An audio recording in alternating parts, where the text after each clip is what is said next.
Szanowni Państwo, witam Państwa serdecznie na drugim dniu. Welcome you during the second day of our conference. I am very happy that you're here in such huge numbers. We shall stick to our program. I'd like to tell you that there's huge expectation on the basis of the discussions that we shall conduct. So we will really appreciate any potential questions from the audience. Now I would like to invite Dariusz Stankiewicz from the Marshal's Office for Silesian Province to present his speech, assumptions of just transition for the province. Good afternoon. Thank you very much for the invitation. I'd like to thank on behalf of the Silesian province of Marshal Jakub Chełstowski, also on behalf of the department I come from, development and transition of the region. The name was changed. It actually has happened quite recently. We wanted to have the word transition, the name of our department. I will present you with the assumptions of the Just Transition Plan.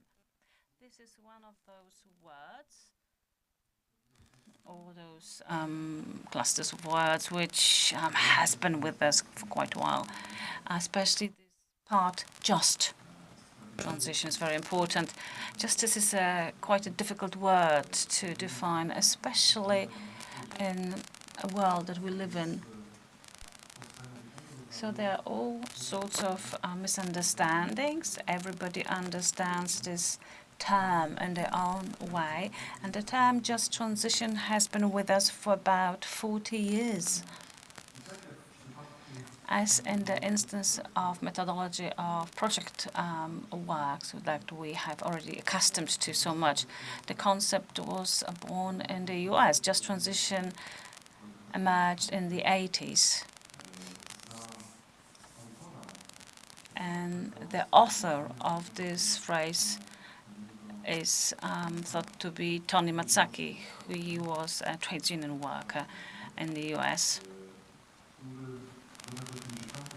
who in the 80s, during a similar industrial transition in a different sector, he was affronted that there are huge funds to deal with toxic substances, but there is no fund to provide smooth transfer of the employees of those plants. And he suggested creating a super fund, but this term failed. It didn't stick. Super fund doesn't really work well with the hazard of a loss of jobs. So Mr. Matsaki suggested the word just transition. So until this day, we wonder what just transition is.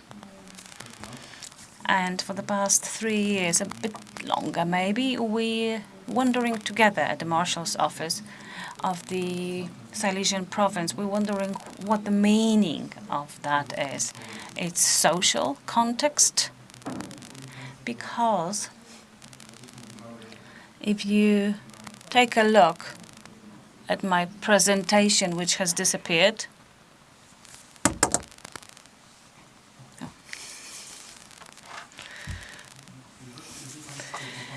If you take a look at an attempt to define just transition, then you shall see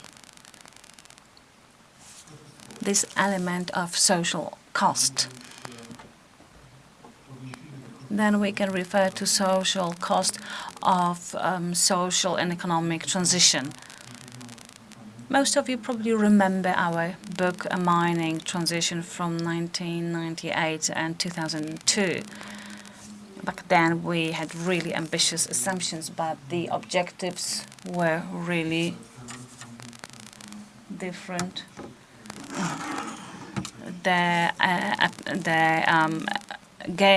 aim was to reduce by almost 50%, reduce the number of mines, and it did work. Transition worked. But until this day, we have a debate to what extent it was just and what social cost we still have to bear. We want this saying that we draw conclusions from our experience would be true. So we've adopted the concept of just transition as a leading element in Silesian transformation and transition. The Marshal's Office, from the very beginning of the emergence of Green Deal, has got seriously involved. All the assumptions of the Green Deal have been included in the strategy for the development of the Silesian province in 2020, which informally we nicknamed Green Silesia. It shows which directions of development we want to promote in our province. Very often we appeal to intelligent specialties which have also been defined for our province. Let me tell you, it's medicine, IT technologies, energy sector, creative industry, the so-called emerging industry. So these are the directions of operations that we want to, which we want to replace gradually the traditional image of Silesia as high emission sector. Our province for a long time has been changing their image, and this is visible. And you, if you live here or if you stay or arrive to this conference, if you're not Silesian, you can tell that the province is changing, but still a very important element of the economy of our province is the high emission industry sector, including the mining sector. The statistics say that 74,000 people are still employed in the mining sector, and there are still ongoing debates on what number of people depend on this sector. Is it as consulting companies claim, and on the basis of their research, about 120,000 people who work for the mining-related companies, or is it a number that is rather close to 400,000, as some research by the Province Employment Office says? It depends on how we define those who depend on the mining sector. Then we will come to a number which, like in quantum physics, it's just, an assumption. But they are huge digits, and we need to approach them seriously. And in my attempts to create a plan for just transition, undertaking an attempt to define what just transition is. Because we are aware of the fact that for every environment, this term will mean something else for employers, for entrepreneurs, for local government authorities. Everybody perceives this potential through their own perspective. So in order to define, or the attempt to define, we had to take like a comprehensive approach, and so we did. As I have already mentioned, the Green Silesia, we based this Just Transition plan on those assumptions which feature in the strategy with reference to the development directions which we have indicated there and which we deem as the most promising for the Silesian province. As we wish to add the social aspect to the document by referring to one of the first slides, So just transition could have this strong social element, because just let me add that we defend the Just Transition Fund as a fund which is to serve mitigating the hazards which are mainly of a social nature and which will emerge at those places which will be subject to a rather strict transition. And I'm talking mainly about boroughs and highly mining industry involved areas. So in order to give it a social nature and character, on the base in the period from autumn 2020 until 2021, we conducted a series of workshops, debates, consultations. Today, when I was drinking juice, I met one of the participants of our debates. It turns out that there were events which echoed, and to us they were a source of some significant local information. Because one source is research reports, and another important source is a meeting face-to-face. And since it was a situation of our COVID pandemic, so we had to have online meetings, which has reduced the intensity of the contact. But we did manage to see each other and communicate, and the ability to hear individual opinions which pinpointed certain aspects that should be adopted in these documents. And, well, we found that particularly important because we also faced the unknown, and, we didn't know the shape of the document and what areas and what aspects should be considered and what should deserve particular attention. And those opinions that we received from various representatives of the circles that we met in that period of time allowed us to detail down this document. Eventually, we had an attempt to subdivide this Just Transition Fund, which was awarded to our province. And here I should mention that this is the biggest coal region in Europe, in the EU. This is the biggest challenge for the EU when it comes to transition, because nowhere is there such a accumulation of transition challenges as we're facing. In order to just order this approach, we subdivided this area of interventions which we assume for the Just Transition Fund. We divided it into 3 subject areas. The first one has been named economy, the second one environment, and the third one society. We shouldn't get too attached to this naming because they are a form of a direction, but a typical feature of the Just Transition Fund is its flexibility. I've not mentioned that, and maybe I should have. Maybe you know the funds such as European Social Funds or European Regional Development Fund. The first one is soft intervention for training and development sectors, and the second one, regional development, deals with hard investments such as infrastructure.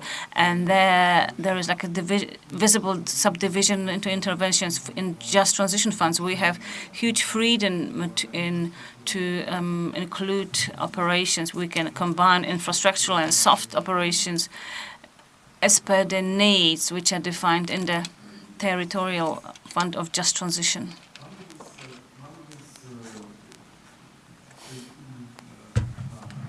So now on the screen we see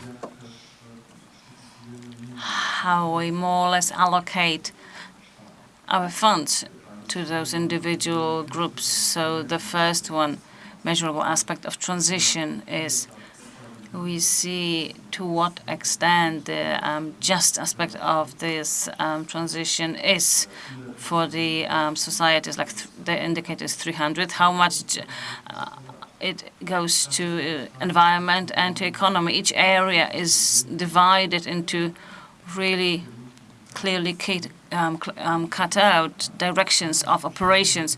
Let me just tell you, I don't want to tell you too much, but just quickly give you an outline of each of those areas, because this is the essence of the territorial plan of just transition.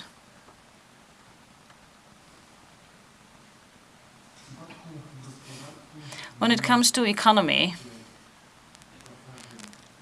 we have, as you can tell, A1, A2, A3. So there are 3 areas that we want to emphasize. The first one is innovations. Any diagnosis that we have conducted for quite a while now show that innovations in our province is very low. Unfortunately, we lose out to most of the provinces in Poland. So we've decided that this is an incredible opportunity,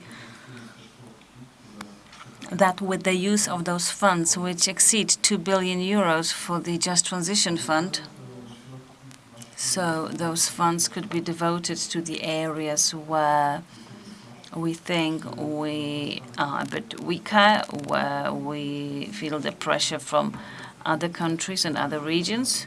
One of those areas is innovations.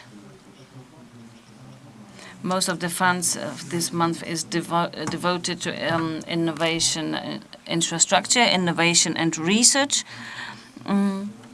Infrastructure, creating new research development centers, and also financing scientific research programs which are conducted by those institutions. So that's the first one.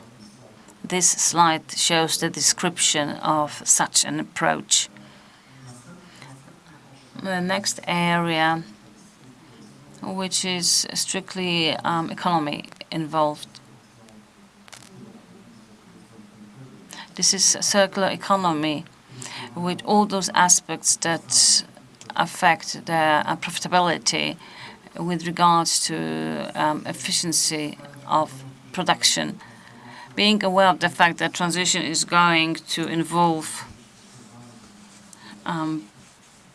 disrupting certain value chains, we'll have a situation where we will need to restore and create new connection points. So we want to invest in enterprises so they, with the help of this fund, would be able to change the operation profile in order to increase the competences of the employees, so they could seek new products and new sales markets in connection with the circular economy and energy efficiency, in order to implement the environmental objectives, which in the context of savings and a better use of material or recovering materials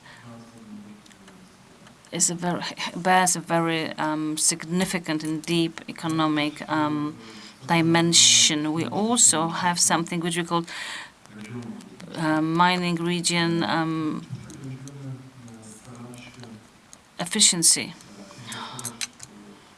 We also will try to invest in business surroundings. We will try to create solutions and infrastructural and advisory options, trainings, workshops for SMEs.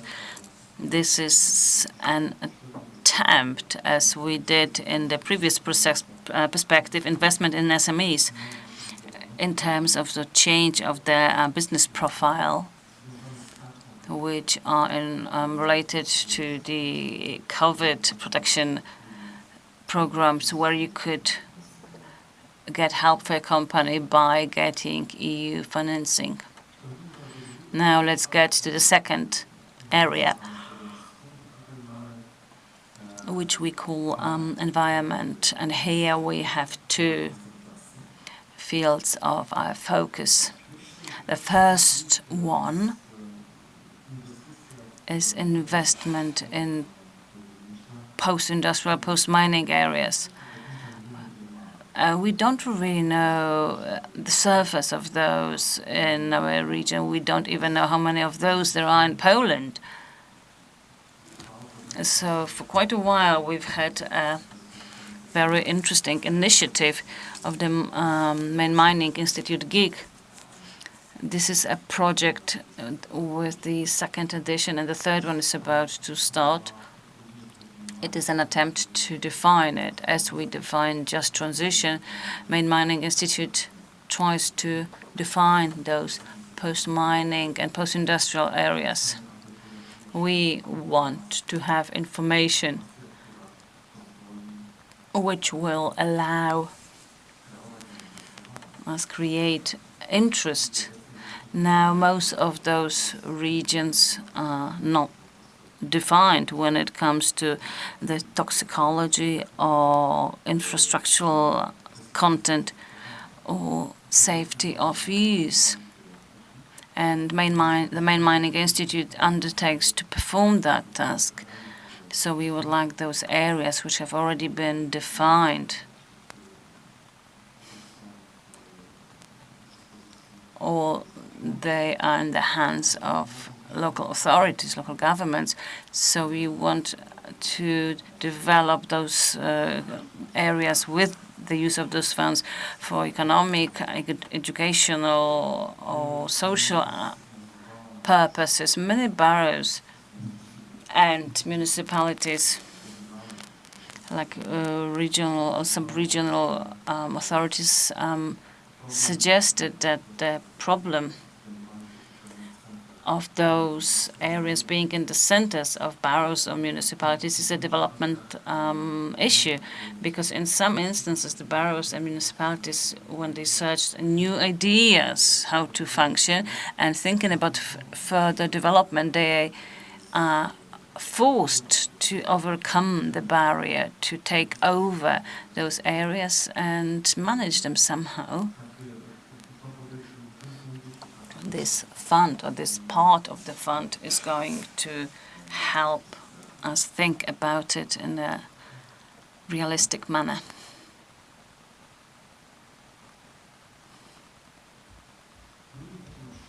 The second area, it's the other way around here in this presentation. I'll just tell you because I remember that. The second area is supporting dispersed energy. Also, in terms of brownfields or post-mining areas, they are an obvious choice when we think about RES infrastructure, which sometimes requires huge areas. So we have undeveloped areas which could serve for that purpose. So under that fund, we will be able to invest in RES infrastructure, all sorts of auxiliary infrastructure, which is energy, storing and transfer of energy as well could be included. What's very important is prosumer approach or dispersed energy generation. The third is society, and it focuses on two main elements,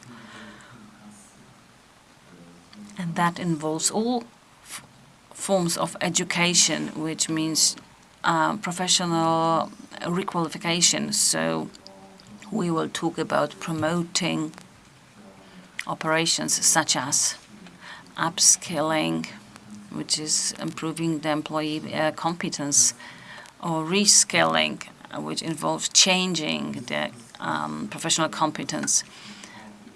Those two approaches also involve a notion of redeployment this will also be a main idea.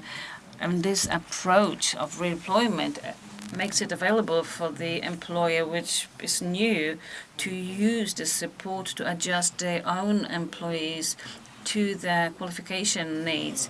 The employer doesn't have to fire or doesn't need to announce that they're in liquidation, but they can prevent the need to make employees redundant through financing to train them when they stay and just remain at their his or her employees. Apart from that, there will also be a range of operations involving the labor market, and it's not just on behalf of the employer, but also those who participate as users. They could use individual training or to change their professional life.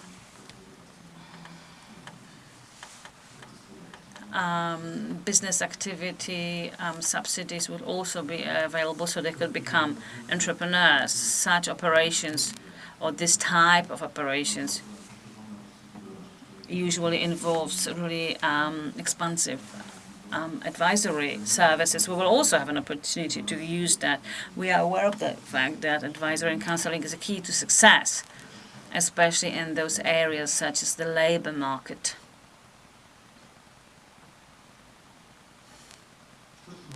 The third area within this component of society will also have inclusive operations which accompany the educational employment issues. There will also be operations directed at local communities or employee families, creation of a cohesion and new identity around this new reality that's being formed, so we could maintain what's best from the past. Such operations which function as adhesive elements within the society, because during the time of social tension, it's very easy to break their social bonding. There is also this component which will allow us put together all those operations through promotion, through research, creating analysis reports. You'll also see that we will emphasize that those who support or implement this transition, so they also have access to the knowledge required to education, to improving their qualification, and to run projects which will be aimed at diagnosing the situation and summing it up, and potential changes for correcting the transition direction itself. Because as you have noticed, we spoke about transition a different way a year ago. We talk about it in a different manner now, because creating such developmental concepts bears the risk of changes in the environment and the circles. Now we have huge impact on the environment, of our circles, of on what decisions we make. Present, we believe that even though the energy transition at this moment is in the reverse gear, but this direction has been marked out quite a while ago, and we are going to head in that way. Of course, we will try to avoid the icebergs, and we want the transition to be as just as possible for all the circles that will deal with it. Thank you very much. I'm available in the lobby if you want to ask any questions. Thank you very much, Mr. Director. As you may remember, yesterday Professor Drobniak discussed all the regions. And today I'm very happy that we could hear this presentation. And what has been said today is very important for us. And we strongly believe in the citizenship energy because the determination at this local stage is that strong that even untypical projects are being implemented. And if you please, I would like to welcome very special guests, and I'm very happy that they have joined us. In the first place, I would like to welcome our next presenter, the head of the Ochotnica province, Ochotnica Dolna. I think we have just interfered with your holiday. And we also have some guests from Lubelszczyzna who have joined us. And the head of Łęczna, Mr. Leszek Włodarski. And I think Mr. Spiritus Movens of this activity and head of Cyców commune, Mr. Tsuwa, because I'm mentioning them because I need to make sure that the activities that we are going to take together, that they are realistic and that they will make part of these programs that have been mentioned here. And one thing we can emphasize that we should have enough funds for these activities. And even yesterday, it was mentioned that once we have the projects, we calculate them well, then the funds will be there. So let me invite the head of the commune here. 2 words of some introduction. Why should we discuss and meet?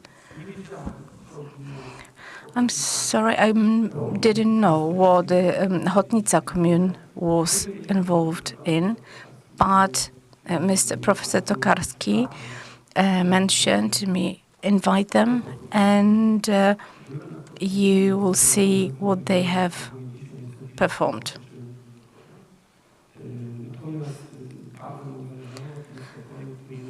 We wanted to find out a bit more about this project that we will just hear about, and this is kind of a representation that will introduce us into the further panel discussion. Good morning, ladies and gentlemen. My name is Tadeusz Kruczyk. I'm the head of the Ochotnica Dolna commune, and I must say that I was very happy to take a break in my holiday and be able to meet you. From my perspective, it is the most beautiful commune in Polska. It is in Małopolska, in Gorce. It is very well known from the fact that sextuplets were born here. And beautiful landscapes. You are all very welcome and visit us. And now we are the heart of Gorce. We also would like to be the brain of Gorce. And we pay close attention to some energy projects. And I started the energy transformation about 3 years ago. And our cluster is called Virtual Green Power Plant Ochotnica. And this is the whole surroundings that is included in that project. And I'm going to provide some more information that can help you develop this kind of projects in your areas. And same as Ochotnica Dolna is the longest village in Poland. And actually it narrows down to one commune. In incredibly important role has played the center of power of AGH, the mining academy in Kraków. And I must say anything good that has happened over there in my commune is thanks to this university, mainly Mr.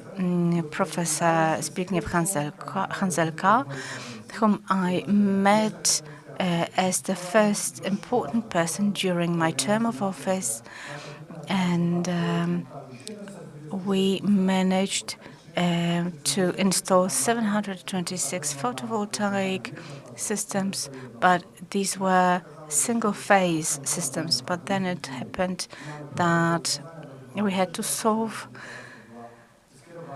this problem, and that's why I decided to meet the professor. Then we closely cooperate with Tauron, and I need to emphasize that we are constructing our cluster based on a partnership. I do not believe in clusters that are constructed against anyone. We cooperate closely with Tauron. It's a very good cooperation. I'm going to talk more about some projects. Then we have a smart energy lab, but actually it's a combination of a few companies and people who specialize in energy. The problem of Poland is that in the local governments, there are very few people who are skilled and have their knowledge, expertise in terms of energy. Energy becomes a strategic cost for local governments. Actually, what is necessary is it takes a lot of time and preparation and inventory before we kick off with any project. That's why at the beginning, all the analytical work with specialists and support from specialists, that's what we need to base on. False data will provide false results. They need to be efficient and profitable. Also, Attendee Industries is another company that we work with. We've got 13 local entrepreneurs and 846 people, plus 300 more citizens of our commune.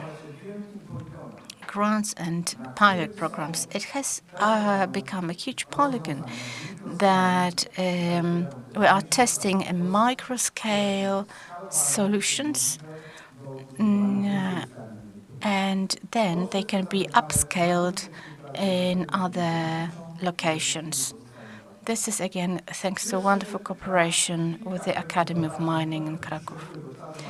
Without going into details, if someone is interested, we are open for work-in visits and any contact to talk more about our projects. The first one, negative impact on photovoltaic installations on the power network. We are talking still about the single-phase systems. A few devices have been tested and equipment. The next grant was installation of energy storage, again to be discussed later on. And finally, a very important grant for us and a research project together with Academy of Mining and Tender, production and sale of energy coming from the PV installation. And the next grant, consultations were one of the 4 clusters that the Ministry of Development and Technology were consulted assumptions for the KPO program. And now the ongoing project is cooperatives, power cooperatives. It will be the first one in Podhale region. What do we have? Jedna farma fotowoltaiczna około 200 kWp. One photovoltaic Montowanych jako samorząd mamy 202. We have two sources of 202. Then we've got 846 prosumer installations of 2 kilowatt peaks with their single-phase inverters, and around 300 prosumer installations of 3 kilowatt peak and higher. And it's very important that since the time of the first project, then 300 of our citizens invested their own means for their own installations.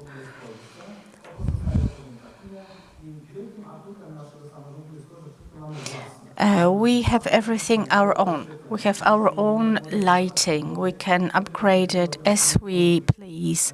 It's up to us how we upgrade it, how we modernize it. We've got also our own water treatment plant.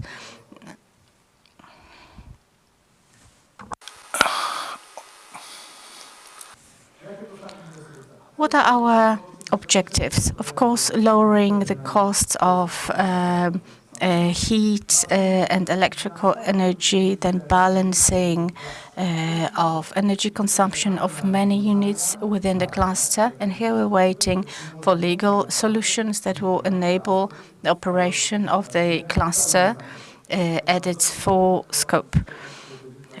Because so far the clusters have been operating mainly on paper, and now modern IT tools for balancing power.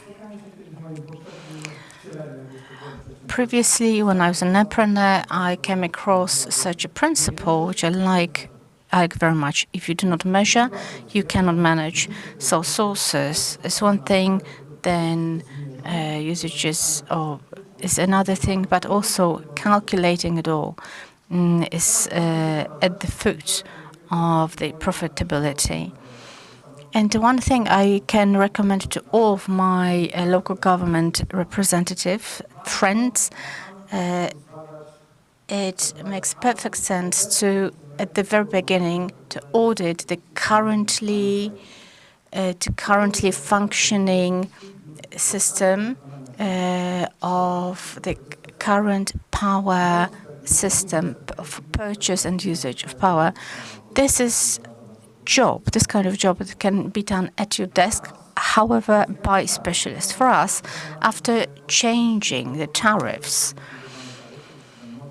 because it's all about the right model. For us, it meant savings at the level of 10%. The job was done within 3 weeks, and the costs of this job was nothing. It was 5,000 zloty for the analysis, and do believe me that the larger the unit, the larger the potential of savings. Without going into details,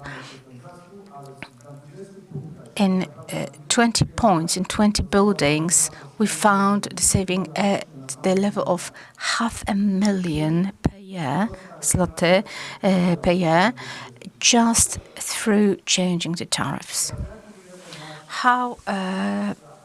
How do we construct our cluster? What's very important is after the 3 years of analysis, że najbardziej sprawdzają się układy that hybrid systems make the best sense. So we cannot narrow our activities to just one resource. We need to assess our potential deeply. First, necessarily, once we are at the beginning of constructing any cluster, be it one commune or a group of communes, we need to take a perfect inventory. What do we have on the side of production capacities? What can be optimized? What are the chances ahead of us in terms of energy production? And we need to take the inventory where the demand is. This is the key, because each cluster is different. My cluster is completely different than all the other clusters. It's just an example. From our analysis, we can see that the options we have are as follows. First of all, the PV, obviously, installations, we've got the sources, and then 300 we have got already designed. Design and design again. I zrobienie dobrych projektów Moment there will be money coming. Good projects can't be made within a month or two. Secondly, another crucial element is biogas. It's power or energy storages and cogeneration. Now details. instalacje PV, PV systems, we've got installed 222, 300 still on the way, and the total demand is around 1 gigawatt. Prosuments 726 installations, it's not 846 but 726 because they're able to produce as well into the network. All the other ones are typically off grid, and 300 systems, 3 kilowatt peaks. If we add this all together, we can see quite a large production power of PV. Then energy storages, super important, and thanks to our cooperation with all the mentioned before bodies, we installed the first innovative power storage, which aimed at solving the problem of disconnecting photovoltaic systems, disconnecting them from the grid. Because when there is too high voltage, then automatically they get disconnected, and then everyone loses. Neither Toron profits nor the prosuments. So the storage was aimed at symmetrizing the voltage at the phases and storing the extras to sell.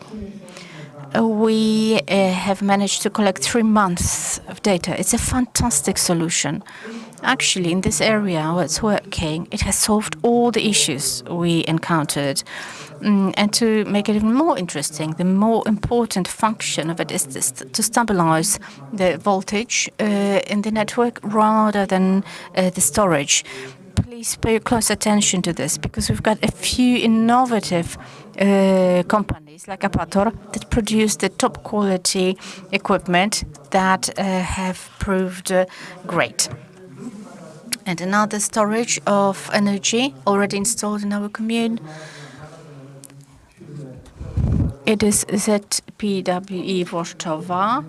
I don't want to go into details because it's already at it's only at the beginning of its operation stage. Również planujemy uroczyste otwarcie. Also planning to make an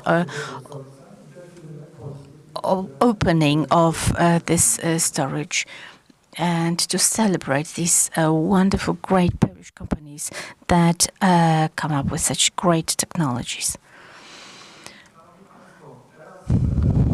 Now I'd like to tell you something about one necessary element of each cluster, which are biogas systems by our treatment facility.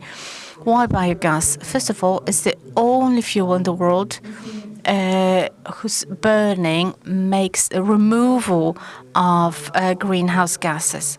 So these technologies,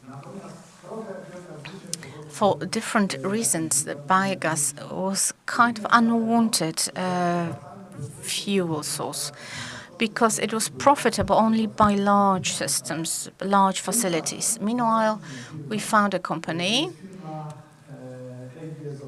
AG from Opole, which is able and has developed a technology, an efficient, low-cost operation, also of small biogas facilities. Of course, it will be a cogeneration, like heat, and electricity. What is very important is one of the sources that stabilize the production of energy within the cluster. Necessarily, you have got the water treatment, you've got any substrates, sediments, which are very expensive now to utilize. So it's really a sin to pay for them. It's much better to invest in your own biogas system. And now the technologies do not mean any difficulties and unpleasantness for the society. This is cogeneration using natural gas. It will be installed very soon. That's one of our methods to deal with the energy crisis by one of the large buildings. And this system is going to produce electricity and at the same time heating for the building. It comes from the fact that the cost of gas is guaranteed for local governments at a fixed level. It's also a project implemented by a company from Opole.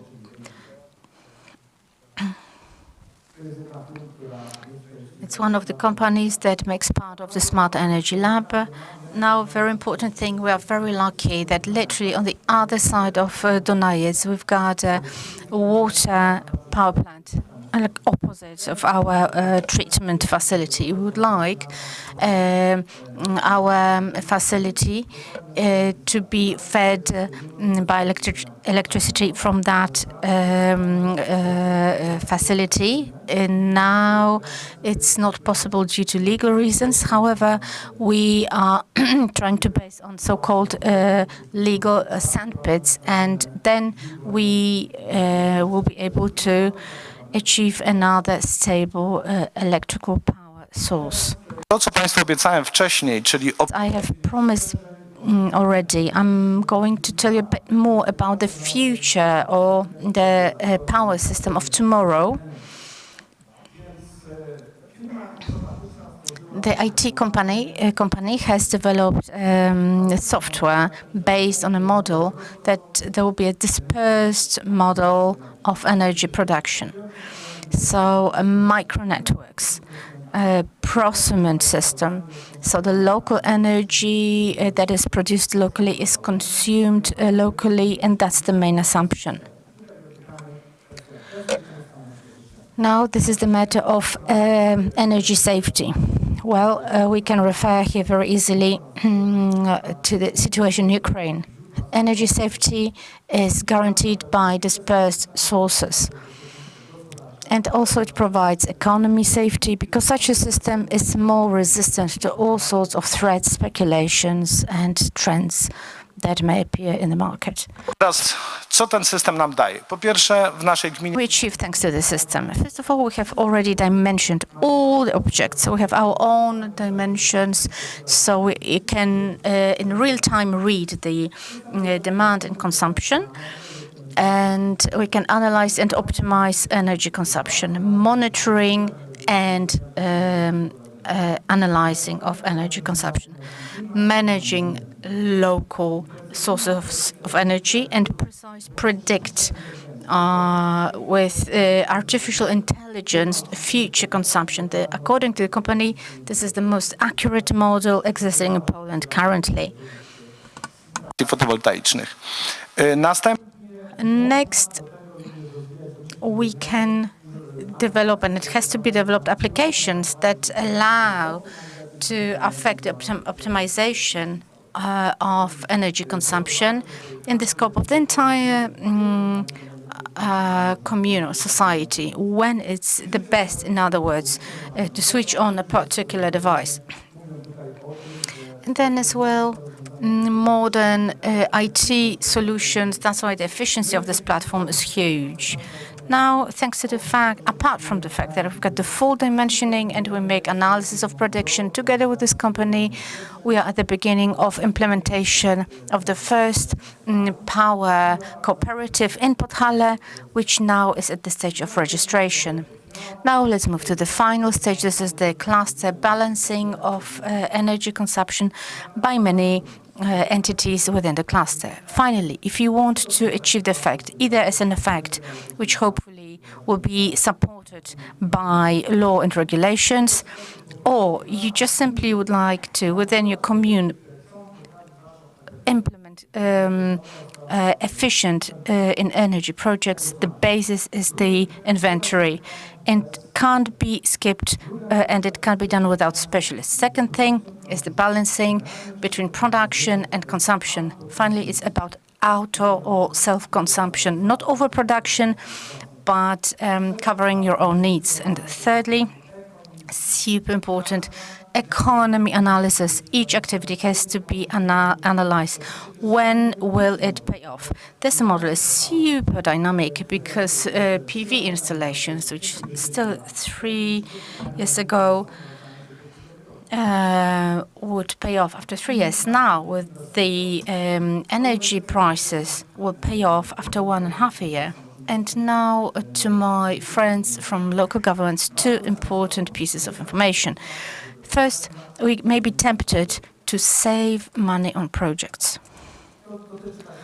This also covers roads, bridges, installations, and other investments. So money is saved on projects without being aware that a poor project results in much higher costs when implemented.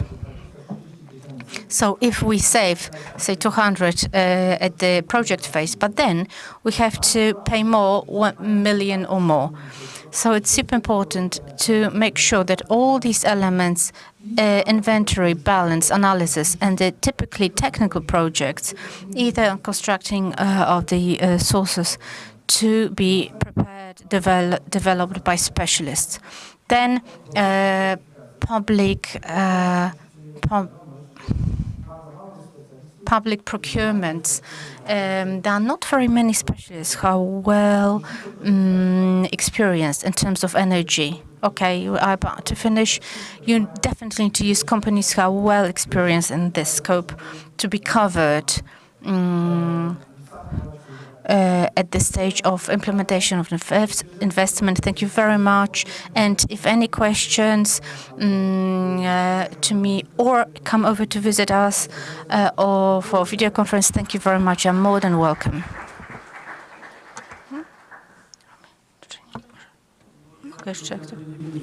I would like to add there is Dean Franciszek.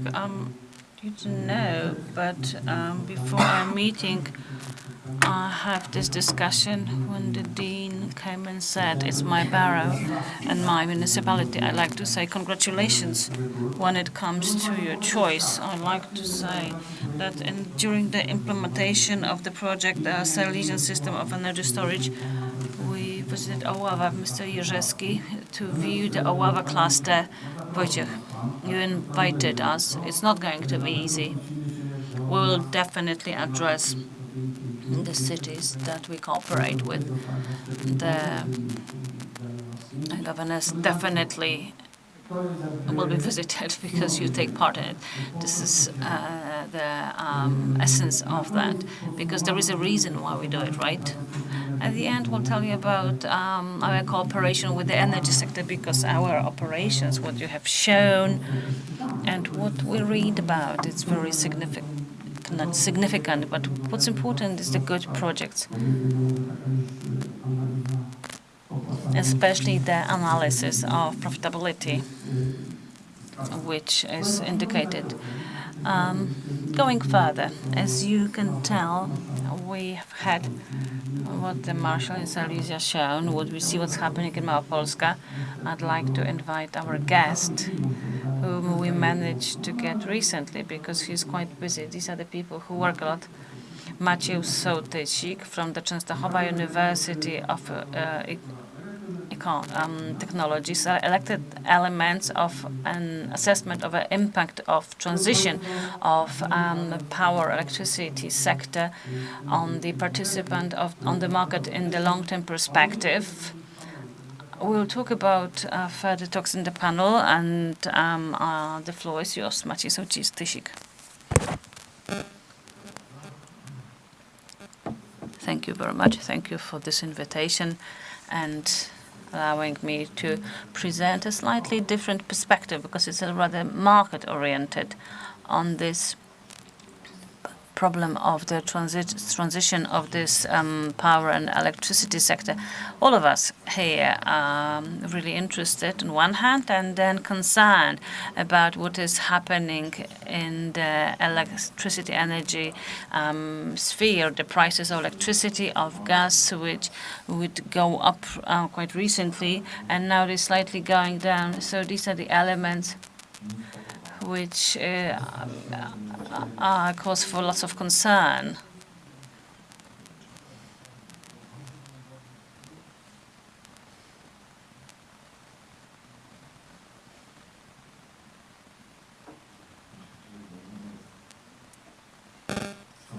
Yes, these are boots.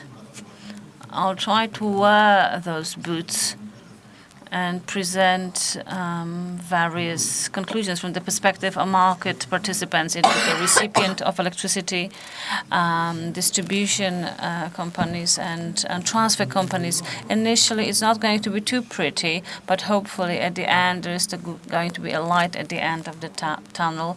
And in the context of the very interesting presentation that we've had, also about energy cooperatives. First perspective about the households, which is each of us, all of us here are recipients of such type, and what's been happening when the perspective was the last few weeks or months. We all know that the energy price that we see on our invoices is combined of two elements, the commodity and the distribution, which is logistics, and those fees follow many components, which are obvious or not, depending. They are presented here, and I show them deliberately, because when I talk about energy cooperative, I'll tell you which ones they will not include. So we have 876 zloty, which is energy for a household. Is it a lot or not? Well, you need to answer it yourself. But I'd like to suggest an analysis to just deep dive into this price. We have 876 zloty, 50 zloty, 508 energy price, and the other element is distribution, with the assumption that there is no excise tax. This is the situation that can change, because it's like 20 zloty, 4 zloty, 0.6. It just changes in time. So assuming that we have zero excise tax, we need to add the VAT, because the 876 zloty is the net price. So now we have several perspectives, so life is not too easy. We have the normal rate, which is 23%. We have the preferential rate, which will be effective until the end of this month, will be 5%. This is the situation when we have comprehensive agreements, and then we have two rates to make this life more colorful when we have no comprehensive agreement, but we have separate agreements, split agreement. This is the one part. This is the gross of our bills. And the other thing which is interesting, 436 zloty, which is the variable rate for electricity, which is a dominating factor. The other factor, 62 zloty, are fixed fees. The composition of this 466 zloty into two elements. Electricity per se, the actual commodity, 396 zloty, and power taxes, certificates of energy. So these are the additional costs which have been with us for quite a few years, which can make this system function better. And how it functions, well, it's actually, we can all see. On the distribution part, we have similar fixed and variable rates. With the yellow part, it's worth pointing out, these are the components that are supposed to support the development of RES and cogeneration energy. So I have 396 zloty electricity that is purchased by the sales companies, and this is the amount that we see on the invoice, plus the additional components. Is this the price that you can purchase on the market? Is there a real risk that we will pay more for it? The profile I'm showing you, this is the profile of a household, mine, at home. I usually sleep at night, and during the day things are happening, so the usage is higher. So this product is provided by a sales company in 2 stages. The first stage, this is the purchase and terminal market and peak market. So this is the purchase profile. This is purchase or resales on the spot and current market. So I've presented this presentation, and luckily the prices on the terminal market have gone slightly down, because 2 weeks ago it would be over 2,000 zloty. Now it's 1,074 zloty for this brand products, and then we had the other one for peak product. And if we wanted to check it by the recipient's profile, it's going to be over 1,000 zloty for electricity in the terminal market, and about 800 is the average for the current market, providing that the sales market buys half the volume on the terminal market, half of the spot market, we get 1,000. The conclusion is simple. The current price on the market for a product that is mine, it's 1,000 zlotys, and on the invoice I get just under 400. This is obvious that this price should go up. We're not talking about the elements such as protection measures and programs. We're talking about a rational market approach. The price should be higher. As a individual recipients, as households, are we in a particularly bad situation? Unfortunately not, because we have alternatives here. A C11 tariff, this is low voltage, one zone reception, small, like a tailor's shop or żabka. 2,228 electricity with distribution, 2,500 net. This is the 1st of September. I'm not going to show the price later, because this is the actual prices now. Slightly higher a recipient, over 40 kilowatts of mod, 2,167 zloty, and 2,356 with distribution. So this is the situation, and we should wonder who earns on that.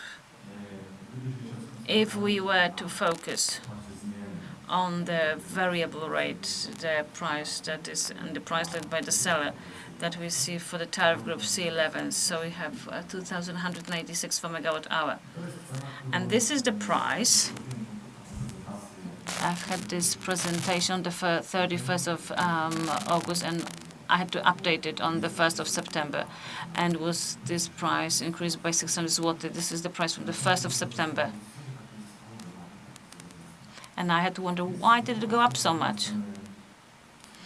And then I observed the spot market on the commodity market for August. And for such a recipient, I weighed the prices.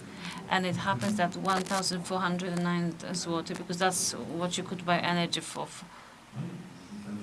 And the difference is quite significant, right? We should add 50 zloty for certification for property rights, and the cost involving profiling and balancing. And the difference which we will have will be over 700 zloty. And this is the margin on the sales to the tariff group C11. Is that the only place where margin is located? We could pose a question like that and go to the other part of the slide. 1,409 zloty, the price on the market. It comes from the energy prices, and the sector of excavation and processing, depending what we assume and what CO2 emissions allowance. So that's the range we'll get up to 1,000 zloty. So the margin in this area is not small either. We all see it as the final recipient on our bills. The beneficiaries of that situation are energy and fuel companies. This is the screen which confirms my assumption from the previous slide. The current situation on the wholesale market. There's a reason why I'm showing you August, September. Maximum prices are marked in yellow. They were observed at the end of August, at the beginning of September. From this moment for the products such as LNG gas, and we should be happy about it. Will the situation last? What are the reasons for the price and why is it going down? The first determinants, it's quite obvious. 79% of electricity in 2021 came from hard and lignite coal. So coal is the main carrier of this price burden. Statistics that you well know is E1. This is index for prices for system electricity of coal-based. Now it is about 12 gigajoule. An upward trend. Everybody wants to earn money on that. Also, mining sector. Therefore, in the spot contracts, coal is purchased for 50-60 zloty per megajoule. So there is huge aspiration to achieve the prices which are on the ARA market ports. Now we observe a drop, so the price peaks exceeded $250 and it's $60 per ton, and we have about $265 of the price, and this is from yesterday. The second important element, this is CO2 allowances. Deliberately, it's longer perspective to show you how unstable market it is. When the war broke out, within 5 trading days, the price would go down by 30%. And this is just a killer when we have an open position. I'm talking from trader's position because I used to deal with that. This is a killer when we don't foresee a situation like that. Similarly now, after those peaks that we had in August, marked in yellow, we observe slowdown. This downwards trend. Despite that, this is a speculation market, but it's also persistent market. We can expect that this is a growing trajectory as per principle. Now we'll have intervention on the European Commission side, so it is going to change. So far it was foreseeable.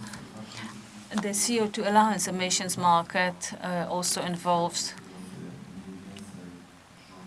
This is the slide that shows that impact, that income from 2016 until last year. It was 60 billion zlotych. So the perspective, what could we potentially build with that? 5 gigawatt in offshore farms, 10 gigawatts in onshore wind farms. What's been built? Not much. Prosumers in Ochotnica and other prosumers, we have built the sources at the end of March with over 1 million of installations. So it is not system energy sector and money that should be devoted to it, but grassroots initiatives. This is citizens doing. The third factor, I like showing that slide because from the perspective in PSE, I dealt with such metrics and regular data, the problems that this slide shows. In long-term perspective, we lack power. So this is the brown or red color, average national demand. It keeps going up. This perspective has lasted over a decade. So we've had COVID situations, economic crisis, but we are observing an upwards trend regularly. And the second, the power in the system should be flexible because year by year we see a fluctuation. So this is the navy line. apart from being an upward trend, it should be flexible. How can we provide flexibility when we have no gas? But if there is one, it's very expensive, and it's a problem of the operator has to deal with it. An average age of this megawatt system, it's still over 30 years, depending on whether we consider the new Jaworzno today and today after tomorrow. There is no stability in that at all.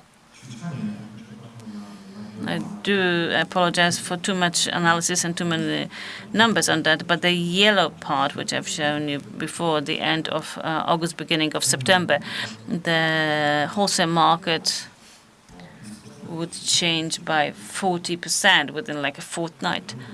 So I asked myself a question: was there any foundation which would show that's a rational change? -18, +18% on the wholesale market, and terminal market, and the spot market as well. So I analyzed the coal, gas prices, CO2 emission allowances. So there was not much motion there.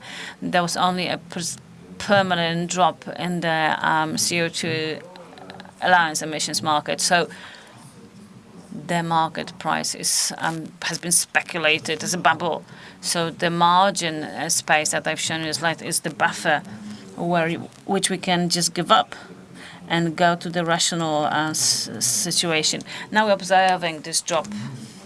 In my opinion, it is not caused by information that we will have the stock market obligo.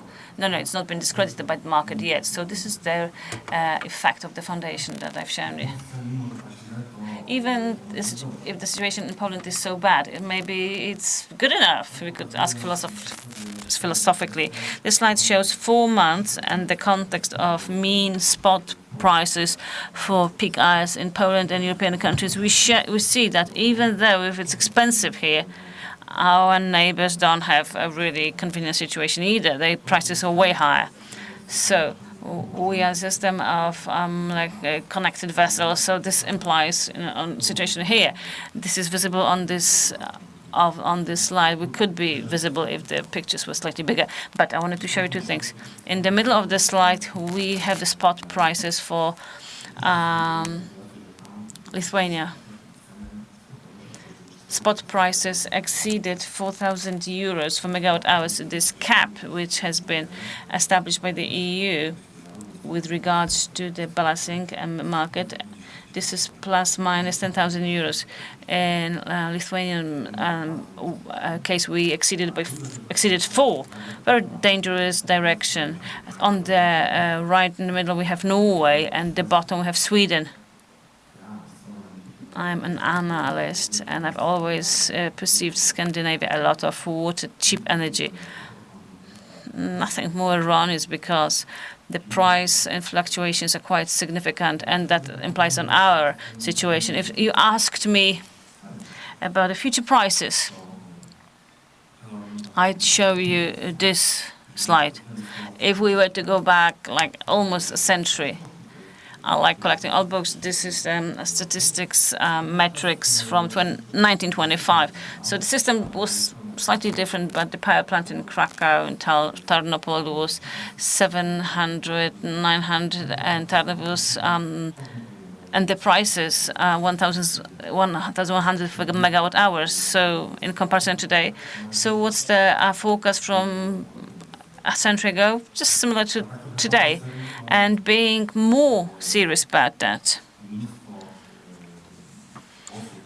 Many people, institutions wonder about this problem of long-term focus within my scientific and business operations. We also perform such analysis. For one of the many scenarios that we have analyzed, there is this projection of mean spot prices within 1 year, which show a downward trends, and I'm very pleased to see that. And all with the assumption that 2050 we reach carbon neutral climatic objective. The price of electricity and energy in this downward trend is just partial success, because the other side of the coin, which we've been observing our invoices for the last 3 years, this is the power market. In long-term perspective, the power market will go on and on, where the prices of adjusting the system for us, for the households, including the energy price, is that just, partial success. Going to the sections involving transition and the bottom-up initiatives at the grassroots, I wanted to pinpoint 2 elements with regards to what we saw 6-7 years ago when it comes to national energy policy. Back then, we had an objective that in the perspective until 2030, we'd have self-balancing systems and 1 million consumers. Number 2 was achieved in March. We are on the good course to double it and to get better results. But unfortunately, the 300 areas are in the group of our not fulfilled plans.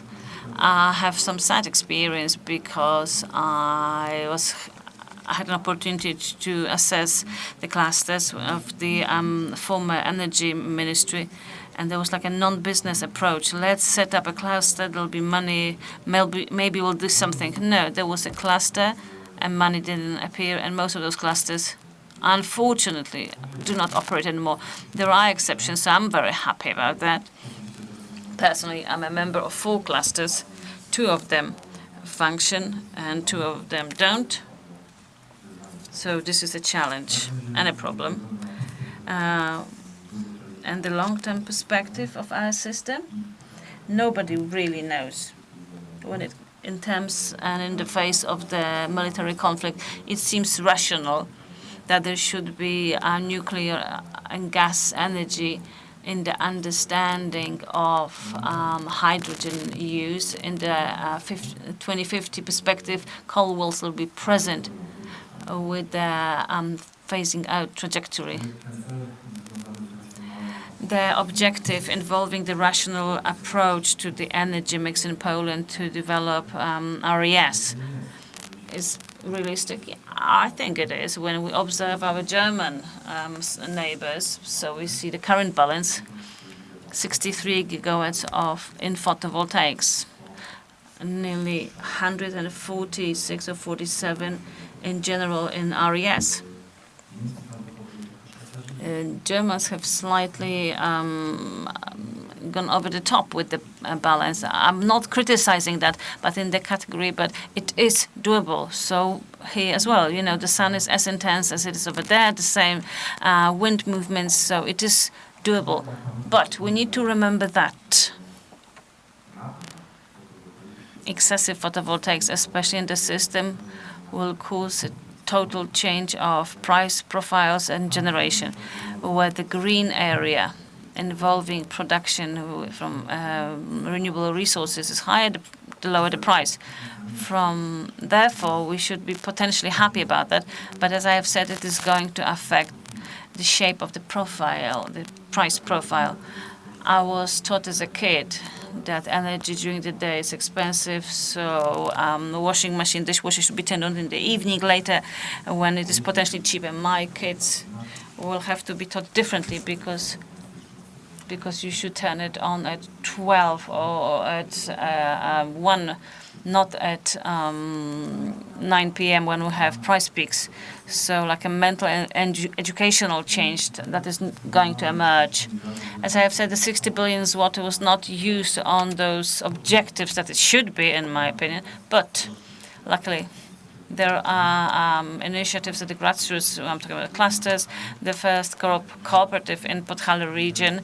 So I'd like to encourage you in this cooperative spirit. Now they are structured in such a way that it is dedicated for village and municipal ones.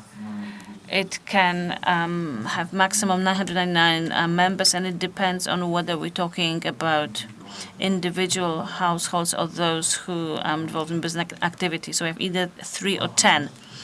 What's important that cooperatives should be self-balancing, at least in 70% when it comes to installed power. And what we have heard from the before, it is auto-consumption issue is important, because after a year there will be an inspection, and they are going to check if this objective have been met. If not, the cooperative will cease to exist.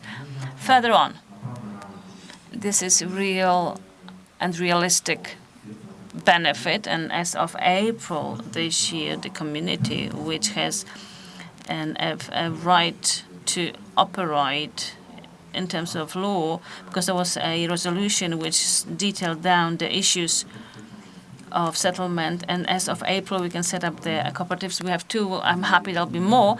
I'm not going to detail out those objectives. If you want to get familiar with that, the presentation will reach your hands. The only conclusion is that at the very start, from joining the cooperative, you have the effect of 35% of profit. Globally, there's like a price lower by 30%, because the green part in the left does not refer to the members of the cooperative. So this cost does not refer to the cooperative members. So it's worth considering it in the perspective of energy cooperatives and energy clusters. The most popularity growth of the long-term energy purchase. This is PPA, CCA, because they have various subdivisions. Very simple illustration. Hopefully it's intuitive to show you how this pie divides. 278 price is the price from the regular auction from December last year for the resources which declared to build in a wind or photovoltaics and 1 megawatt. There were few willing ones. This is the price which established it'll be effective for 15 years. On the other hand, we have those recipients. This is C11 tariff, who pay 221 for megawatt hours. So now the fun is that the recipient could be combined with the recipient. This is 1,800 zlotys, could be shared. Now I participate in this PPA project. There's 12,000 points, connection points, and several offers, and this shared formula is available, and we're wondering which one we should opt for. I'm saying that because this is a formula which can be valid for local governments, not just entrepreneurs. So in a long-term perspective, agreement, budget would be more predictable and the price would be lower, and then you can manage it in some reasonable manner.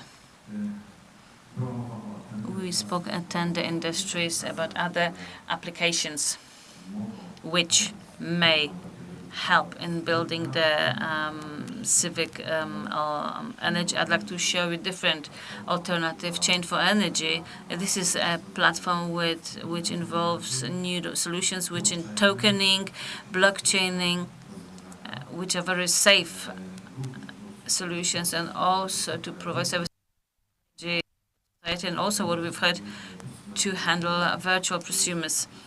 This is a creation which is legally already named, but it'll be in effect from mid-2024 when the CCERA system will be introduced. So this is solutions which prepare us for certain issues which are already registered in terms of law, and they are just an alternative on the market. And finally, I have not bored you to death.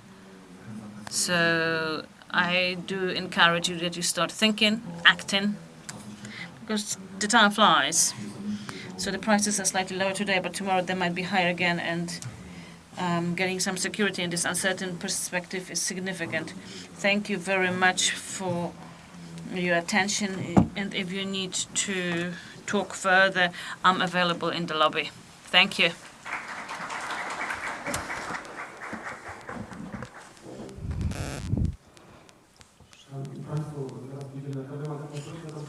Ladies and gentlemen, in a second I'm going to have a coffee break. May I have the last slide, please?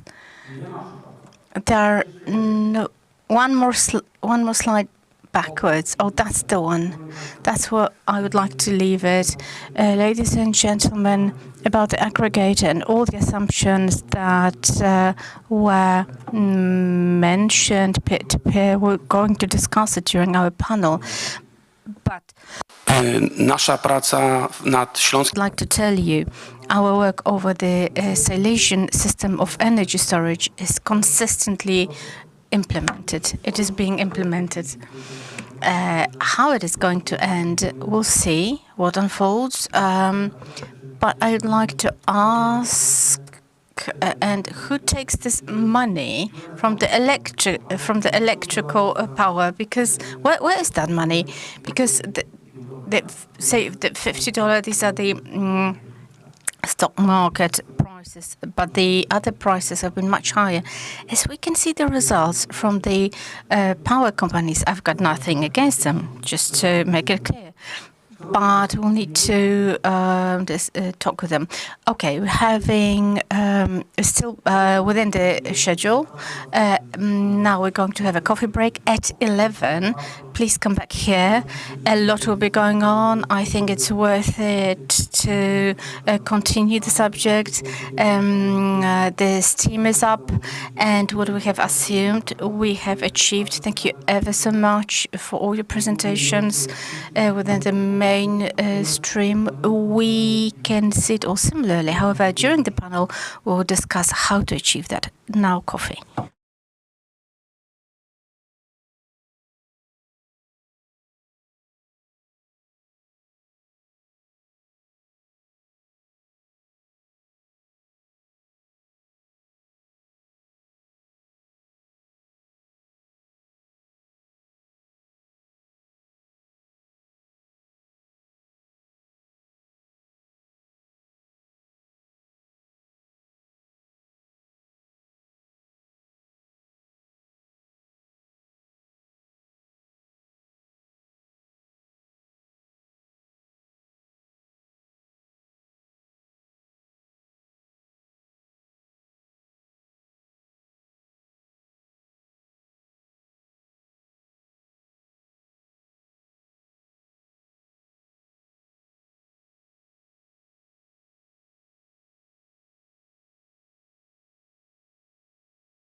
Please take your seats.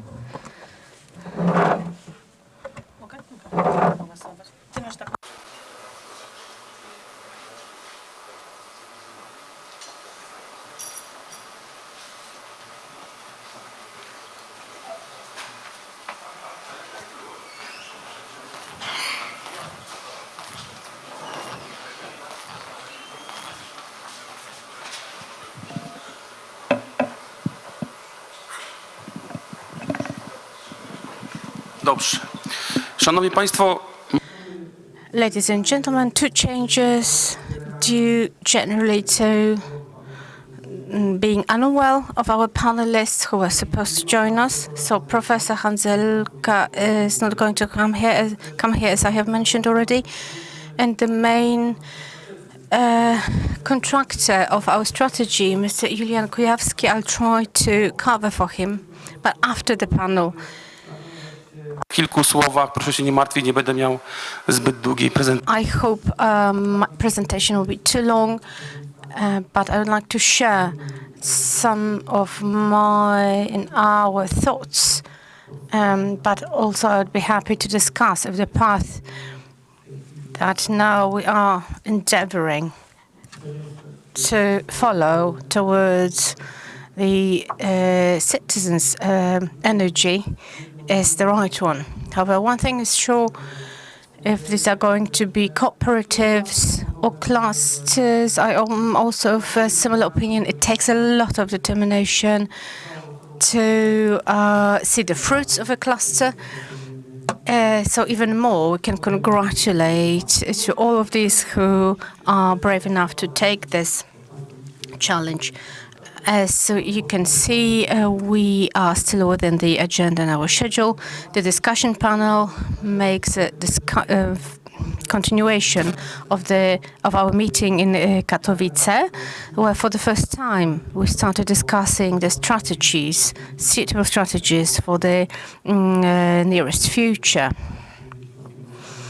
of in terms of the Silesian energy storage system. So the Silesian system of energy storage, balancing, monitoring, managing of micro networks. As you can see, we are connecting and referring to this, what has been mentioned before. And please, Mr. Dr. Engineer Peter Olczak from the Institute of Mineral Sources, and he is the guy who, when it comes to dispersed energy, is the soul and heart of our activities. And over to you.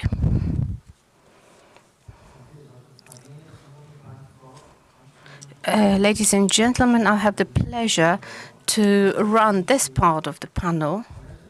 I can still remember yesterday's panels, discussion panels, that showed the challenges for the local energy and our citizens in terms of energy. And you can still remember the last two presentations of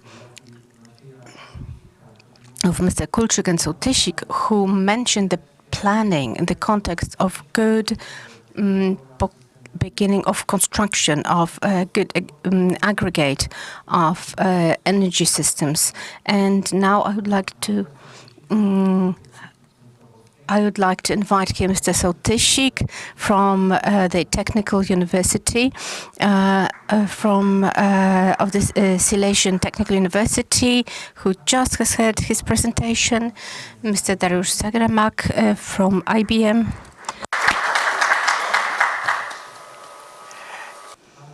Mr. Michał Wąchała of Tuyang Energy. Mr. Dr. Stanisław Tokarski representing GIG and the Center of Energy of Mining Academy in Kraków, and Tadeusz Kulczyk of the head of Ochotnica Dolna Commune. Mr. Wojciech Bryś, the head in the municipal office of Bytom. And when we are mentioning the Silesian system, energy storage, we also need to have here the representative of the Comarch Institute. So this is the Deputy Director, Bartosz Wolnik.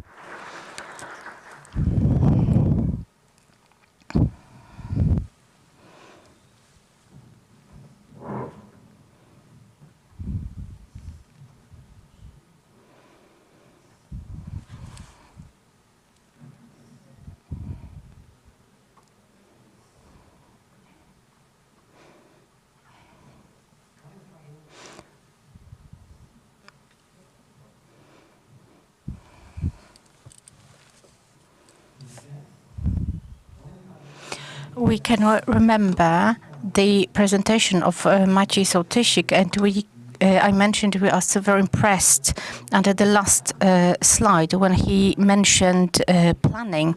So my question is, what are the first steps that you would suggest for the Silesian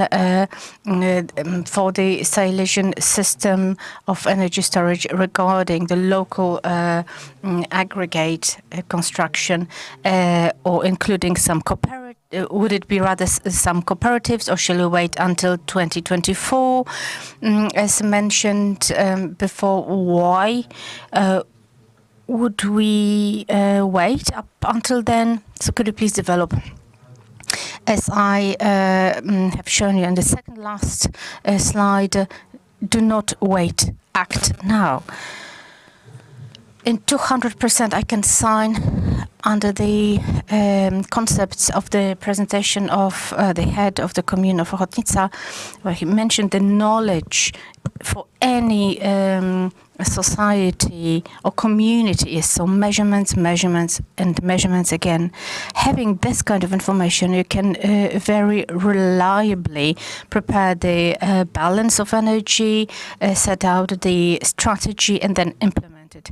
These objectives should also be connected with the building the independence, energy independence, and those technologies that have the chance within the frame of this community. And of course, that can be storaged. Of course, referring to that presentation, there have been mentioned the energy storage that are being tested. I do cooperate with the energy cooperative, ASA, from Russian. This is the first such a cooperative that set the track for this kind of operation, and it's been operating fully now because thanks to the current latest resolution, it is possible. And I also participate in teams that focus on prosument operations. And now we are developing a mechanism from the perspectives or kind of universal perspective that for example, Tauron or PGE and Energa will be settling it all in their own different ways. So now we are working how to unify this all and speed up those processes. Now, from the perspective of an aggregate, be it a local leader or actually an IT application, knowledge is crucial, business objectives, and for the particular location, each cluster is different, each power cooperative will be different, so this has to be considered when building a given solution. Smart systems and solutions, and the willingness of the participants to make part of such an undertaking. My experience are not always positive. Two clusters are operating very well. Two other ones for a longer time have not been active for quite a while. So thank you very much for this question. So let me ask additionally, because you've mentioned how to construct it and what are the benefits, what benefits can be achieved due to such solutions. So, for example, we have a representative of Comag or the community, citizens. In the presentation, you have mentioned the economical benefits. And in the future, then we may need to face temporary lack of electrical energy, some blackouts. So would this be helpful in this perspective? Definitely yes. Some retrospective. Now, one of the clusters that were created around 2017, as I remember well, from the Upper Silesia in Katowice, there was a cluster that plant. Unfortunately, it's not operating anymore, but one plan was created, the construction of autonomous energy centers. So such an infrastructure was present in each commune. So such energy centers were self-sufficient in the case of any blackouts or any issues. And then if we add the option of energy storages, then we gain more benefits, because as well we need to bear in mind the legislation, and there needs to be suitable fluidity of the storages. It needs to be secured for the local community. So it also covers the improvement of energy safety and provides some commercial services. Therefore, it makes a very important element in this regard. So I understand that one of the important steps is the approach to cooperation with the large energy or power companies, but as well IT solutions or the bespoke solutions for particular given structures, local structures. Therefore, let me ask Mr. Seremak from IBM how such solutions, bespoke solutions or universal on the other hand, how do they look around the world and in Poland from the IBM perspective and other companies cooperating? When it comes to IT solutions in energy, dispersed energy, or some support platform, generally the flexibility of this energy. Now our reference experience are based on the Scandinavian market, and in that market currently we can talk about Denmark, Finland and Sweden. Such solutions have been implemented. Actually, it's after what we have seen in that presentation, I can say that the model of a definition of such a project is one-to-one compared with this what has been implemented in Scandinavia. So huge respect for all this work that has been done there. And when it comes to the approach or structure, it's very difficult for me to add anything more. So generally, deep analysis of to achieve data, so to have sensors or measurements for all potential elements in order to achieve as much information as possible, and then manage it and use, defining together with all potential players. I'm talking OSDNs, the distribution system operators, potential stakeholders of that market, analyzing together with them both of the needs and potential savings from the perspective of such a system, and as well defining given segments and branches where or industries where such solution can be implemented. Now we can say that after the period of deep analysis from the moment of the kick-off of such a project. The project has been continued for 3 years. Now it's fully functional, and actually it has taken 3 years to implement the assumptions that emerged from the analysis.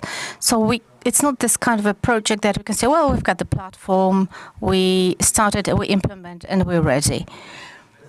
Without the cooperation of many players and stakeholders, and actually just the very solution itself is useless. So once again, huge respect. What I can add in the solution that we have in Scandinavia, apart from the balancing as well, we also have implemented the tokening. So that's what has already been mentioned by you, that we provide security and safety to all the members of the on the market. For a second, let me refer to the suggestion of one of our friends when it comes to AI or prediction models that are being used. If our IBM, other words, are better or not, I cannot answer this question. However, the service WeatherCom that we use, which is commercially used possibly by many of you as a weather service, and the so-called enterprise version is used either by the army or aeronautical agency. So I cannot refer if it's better or not. Thank you very much. I have made the relevant notes. So I understand that the construction of such a system, like the head of Ochotnica has mentioned, is to make sure that the interests of different units are meeting together, both the large institutions and the large energy companies, but as well the energy planning. You have also mentioned the AI in the construction of such systems and using the WeatherCom system of service. Can the Polish IT system represented by Michał Wąchała, are you working on such systems as well, or do you have any other experience? Good morning. Welcome, everyone. Thank you for your invitation. We've got our own perspective, but as well,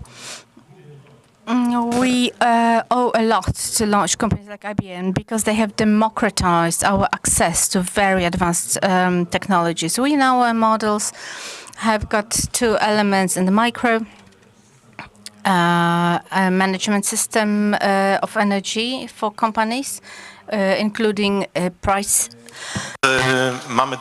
prediction, and we've got another project. Well, actually, we both got wonderful support from NCBRs, and we are cooperating with a lot of scientists from different universities and academies. With universities, technical universities. So we've got a large group of wonderful minds that are supporting us, and machine learning we are using because it has already been applied by large companies and now made available to us. And we've got all our own prediction models. This has helped us to provide our solution. We perceive this because we originate from typical bespoke solutions. We've got our startup experience. We introduced our products to different countries. On the other hand, we hadn't known our power and energy systems. That's why we have developed our knowledge in this area. Now we are trying to connect the large companies, minor companies, and in the multidimensional transformation, we can observe a lot of changes, and we have observed a lot of examples during this conference, what we need to change and what has been so far available easily for us, like the fixed price electricity, to such a stage that some traders were saying that energy markets were boring. Now for sure they have changed their mind. So now we have connected these two worlds of automation and automatics in the companies. That has led to take some reactions regarding temperature change with large-scale solutions that were trying to model the market and plan for the future. And now we are trying to support both the balance and the smaller players or recipients to find their place where they can optimize their costs, where they can secure the energy safety, or as still in many countries up until lately, remain relatively neutral when it comes to emissions and carbon footprint, or develop towards this direction. You have mentioned cost optimization. Could you please clarify, develop what measurements are being applied in those systems? When some years ago we started talking with some enterprises, different businesses, they're talking about a simple return from investment if they install a photovoltaic or storage. Back then, some years ago, it was quite difficult to discuss it. However, today, it becomes much easier if we can manage it well enough. So first of all, we take economy measurements, the return of the investment, as mentioned, and the ongoing costs per month. When we are talking about CO2, from the, for example, from the Irish experience, it was quite important as well in the UK. When we cooperated with those markets, now we're able to measure it based on the companies that we're cooperating with before the application, after the application. Thank you. You have mentioned the cooperation of the Polish companies with both with the large concerns and the representatives of science. Now the question to Ochotnica Dolna representative, what are the findings and first steps you could recommend to the authors of the Silesian energy storage system to start to kick off well with such a system based on your experience? Thank you very much for this question. I wouldn't like to provide too much advice. Doskonale znajdą swoją własną drogę. I believe you'll find your own good path. I can say what I did first. First thing I did, I went to the Academy of Mining and Metallurgy in Krakow, because what still is underestimated in Poland, usually the answers to questions can be found in the intellectual environment at the universities. And these environments are not being listened to enough. They're not being respected enough. For example, there are some strategies of energy development in Poland. However, it is not being incorporated.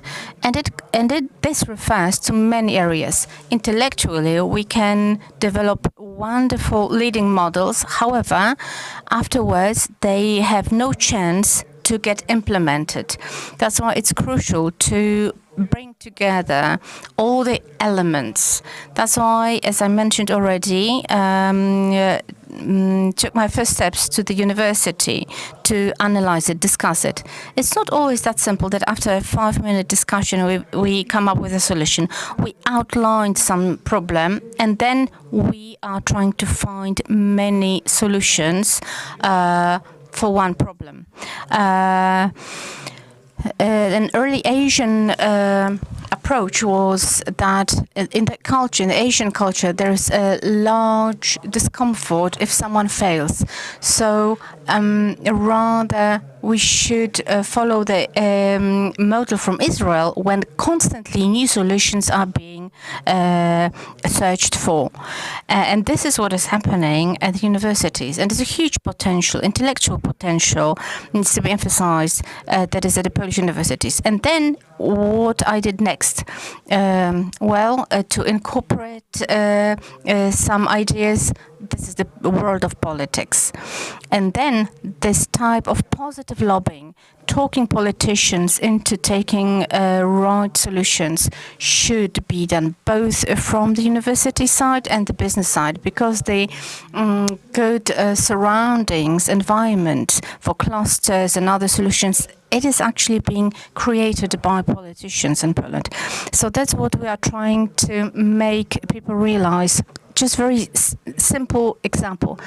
If a fish lived in water that once it's salty, once it's sweet, once it's cold, once it's hot, then it can hardly survive. Then it's very important that all the politicians from all the fractions and sides to realize what their role in the system is, because actually they define the conditions in which we are going to develop. And I must say that the politicians, I'm talking about the this term of office, they have been convinced to many things. However, it takes constant endeavors in order to push things in the right direction. I must say we have been waiting for the cluster solutions for quite a long while, and I think that the latest crisis may speed up these activities. And the third very important is the element. It's the business element. And we're talking both the large-scale energy and small-scale energy, both the producers and consumers and IT companies. Here I can say I can feel very safe. I shouldn't worry. We have a huge potential. And on the software side, I think it will be a huge escalation, even explosion of solutions, which using the latest technologies and AI and all sorts of our solutions will be creating very good products. We need to bear in mind that each crisis is a huge chance at the same time to take a step forward, to move ahead. And what we are in now is 5 minutes for energy, because let's face it, by all the players, energy has been some sort of a margin activity. Now it has completely reversed, now the fourth player, where I also turned to, is my political background, which are the local governments. So when we're talking about cooperatives, it is so spontaneously by different environments in large cities. But outside of the large cities, everything what is new, what has to be innovative, has to be initiated by the local governments, and it takes the local governments to take this step forward. Problemy z tym związane. W zasadzie z grubsza to tyle. Shouldn't worry that anything may go wrong, because these are the steps that need to be taken. I have a huge support of the commune when it comes to the steps related with energy. Thank you very much. Those solutions are available at IT companies in order to be implemented, as you have mentioned, cooperation with the local governments, which we are going to get back to, cooperation with the scientific circles. You've mentioned the Mining and Metallurgy Academy. We have a representative of that academy, of that university, and the main mining institute. So what we want is to show us how the perspective of the energy center as at the AGH University, what is the issue at Ochotnica Dolna? Is it one of the many projects, or will this project continue to be developed in Ochotnica or in other locations? Thank you very much for inviting me to the discussion. Here I look at it from the perspective of large energy sector, which is my fundamental life and professional experience, and now from the perspective of the main mining institute at the AGH University. A couple of things that I wanted to say earlier. First of all, at the main mining institute, we conducted research at the beginning of this year. We asked them what the motivation was. why you do that. So there are 2 rounds of tests. First of all, the first group was saying, because it's profitable, I got 5,000 zloty for that, because I could it was partially tax deductible. So it was the first part. The second round of research showed when the Ukrainian war started, there was high energy prices subject. I got it not because I get some extra money, but I'll have cheaper energy. And in the third round, it's because I might need to feel energy safety, because then with this energy storage, I could survive if there is a blackout, basically. So there is motivation for any action. So I'd like to say that not every municipality has to have the same energy storage. It depends on some sequences. We have areas available. We're in Silesia, in main mining institute, we have projects when we evaluate the resources of those areas. We have projects on what's going to happen after coal-fired power plants and mines. So that's where it's worth to having those investments. And then there we have the economy of decision, which is undertaken or not. And then returning to the question of the university AGH, Professor Hanzelka's team, which has the lab of energy quality, is the leading national leader. It's the leader. It's a union when it comes to virtual power plant solutions. This is contains a group of engineers, of professors, mainly electricians. So with that meeting, I did not participate in the first meeting of that group, but I think this is a huge lab for the entire Poland on how we can build such units. But I'd like to warn you maybe that we shouldn't build a system where we'll be completely independent from those grids, that we are only special, that we can be self-balancing, there's going to be snow, and those distribution networks are going just to fail because of the icing, and we're going to manage. No. We need a form of symbiosis of the large-scale, local, regional energy.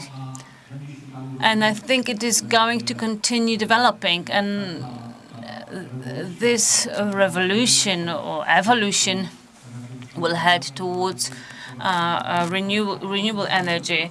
It will affect in local potentials which are economically viable and justify. So together with the symbiosis, which has not been eliminated in the world yet. That's in terms of cooperation within this area of virtual power plants. I wouldn't want to speak for Professor Hanzelek, who deals with that in detail.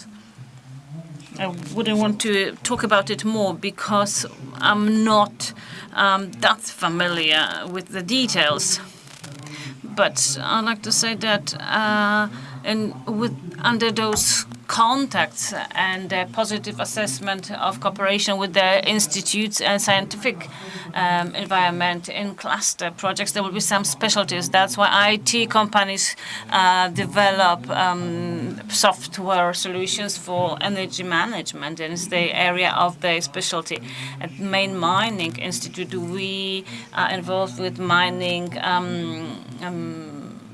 inspections, preparing ground for renewable energy resources on the premises of abandoned mine.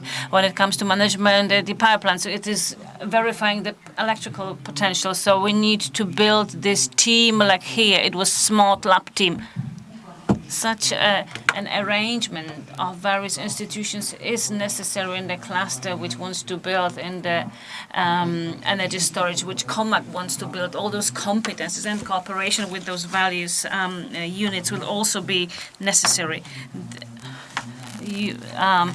Mr. Governor, you mentioned that is 5 minutes for great energy sector. How do those energy power plant concerns approach the system where we had the initiatives of energy cooperatives in terms of growth and decrease in the requirement of energy.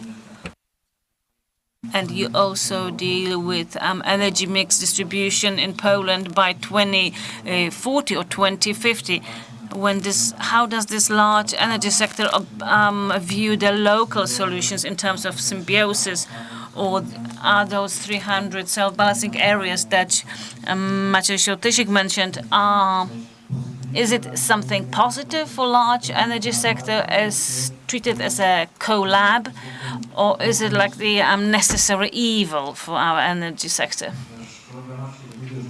Because Martin is experienced in large energy sector just like me, also in a big company. So I think that our observations today, which come from outside the large energy sector, I think they are similar.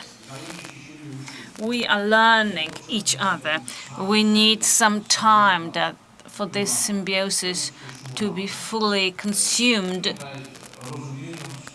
Here, understanding the issues, and it's a very good example that one-phase installations in Ochotnica changed the voltage on the phases on the grid, and so we built the storage, and the function was not storage, but such distribution of energy and its redistribution, so we could keep those the storage on the grid. And this energy in the next few years there will be a growing number of dispersed sources. It's good to build them so they could learn to rebalance locally, because otherwise, if we build 100 years photovoltaic farm, if we have 100 impulse on the grid, who's going to provide stability? Because these are obligations of the large energy that is not going to get free from. Because this is learning, cooperation. This is not selection, which is not required. This is a direction that we're not going to reverse. This is one interesting thing which we saw yesterday, because I opened the conference of natural resources and energy in Zakopane yesterday.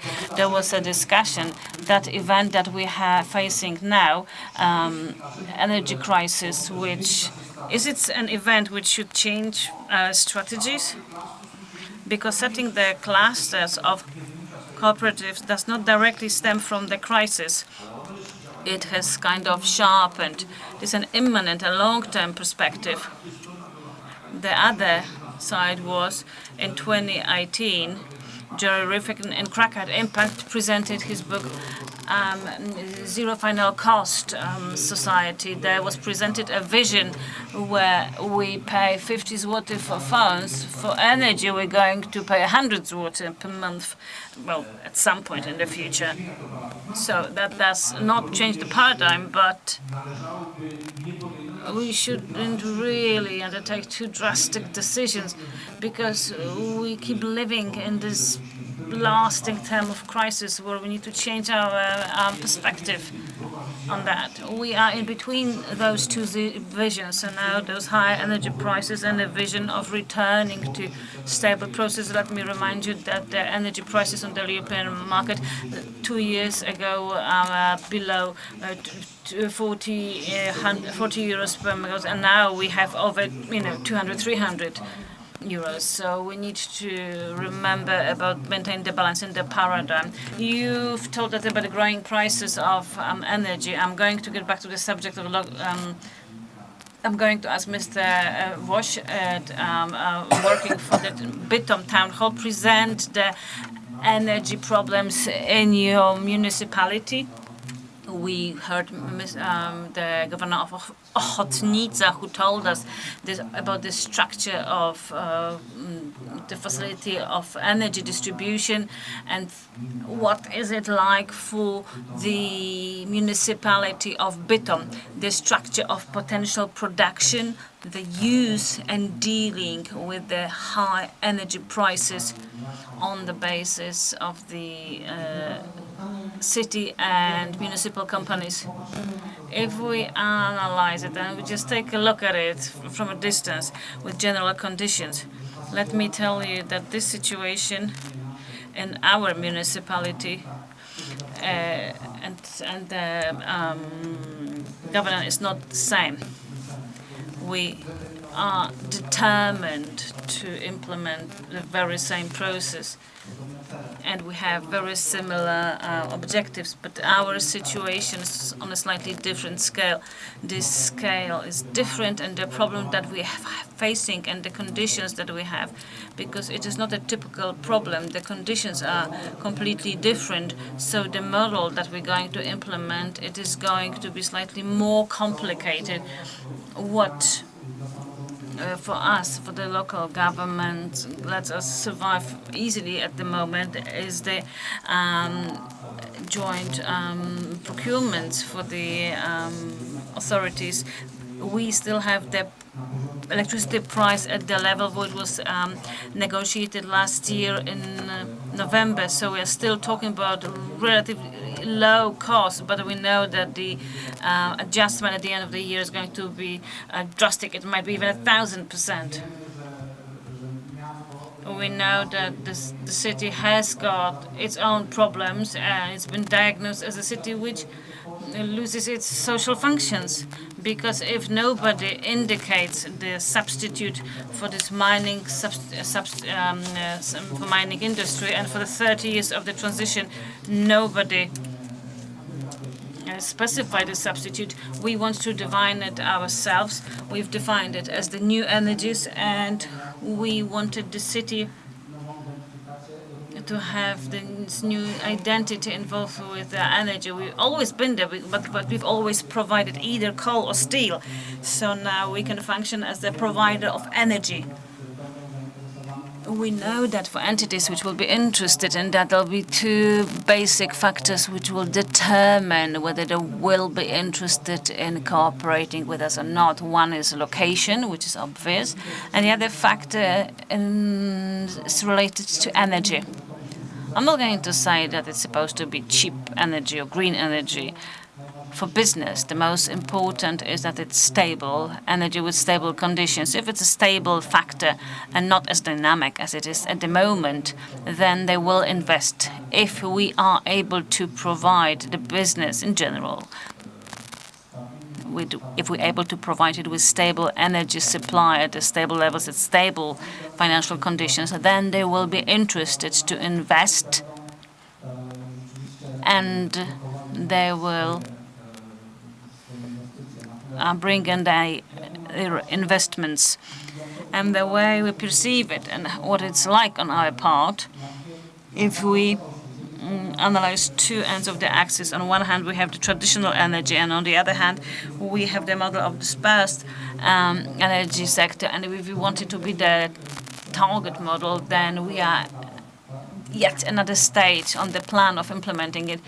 The municipality has shown how it can be achieved. Our conditions are slightly more complicated, but we will be another stage, and we will have further stages which will be this path to implement it on the scale of the entire country.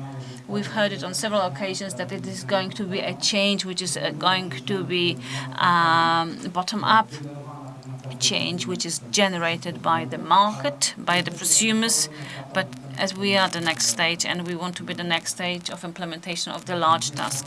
Thank you. You've also mentioned stable energy prices. I remember 1.5 years ago when we had the energy storage system being born. So the prices were relatively low and stable. So congratulations on foreseeing the future, really, and the idea where the storage system really can function in terms of economy. how did Comac Institute, where we have Bartosz Ponik representing it, how do you perceive the steps in building the aggregator and as a Silesian system of energy storage? Because as we have heard mentioned, cooperation with large energy, with settlement, with the prosumers, cooperation with the scientific circles. Unfortunately, due to the illness of one speaker, we will not hear the strategy. But if you could tell us further steps in the construction of such aggregator as performed by the Comac Institute. Yes, this strategy is going to be there. It's not going to be discussed in detail as the vision, and I hope it will be sufficient.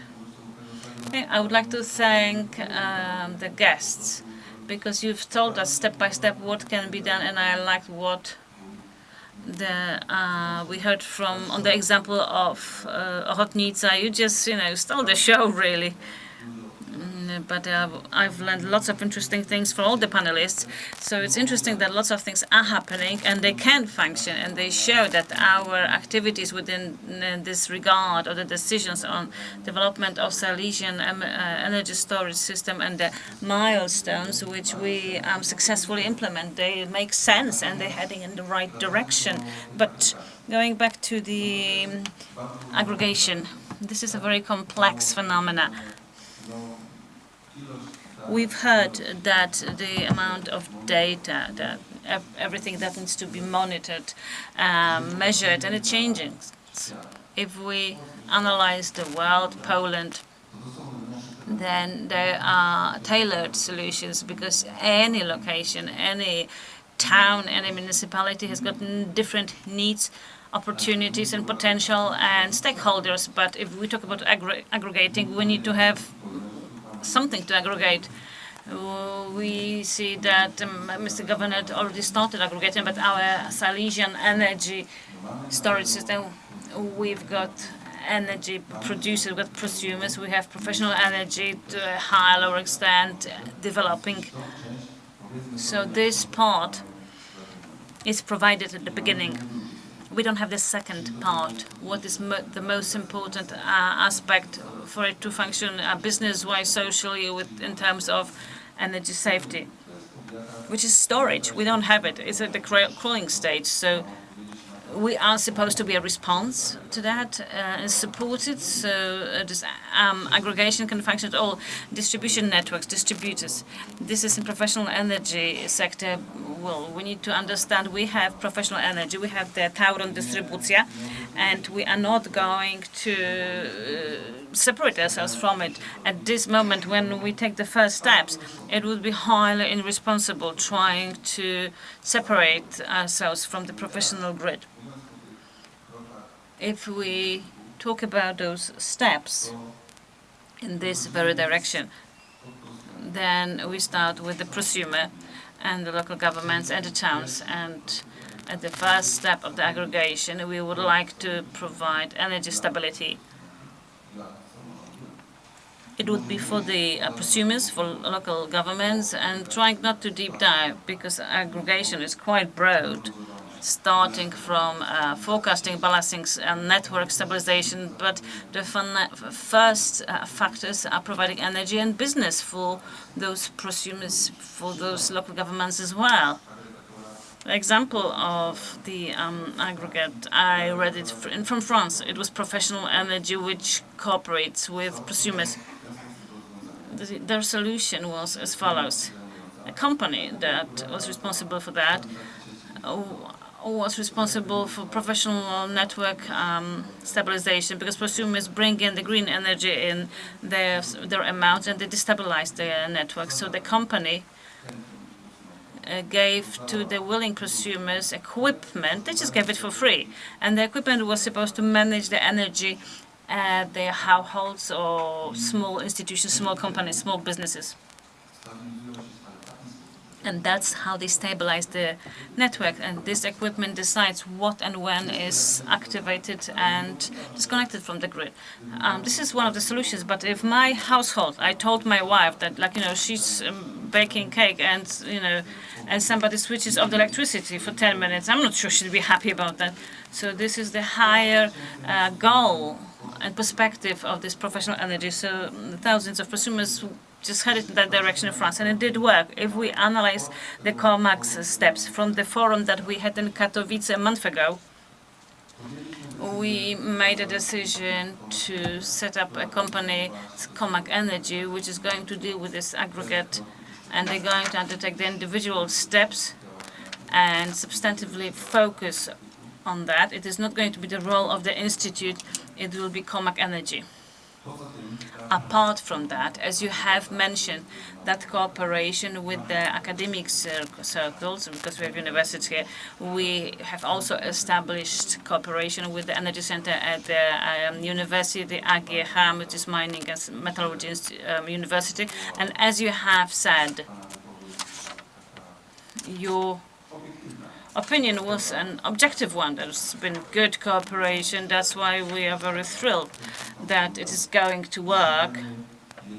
Let's not seek for one solution to a problem. Let's seek so many solutions, because no solution is going to be perfect. Let's not limit ourselves. So yet another step is this cooperation. So this aggregation can function. We need to get that competence. We need to establish that cooperation. As such an example would be what has happened a month ago, which is signing the agreement of cooperation with an agreement with BITOM within the strategy programs, where we see a lot of opportunities, because the city has got huge needs. So we would like the project and the next step we wish to take, not like self-sufficient, but green, relatively no emission city would be BITOM, because BITOM is really active, really motivated. But we also set up clusters, because the role of the clusters is that it accumulates people as groups of stakeholders. And we've also established, as you said yesterday, we had an energy cluster with Zabrze. So those steps are being taken. We cooperate, we start cooperation with producers of energy storage. This is what is missing. We analyze the potential location. We are not just closing off to them. We are trying to have those missing links emerge. What we are very happy about it, the clue of that, because knowledge is the key and good measurement, but the IT tools are there. You have mentioned about it, you spoke about it, and they do function in the world. They must be tailor-made, and those needs need to be identified very well, written down, calculated, and that's going to be the next step within aggregation, which is supposed to emerge. Just, in a nutshell, that's it. Thank you. Now we get to the second round of our discussion. You have mentioned the IT solutions, which are tailor-cut. Let me start the second round with the IT representatives. Dariusz from IBM. You have mentioned 3 years of building the system in Scandinavia. What is your forecast for that? What is the time period for construction, the tailor-made system for the Silesian energy storage? What time are we talking about? What obstacles can we foresee with regards to the IT sector? So we understand that those IT solutions must be in response to the current legal system with changes, and it makes the modification of the system available. Thank you. This is what you have kindly mentioned. The general problem that we encountered when discussing with our friends from Scandinavia was about the conditioning, legal conditioning of our Polish market of energy. We presented to them the status quo of law, and after the first recognition, say that it's not possible simply to just clone a solution that currently is in force in Scandinavia. So transplanted one-to-one into Poland. This would take serious changes in terms of law. However, when we're talking about the time aspect of this kind of implementation, It is also connected with this what Bartosz Polnik has mentioned. We actually are still before the investment stage and investment cycle. So regardless of the fact either we say that we can clone some existing solution and after some adaptation, theoretically, it might work. After a year, it might be fully functional, then temporarily it will be kind of useless. Because in order to make sure that IT provides a tangible result, it needs to have something to manage. Rather, the question is then, what the investment cycle will be like in the Silesian region when it comes to the construction of the Silesian energy storage system.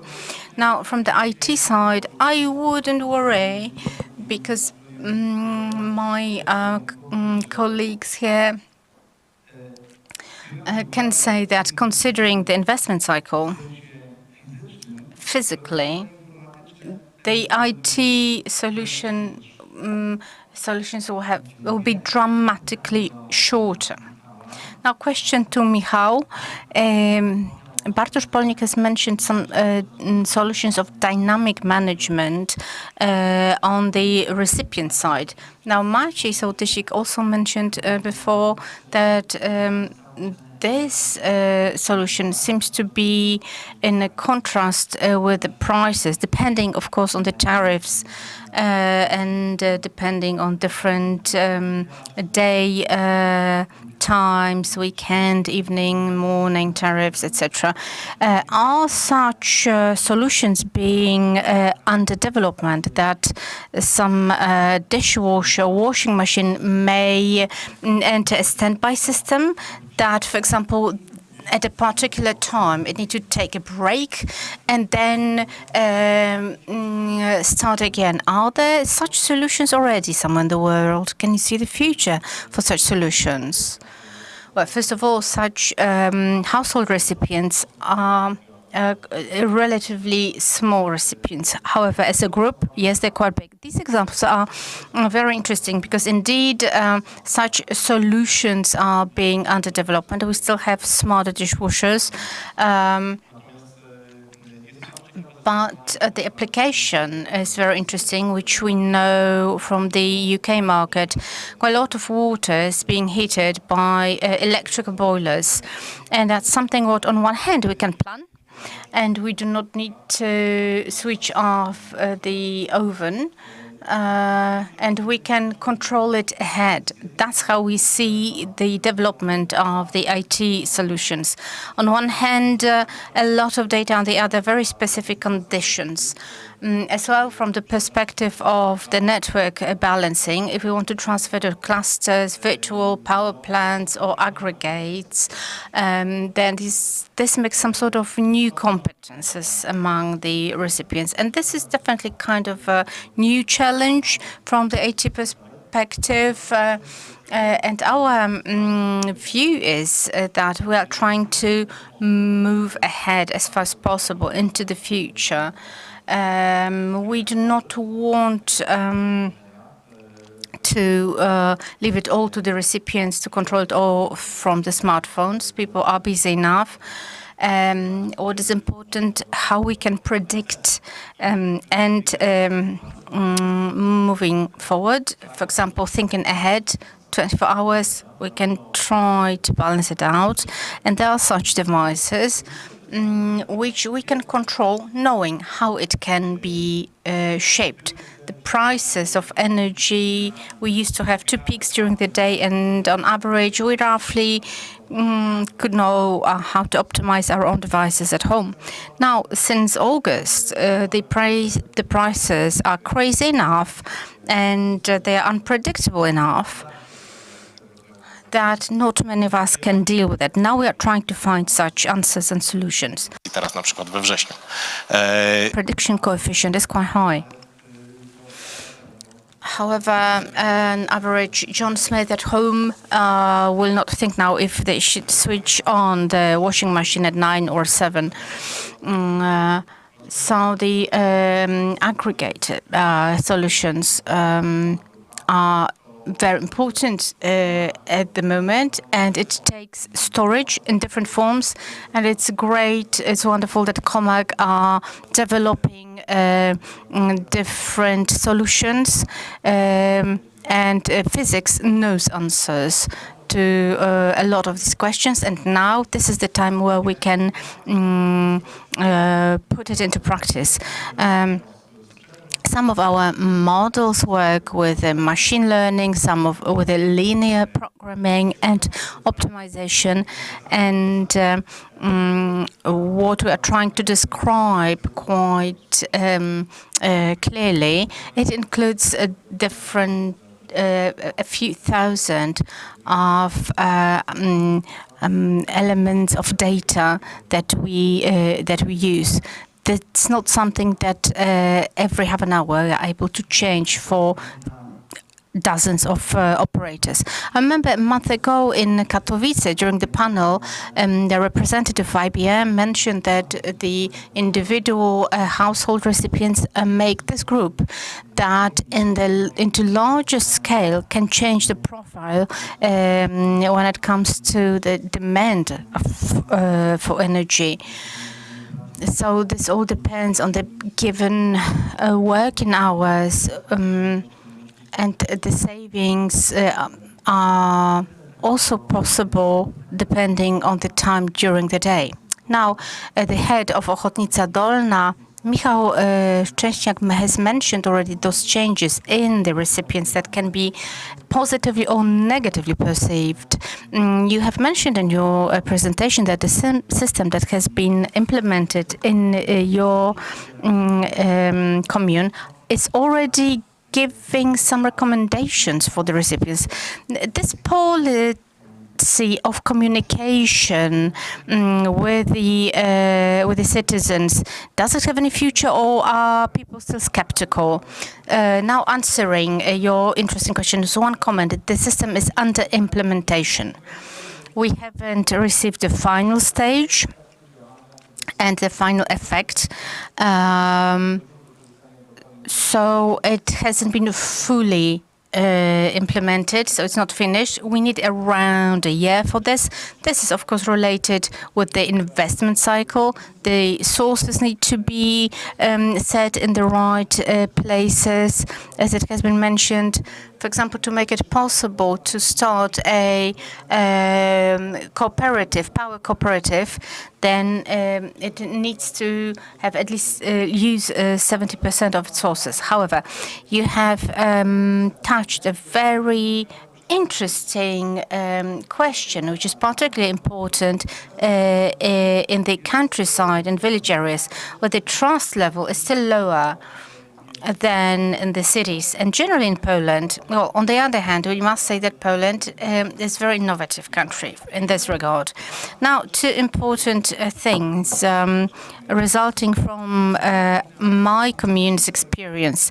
My citizens very quickly got convinced when it comes to innovative solutions. For example, the sensibility of PV installations. Of course, mainly from the financial point of view, because the energy is cheaper, but as well it's the matter of comfort, because some of that energy is used for water heating. And thirdly, or the third aspect is ecology.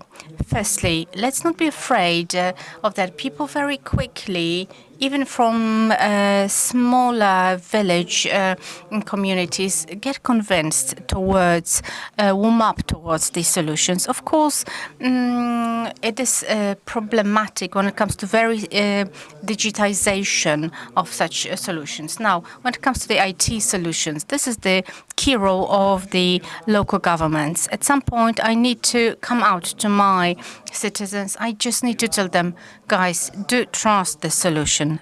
I'm telling you, I had to be there in person and say, guys, do not be afraid, sign it. Sign the declaration on cooperation regarding the additional measurement in your buildings. It's not against you. It's for us to support us how to solve the problems with excessive voltage in the network. And sometimes we had to convince over 70 users. Of course, there are some risks that sooner or later that the head of the commune will encounter some unsuccessful solution. It's inevitable. However, we need to analyze very carefully at what point, and it's a question that a lot of companies ask themselves, at what point can we tell the clients, the customers, purchase our product, it brings you savings. So now I think that the applications are intuitive enough, and the knowledge and education, is particularly in the young generation, is high enough that it shouldn't be any problem with the absorption and application of those apps, the usage of those apps. And the solution needs to be getting more and more automatic in order to make sure that as many things as possible are being managed automatically. For example, where we produce where the consumption takes place. I'm not saying these tools are ready at this stage. However, we're talking about the objective and what it consists in. And now, finally, I would like to mention two very important things. Firstly, mentioned already by the professor from the academy, super important is to understand that the power system, energy system, like any other system, is like a body. There is a place for bigger and smaller players. It's not against anyone, like the big energy, or this is like the hand would like to act against the brain. What can we see on the stock market now? So when we can see that the margins of the companies are too high, but there's something different when we try to correct it, but there's something different that when we want to eliminate a player, two different things. And we very highly value our cooperation with Tauron, for example. Well then, but so what if we can produce a lot of energy, if we can transport it because the networks are not ready? So very often we sit together with Tauron when we explain here or there we can build another source of energy. At the same time, Tauron is thinking how to reconstruct the network to make it available for this new source of power in the network. So dialogue is crucial here. And finally, profitability, economical profitability. Before I became the head of this commune, for 20 years I had been an entrepreneur. It has to be profitable, and for the local governments I need to draw your attention to the fact that each such activity has to be analyzed regarding the profitability and financial context, because very often there is such a tendency for creating solutions. So when we get some bailout for some sort of single investment, fair enough, we can quickly create something, but then there's servicing, maintenance, continuation. So all these elements need to be brought together. And we, as the good side for us is that we can wait a bit longer for the return of the finances than a single consumer. But optimistically, in Poland, when we're talking about producers of power storage, there is enough in Poland, enough of potential to solve the power issues in Poland. There is enough potential among our scientists at all universities. We have modern, in this aspect, society, which very quickly gets used to IT, newness, and is moving together with the spirit of time.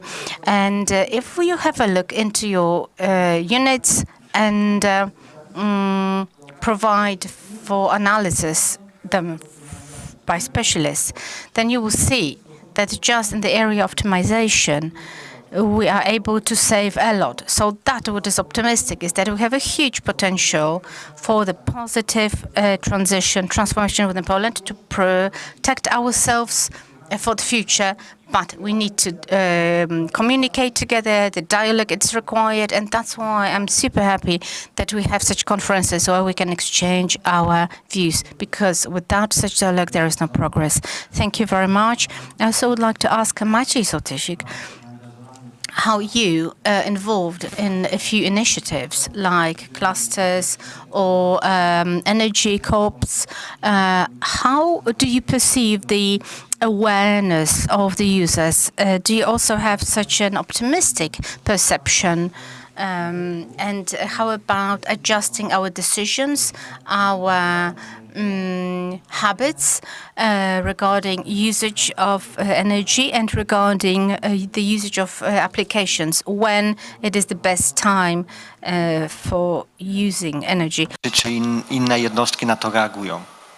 Discussed how other units are reacting to this. I wish it could be like that, that we could discuss this level of education, but I can observe something different. I can see some disheartening in the participants.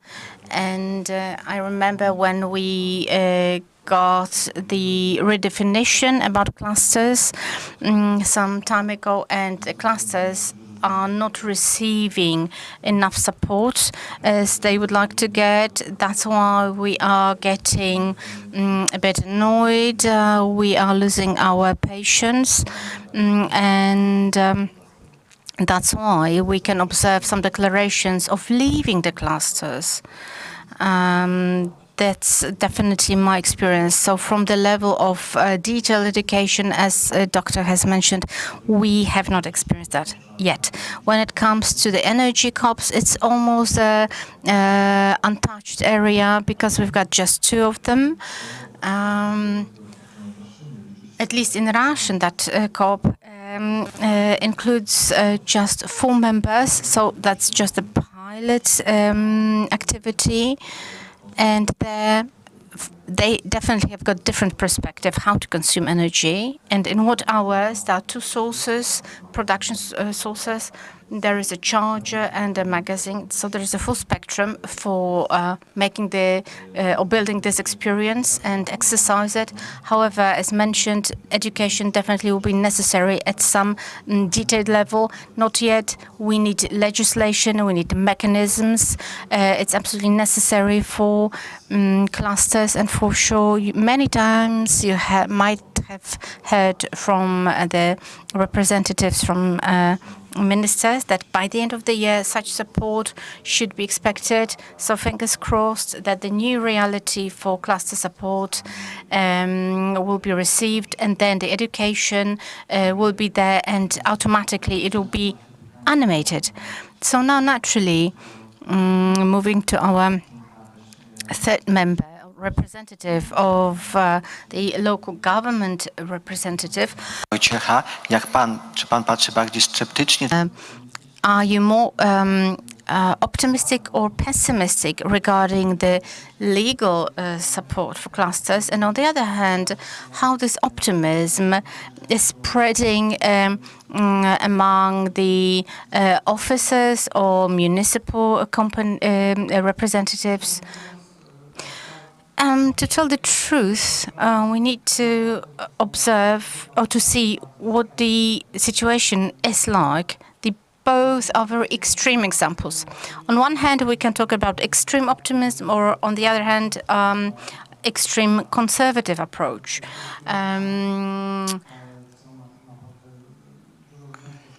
Which is strongly related with this, how people react to changes. On one hand, some will aggregate the change and they would always be very optimistic. On the other hand, these who are trying to force that change on, they will always be skeptical. And that's them who in the first place we need to educate and talk with. But that's a one-way ticket, or there's no way of return. And we still want to follow this path. It's only a matter how soon, how quick we can implement it. If we can convince those who are skeptical, And based on our expert knowledge, and in those countries where the experience is more extensive, then the entire transition will be much easier. And I know that every day, with each talk, with each discussion, with each examples provided, and presentation showing how it works well, then the skeptical ones are reducing, that group is reducing. So once we are well prepared and consistent in the implementation can be doing. There is an English saying, the success can be achieved when the prepared ones get the opportunity. Once we are not ready, we will miss any opportunity. When we keep waiting for something that should solve our problems, that will never be successful. Now, when we get consistent and we implement the guidelines that we set, and we do our job, then when we look at implementation of any project, we can't say that there are good or bad conditions. They are as they are, and we are at this stage of project implementation. It needs to be reliably prepared. The background needs to be strong, and the cooperation with the R&D units is super important. And just the diagnosis prepared by them, it took 1.5 years. And before I learned the conditioning within the city, it's 1.5 years minimum of intense work and learning about the city. And then this knowledge has to be transferred to the R&D units, and then the solutions can be developed. The larger commune, the larger requirements for energy, the more complex it may be. But then still it is the path to follow, and then we can achieve our objective. Thank you very much. You have mentioned the opportunities that are before such solutions. And a similar question has been asked to the Deputy Director of COMAG. So now I would like to ask how COMAG, when talking to many entities and local governments, is there a large level of optimism for such balancing solutions, considering such large differences in energy prices? Or is there maybe more of skeptical approach due to a very long preparation for some cluster solutions which have not been successful as for today? Well, both, that's what I can say. But it's still very positive that still the majority are positive. And of course, some disheartening is large because the cooperation between different companies and local governments have been on for a long time.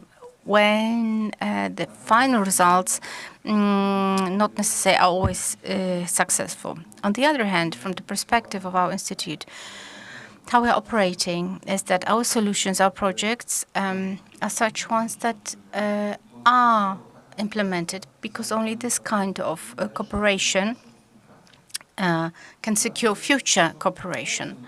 And for me, it's quite difficult to understand that there is some project or initiative that it is being put on the shelf. That, for example, some company or any entity involved, be it on the city side or any company, just leave it as it is because there is this stage finished, the project is finished, thank you very much, end of story. It can't work like this. Now, the optimism is still high, and the situation has forced this approach. We can also see with the representatives of Bytom, Zabrze. Bardziej gotowe, bardziej otwarte na tą współpracę. Of course, there are more and less determined centers. We can't say that their approach is negative. They possibly need more determined. They are more reserved. But each and every next meeting, discussion, provides them with more conviction, with more examples, with tangible results for the society. And as well, it makes them stay in the locations where they come from. As I can remember, the migration is huge. It's absolutely dramatic. What a huge problem it is to get investors due to the fact that we don't have the green energy, which makes the basis for everything. So these are the arguments that are convincing for the cities strongly. And the solutions that are around the world and in Poland. We also discuss the technical matters. We still have present companies here that can prove wonderful solutions. We've got great technical thoughts. We've got wonderful scientists, engineers. We can get this all together and build something great. And when, if not now, because that's the best time now, because this time will not repeat again. And of course, we're talking about those means. Without financing, without money, it can't work. But everyone, every second person is repeating, how long can we wait for those for the financing? It's not about that. The investors, as well Polish investors, who are very much involved and interested. So the cooperation of all these entities is crucial. There is an optimism. The cities are interested. We are trying to convince them more and more. We are trying to prove it's sensible, and this mechanism is working. It was exactly like with thermal modernization and photovoltaic. By the time when the first neighbor installed the panels, then the next one wanted to do it as well, because it proved that it is balancing financially well. So one commune can set an example, then the next ones can follow. And let's stick to that. Thank you very much. One more question in the second round of questions. And in a moment, I will ask you to summarize briefly. And coming back to the question of balancing, local balancing, how such balancing is perceived by the large big energy players, also considering technical possibilities. It has been mentioned additional measurements introduced in Ochotnica. So the prosumers who have the photovoltaic installations, very often they have got the dual readers. Not all many have got this kind of devices. So how the large energy players are looking at that, as well from the point of view of the plans implemented by the Office of Energy, and from the point of view of different instruments like the SE, which were implemented quite lately, not as tests. It took place just 3 weeks ago. So can the energy companies see in the future like controlling a bit of that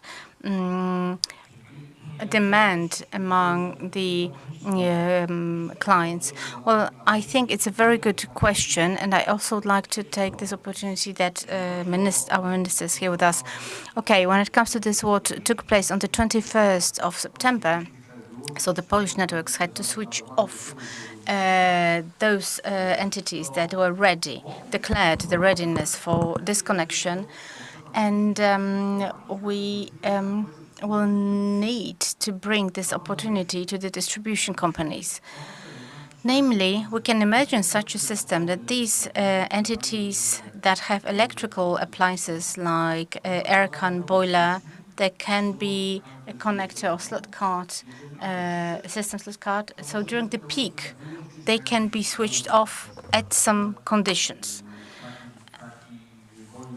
So, for example, when such a boiler can be switched off for 2 hours, or aircon that, for example, that the temperature cannot raise by 2 centigrades, say, at home. And then it will be possible to save 1 gigawatt of power.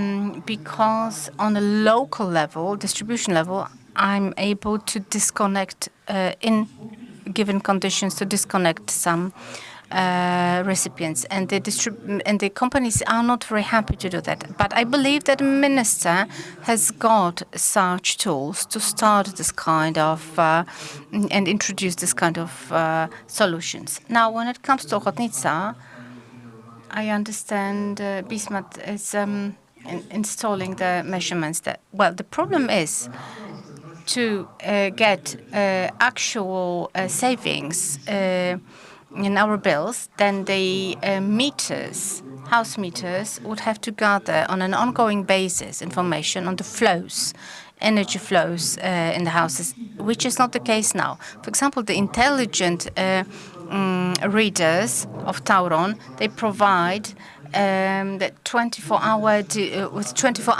delay information on the energy consumption.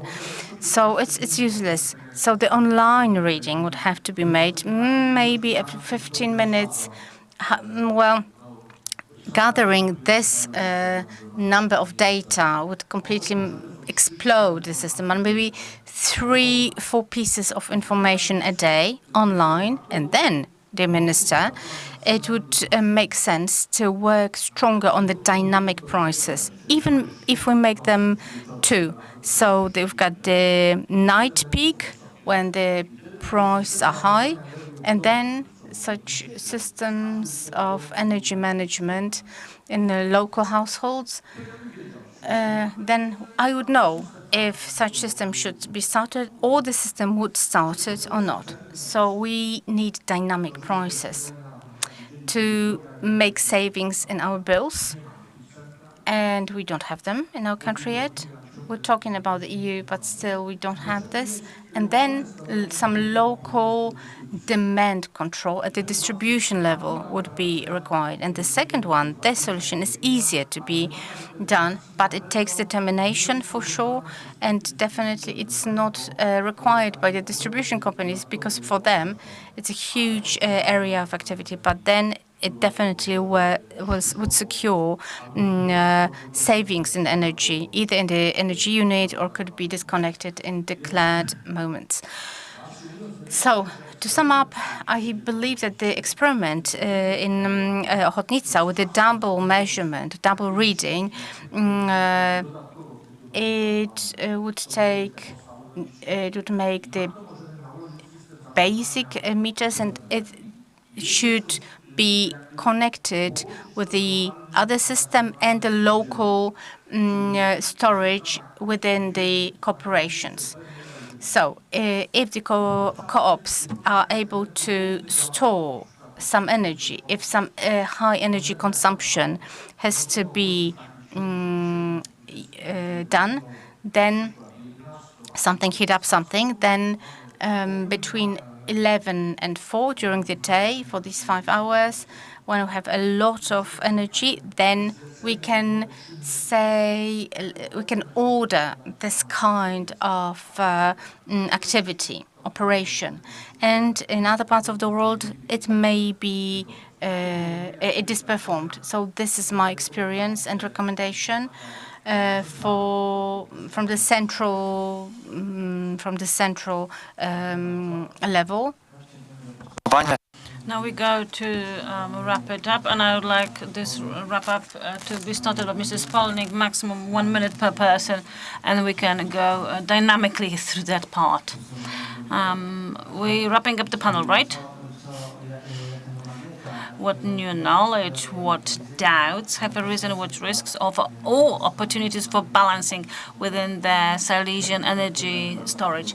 I'm really motivated with what I've heard on this panel. This example of Ochotnica, even more so, it shows that it does make sense. Of course, since we do know that it makes sense and we're hoping for that, it is obvious from our perspective. But all those hazards, all those that you mentioned, the legislation aggregation in this system is based on the law that is effective, and the solutions adopted in the world, well, it's not going to work like that because law is different in different parts of the world.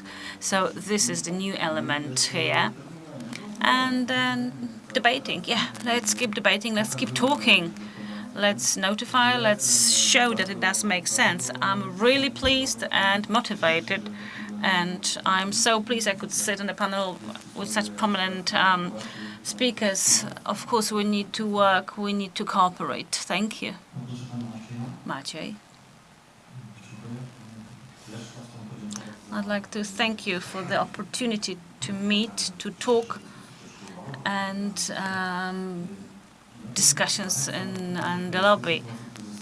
I'd like to encourage you that with regards to this crisis situation that we have in the world in terms of energy, so we could draw on from it, because we can't draw like good conclusions from it. It could be an impulse to do something bottom up on the citizens level, local level, whether it's going to be a cluster form or energy cooperatives or collective prosumer, which is already functioning. Soon it's going to be virtual. Let's not fear that. Let's do it together. And all those elements that have been mentioned here, I would add. I'm not sure if the discussion took place yesterday, the issue involving energy poverty. And since civic energy is an opportunity to eliminate energy poverty, so we could have another panel on that. And I really organize that with the next edition. Maybe they could try and go in that direction. Thank you. Wojciech. My first experience is that this critical mass that we need for that transition is growing. And this effect of the snowball, we could say just a bit more, is going to bring the effect that we're all expecting. If I were to convince anybody to do anything, it is openness, sharing either your experience, and not treating everybody as competition, but so we could sit together and, as we say, within Silesia, as we could organize this transition, because nobody is an island. We can't do this transition on our own. We can't be an energy independent city which is separated from the national grid. We've been really divided into grids, and we are part of the grids when it comes to the metropolis, which is an ocean, an entity which involves us in the grid. If we have the same objectives and we talk and we implement them together, then it must work. I wanted to sum it up in an optimistic manner. Thank you for the invitation on this panel. I think that, yes, sure, Poland faces a huge challenge involving energy, but also it faces a huge opportunity, and we have a great potential in creating solutions which can be scalable, which can be sold in the world. So we're facing a huge opportunity to create products and services which may elevate us higher up or help us catch the wave or yet another technological revolution which is happening in the world. We are at the face of yet another technological revolution and war, which unfortunately escalates and speeds up those processes.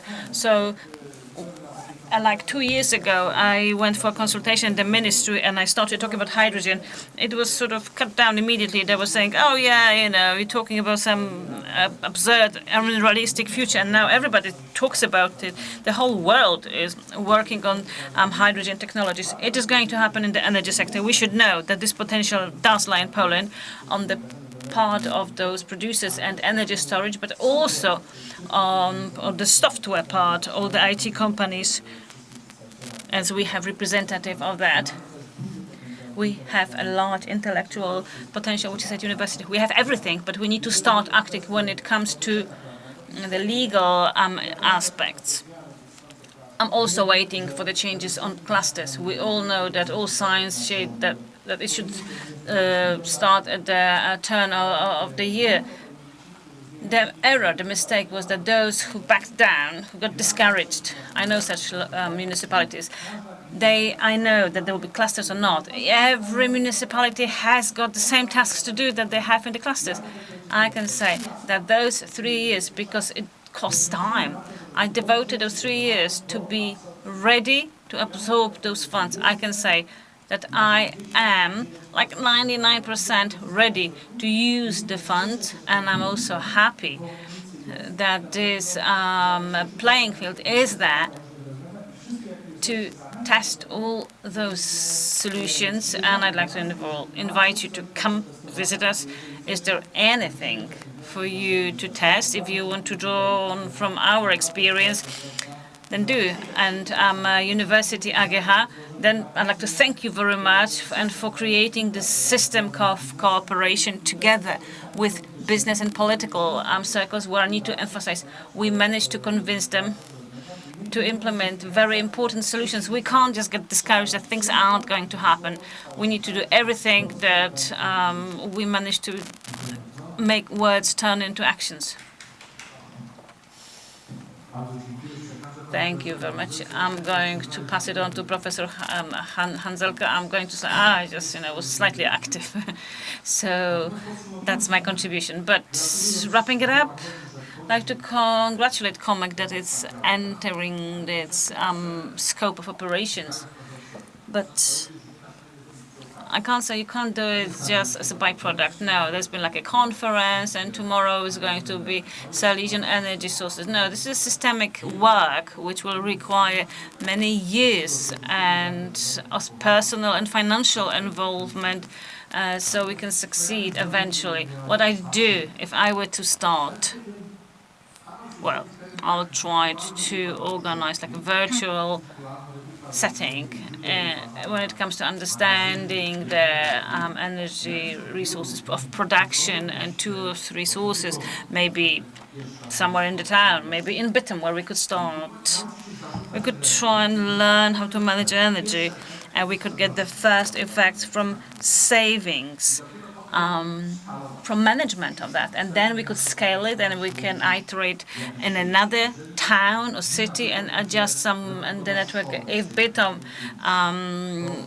refurbishes some school or public building, and then we can have this energy management system, the BMSs. So without the knowledge what's required and how we need to do it, it's not going to be a solution that brings economic benefit, because the show of activities make no sense. They need to involve economics.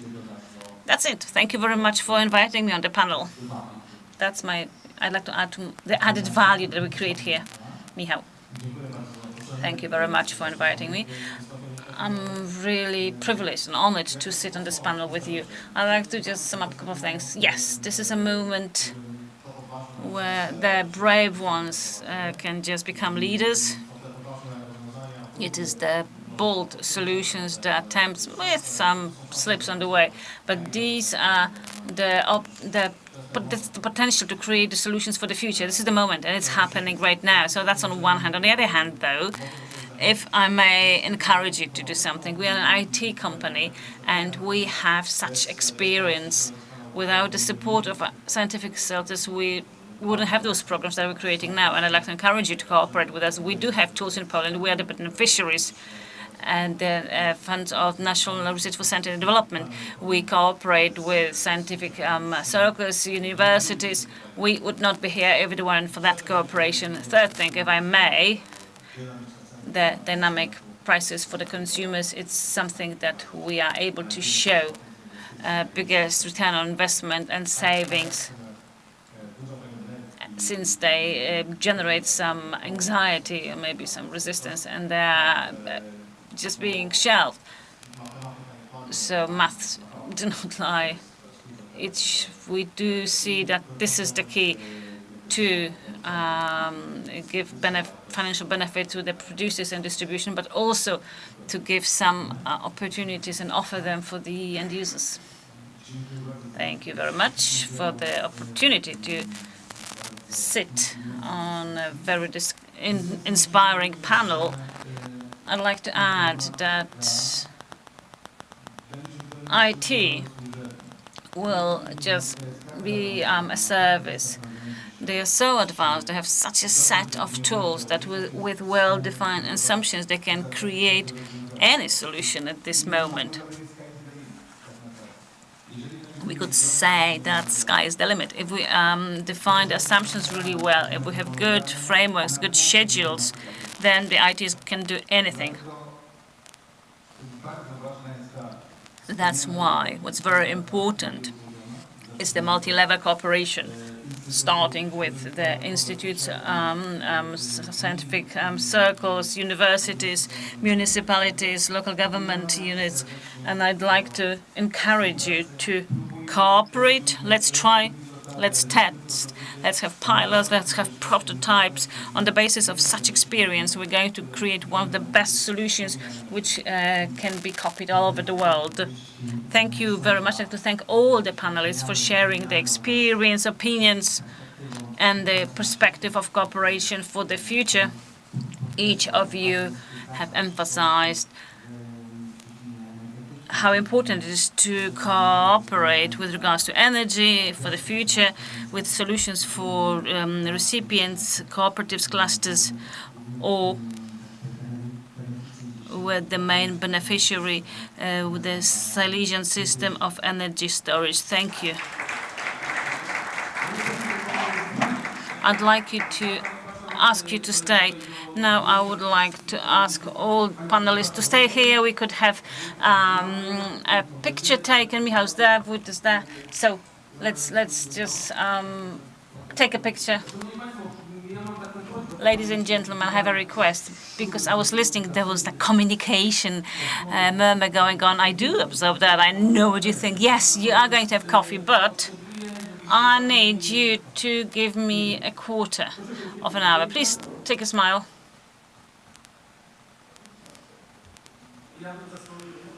Yeah, if I was to stand there, I'd just cover them up. Thank you. Ladies and gentlemen, I'd like to ask you just, sit in the front row, it'll look cool too. I have a request that we have the short film on, so we can see that.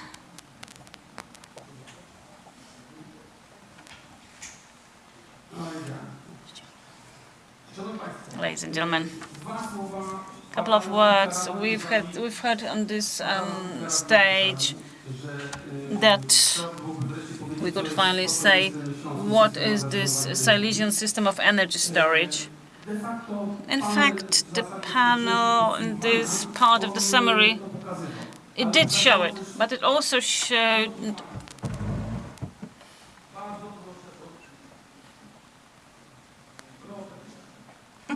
Come on, guys, sit down.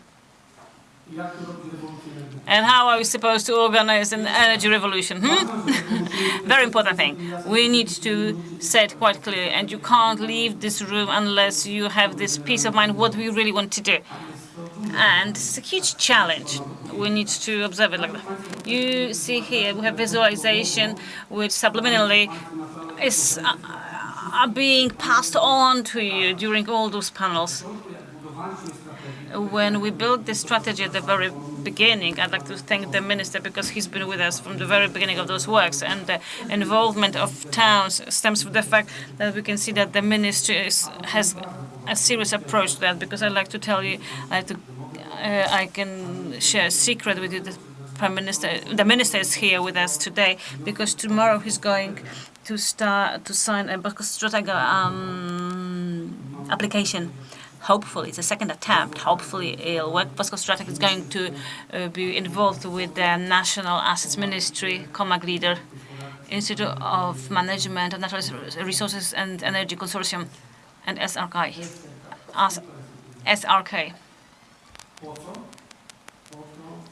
And this is done so we can take a look at where the problems lie when it comes to making the post-mining areas available for such operations, such as energy storage of all sorts of types. What's very significant for us is that we seriously believe that this is the Polish route to transition in terms of energy, but also in terms of civilization.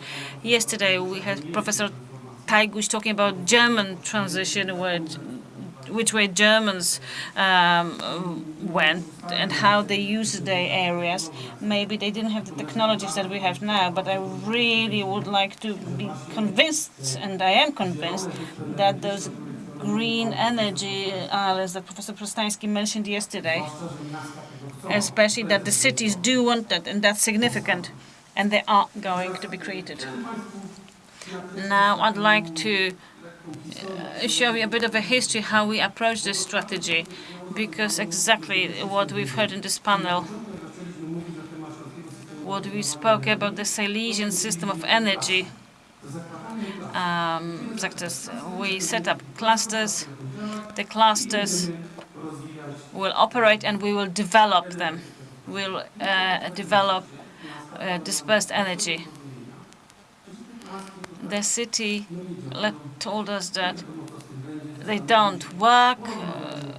We don't know how it's going to function. Let's talk about projects. And here you see the visualization. This is a poetry by our graphic designers. And behind them, we have pre-feasibility studies.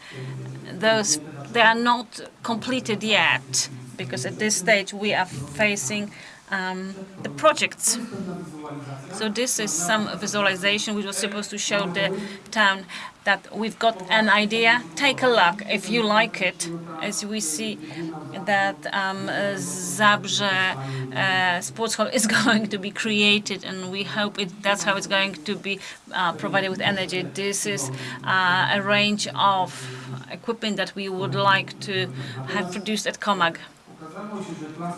And it turned out that clusters are not going to solve the projects, and it's just a concept with projects. We started wondering in which direction we should follow.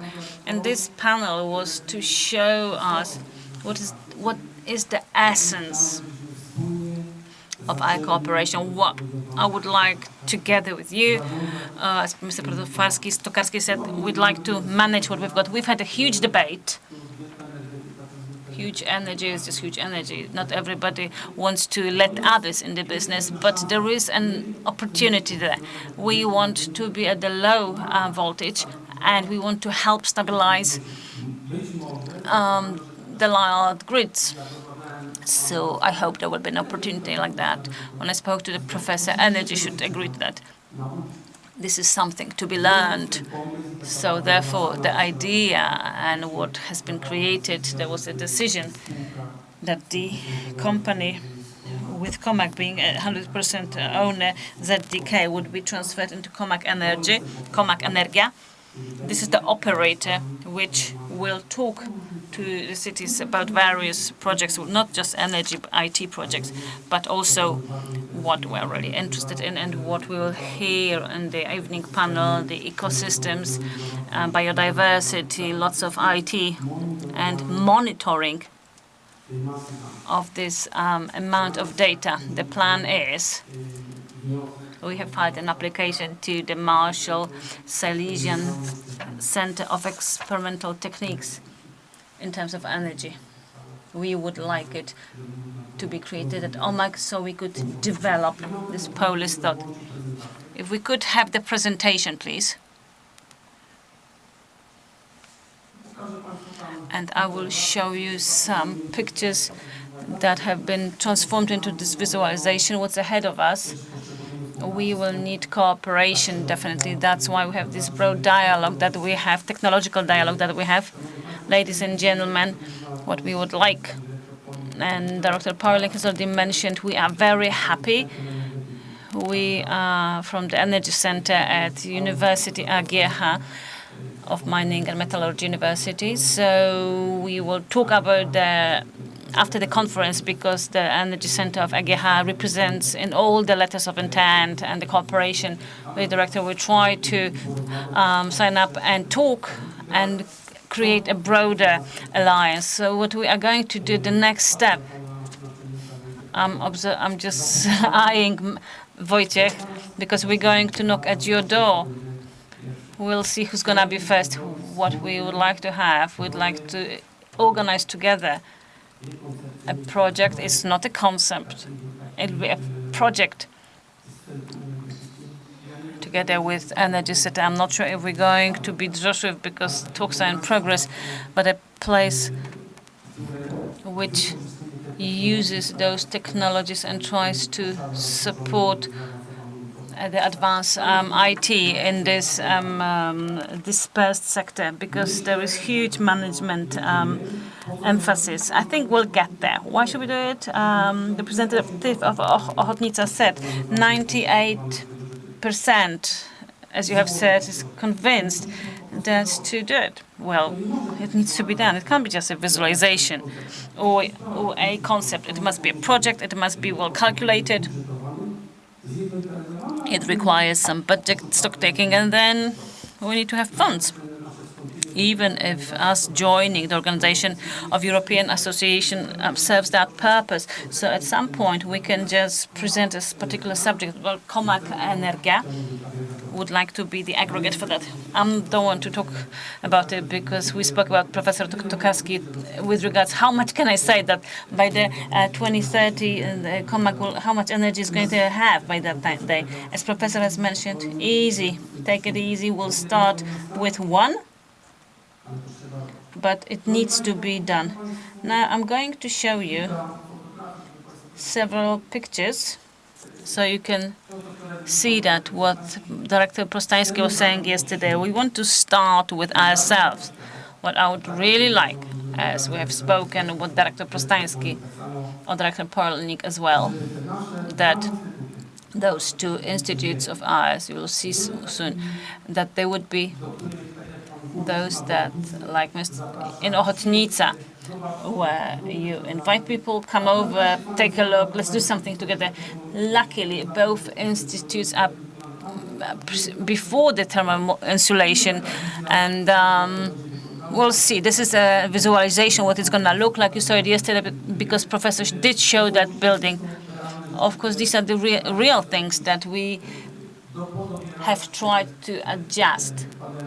And those photovoltaic panels also on the walls, that we will use the new technologies for the employees. I would like to be a passive building where there is aircon, where we involve recuperation and other options and answers that would serve the employees. Good and modern solutions. This is a take from different sites, and that's yet to. If you've been to Katowice, this building has been slightly constructed. On the left, you see the containers with energy storage, the charges, Zabrze Stadium. What's significant, the infrastructure, because that's what the city wanted. This is after consultation debates with the city. So there will be an opportunity to charge up the cars. Here, Makoszowy. This is a green concept, I would say, but as you know, they're huge areas. Those panels, you can imagine, will be on the roofs. I could recommend, and you know there are no technical problems to implement such solutions, but here we decided to leave that area. As you saw in previous visualization, there is like a moonlight landscape rather. It is Bobrek, not Makoszowy. So we had questions on that. What did we come up with for Bobrek? Because here we try to be very gentle, so we don't infringe upon that infrastructure. So the idea is that the metropolis, and that's another challenge before us, because we keep saying that the hydrogen buses will operate in Silesia, that in between our various locations, those buses could go in, charge up the hydrogen, and just go on. So these are very well all communicated, well connected areas, so that shouldn't be a problem. So this is a take from like a bird's eye view. So this is like a flagship of Silesia. This is Powstań Kutców Śląskich coal mine. We observe the solutions in the world, but it must work. That's the only difference. When we don't just try to change it into something else, which would not be properly used business-wise. So there is more and more. And now the charges. We think that nothing stands in the way of an aggregate, which would be Comac Energia, which could be involved together with cities. Because I can imagine that we have this Silesian energy storage, we create the concept so we can support each other within those terms. Comac tries to develop their own solutions, but I'd like to show you the visualizations, new options, and our employees are most important. So that's the car park, and it's being created, and this is the solution. In general, we talk about warehouses. These are the solutions of the entire team that worked on that strategy. We're thinking with Professor Prostański that it would feature in the book, which we would like to leave as a concept. Thank you very much. Let's have the animation. Yeah, the concept that the Institute would like to leave. The key element that during those work we have established really strong relationship with the cities, and not only. And since if we talk to you about it, this shows the direction that we have undertaken. If everything works as we have planned, on one hand, we have the strategy where we think about changing the regulations and which path we should take. And on the other hand, we have cooperation with the cities initially. As I would say, we would like to be really transparent and to talk about it and notify in a transparent manner. Then I think we will not have a month. I'm not sure if it's going to be in 3 years. As you saw with designing and projects, I would like to invite you to cooperate. I think it's worth it. And Comac shows that the Institute of Green Transition wants to be part of it. I'd like to thank you very much for this panel. This was my pleasure to meet you. I think that this is the first and not the last one where we show our strategy. I'd like to thank all those who were involved in organizing this material. And I hope that if we have the Global Congress of Energy Storage, will be more involved to develop it. Thank you very much, Minister. I'd like to thank you on behalf of the organizers, because you were really careful when you provided help in those projects. Thank you very much.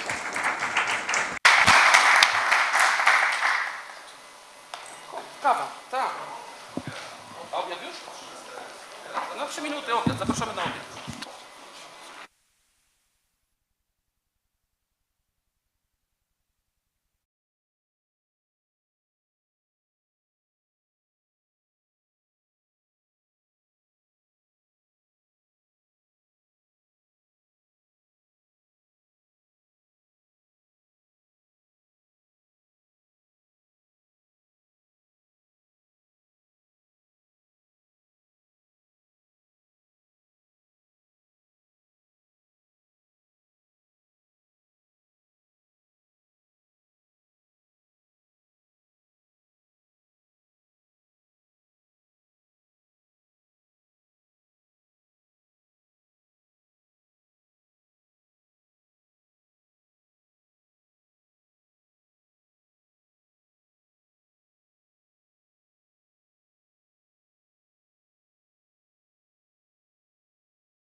and we'll be listening about power, site development, and related matters. We've got very interesting presenters. One slight change in organization.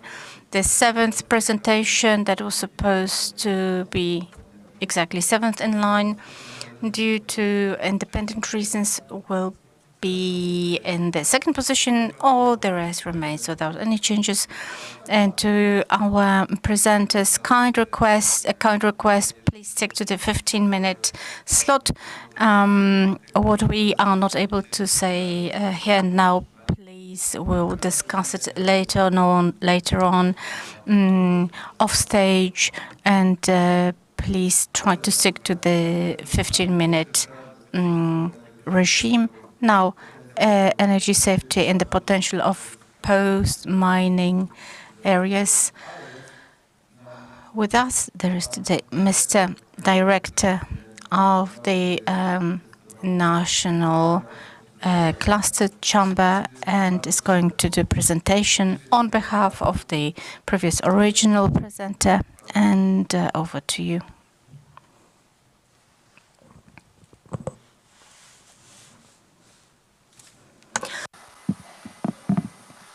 Dzień dobry Państwu. Good afternoon. As mentioned, my name is Tomasz Drzało. I'm the managing director of the Renewable Energy Clusters Chamber. I'm going to tell you about this. What you can see in the first slide. So the Polish dispersed energy. This slide and the next ones are actually the most important ones that you're going to see today, to remember, to take with you. So first thing, the Polish dispersed energy. This is what safety consists in, and it is also shown, or it has been proved by the situation behind our east border, and half of Ukraine are already afraid to have the electricity. Now, when there is a photovoltaic farm is bombed, it still can work within 90%, and damaged panels can be rebuilt within 2 weeks. Of course, the dispersed energy doesn't have to be based only on renewable energy sources, as well, for example, biomass. Some stabilizer as well is required, and we cooperate with COMAG. W naszym przypadku w tej as we believe that the energy mix here should be based a stabilizer on coal. All the rest we need to produce from the so-called renewable energy sources. Of course, so-called, because energy, sun energy, solar energy is not renewable. We know the rules of physics. This is the second slide to remember. It's very bad, and it's going to be still worse. And we should be aware that things are going to go down the hill. Not without a reason, we can see winter in this slide. And slide number 3, human being as well as the legislator is this is the Murphy's Law, one of my favorites, is taking reasonable steps only with all the other options have been exhausted.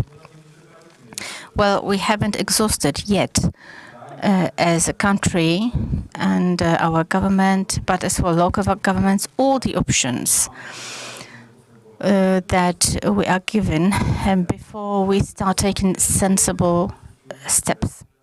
In our belief, this is the limiting of energy costs rather than subsidizing the high costs.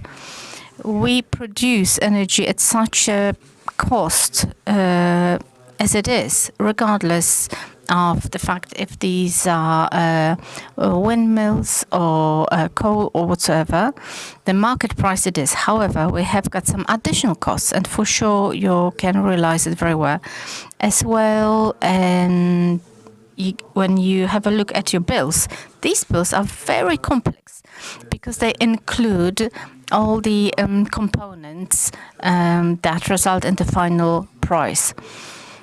We've got also some hidden prices, transmission prices, final prices, a cogeneration price, and of course from the 1st of January, the price from the 1st February of last year. What can we do to have a cheaper energy? Next slides are going to show this. But as we're talking about the potential of the post-mining areas, therefore this Gorzelec cluster example, President Spiridowicz was supposed to present it. I know this cluster very well as well, and now a few slides explaining what that cluster of Gorzelec is about. Because clusters in Polish law are regulated roughly within, or the regulation take about half a page, where the energy regulations take some thousands of pages. And maybe half of the clusters work efficiently, the other ones are more just on the paper. This is an agreement of local market and agreement of local participants, where we have independent sources of energy and highly efficient cogeneration for heat and electricity. And it covers one powiat or 5 surrounding communes. We're talking about the current regulations, because as some other amendments considering renewable energy sources and the so-called cluster law has been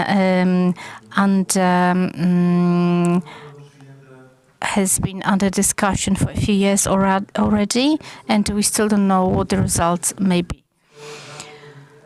And this area provides some potential, because not each commune may have a sufficient potential to produce energy or to have sources of energy. But when we have got 5 communes, neighboring communes, of course, then we may try in one of them find some production options, in the neighboring one the reception potential. So why and how can we cut some costs in transmission? Because we understand that a cluster works covers a relatively small area. For example, we are not pushing the energy from Szczecin to Białystok or wherever. We produce it in one location, and we try to balance as much as possible, up to 1% within, based on hourly rate, the consumption and transmission, and take some load off the national power system. In the case when we've got overproduction, and take as little as possible when we've got underproduction. There is a coordinator for each cluster whose job is to balance that final result, that we may have one entity per one cluster. So that's roughly how a standard structure of energy cluster looks here, based on this Gorzelec cluster. We've got the communes here, we've got the universities. There also can be PGE, KGHM included in cluster, in Silesia. It also happens. Now we are running a project of starting a cluster in Bogdanka, in Łęczna commune. So it's also possible to participate for such large entities within the cluster. In the various Gorzelec cluster, we have about 90 companies, a distribution company operating within the cluster, 2 companies from the modern technologies clusters, and of course local governments. When it comes to the safety and potential of energy, for example, here in Upper Silesia, local governments are great recipients of renewable energy sources, because it would be difficult to cover OZE without renewable sources, without the units of local governments and all the dependent units, including schools. They can wonderfully covered using the local sources.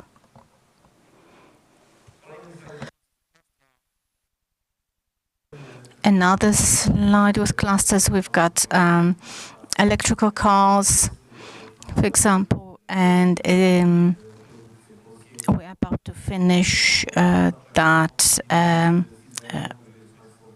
project for an electrical car, not to be confused with Izera, which is not completely well thought.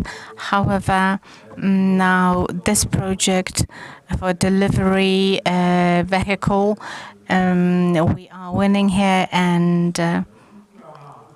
the company from our cluster is going to produce 2 electrical cars, delivery cars, and the price should be guaranteed at such a level that it would guarantee its competitiveness, and they should be competitive for the market, also in terms of price. A new model of electrical power market. The old one is in the top picture. The new one is in the bottom picture. When we have a local market, it gets more mixed, it gets more complex. You can be producer, prosumer, the recipient, and the flow of energy and money at the level of cluster. It looks different. It's not centralized. The sources can be multiple. Therefore, the model is significantly different. Here, as I mentioned before, the assumptions for the cluster law, or theoretically, should support the dispersed energy concept. When the Minister for Climate and Environment was still Michał Kurtyka, his concept was to create around 300 self-financing areas in Poland, what, as a matter of fact, reflects the number of clusters and powiats in Poland. So those 300 areas would make some areas which internally could balance out and would be most neutral for the national energy system. The first slide, considering that law, shows how many restrictions there are, and is it profitable to create a cluster versus the benefits coming from cluster? First of all, we have some restriction within cluster up to 100 megawatts. We're not able to make more. One of the most important restrictions is the second point, like restrictions of connecting sources lower than 110. And this is the highest number currently in Poland. This is a restriction because this law has been under proceedings for a few years. Nothing has changed yet, and possibly once it once it is in force, possibly this restriction will remain, what will restrict and block the sources within clusters. So we don't know if it will be that beneficial, that helpful. However, still, we can hardly see any end of these proceedings. If you have a closer look, we have some conditions for entering the system, and there will be a list, ministerial list, to enter the system, and one of the conditions will be 30% of renewable energy sources, and the cumulative power cannot be more than 110 kilowatts, and if these conditions are met, then, oh, excuse me, there's another slide explaining more conditions during the operation of such a support system. So after, say, a few years, 3 or 4, because the date of the 31st of December 25 will still change within the framework of the support system. We will need to achieve as much as 50% of energy coming from renewable sources. And the third condition, having the storage for energy at this stage of 2% of total power installed. So for 100 megawatts in the cluster, then we've got 2 megawatt storage to have this support system. And the slide, as I have mentioned, to bear in mind, to remember, to have a takeaway, it's bad, it's going to be worse, because we can hardly expect any lowering of the costs of energy. If the clusters develop, then just on the transmission and distribution, I think about 30% the distribution costs we are able to save. However, below 110 kV and 100 megawatts is the restriction, and then balancing. So per saldo, in total, it gives us about 70 zloty cheaper per 1 megawatt hour. We're not talking about the production costs, about this what the state is paying extra after a lot of conditions are met. Thank you very much. That's all from me.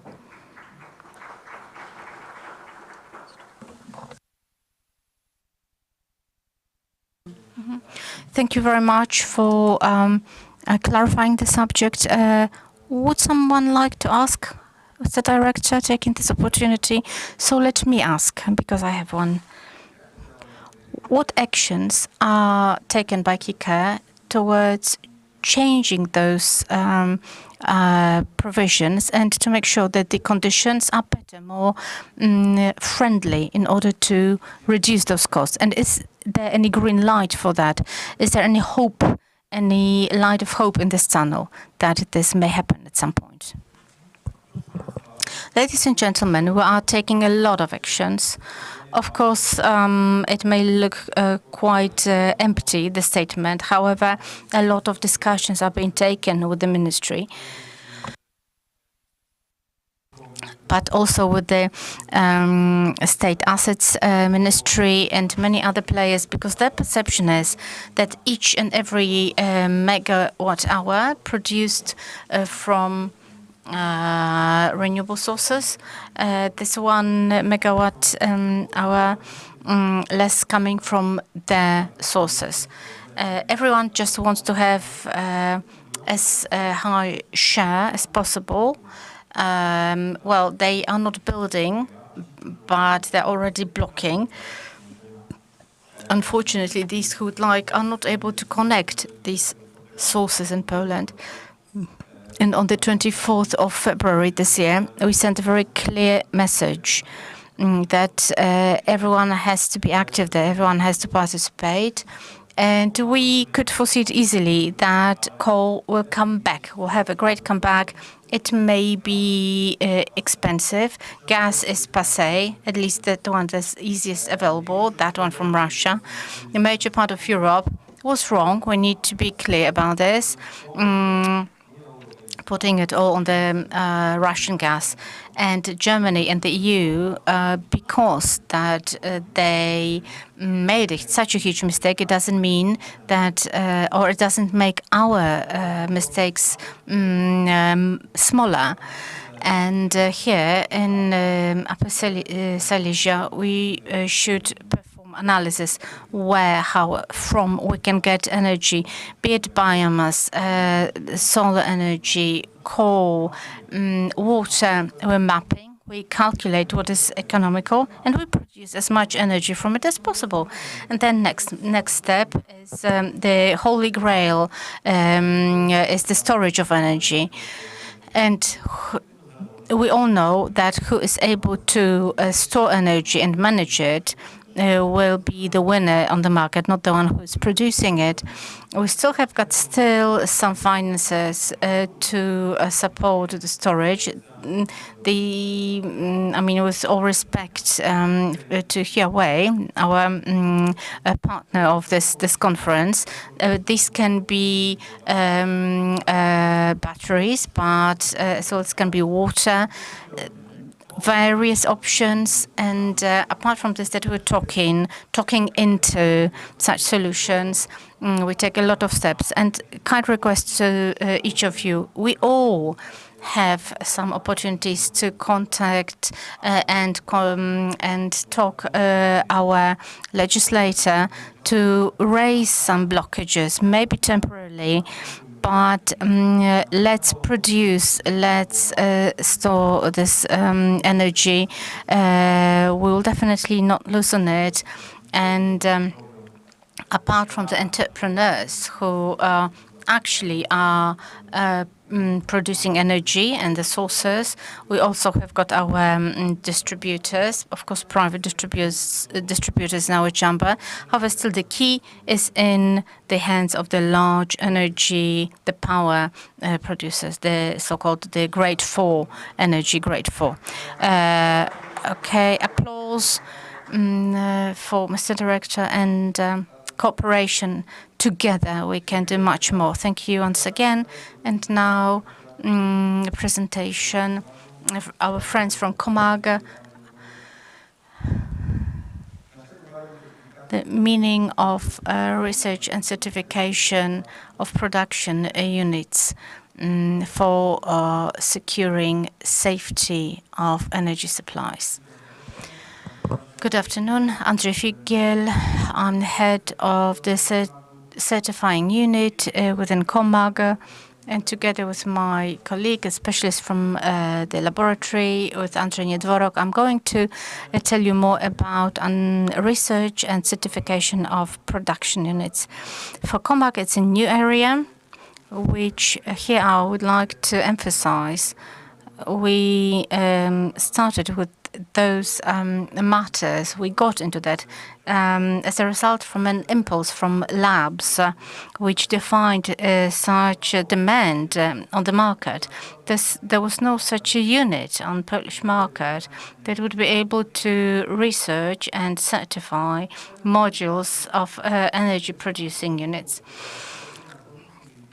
Here we need to start from the requirements coming from the resolution of the EU, the NCRG network requirements, and how the code requirements have been implemented and considered in the certification and research offer of Comag. We're going to discuss the process of research and certification within Comag based on this document. So far at Comag, we have been focusing on research and certifying many groups of machines and equipment, including electrical ones. As mentioned, so far our experience covered analysis electrical vehicles and related devices. So the natural next step was extending that offer by models of energy-producing models in the context of the network. So these are the devices that are able to produce electrical power of particular parameters of frequency and voltage. From the technical point of view, the most important within the process of verifying of the ownership of such products is the question of a resistance against stoppages or failures in feeding, in order to make sure that they are able to produce in an undisrupted way. electricity. Unfortunately, we do not have enough time to go into more details. And to give you a little bit more details, we also need to mention the division of the production units into 4 types, A, B, C, D. And at COMAG Institute, due to some infrastructure restrictions, so we focus on A and B units. The ABC, the voltage is defined as we can see in the table, between 800 watts in continental Europe to 1 megawatt in Poland. That value has been defined differently. The value between 800 watts to 200 kilowatts. Type B, it's above 200 up to 10 megawatts. The technical requirements for the products depend on the classification. The higher class needs to meet the requirements also for the lower types.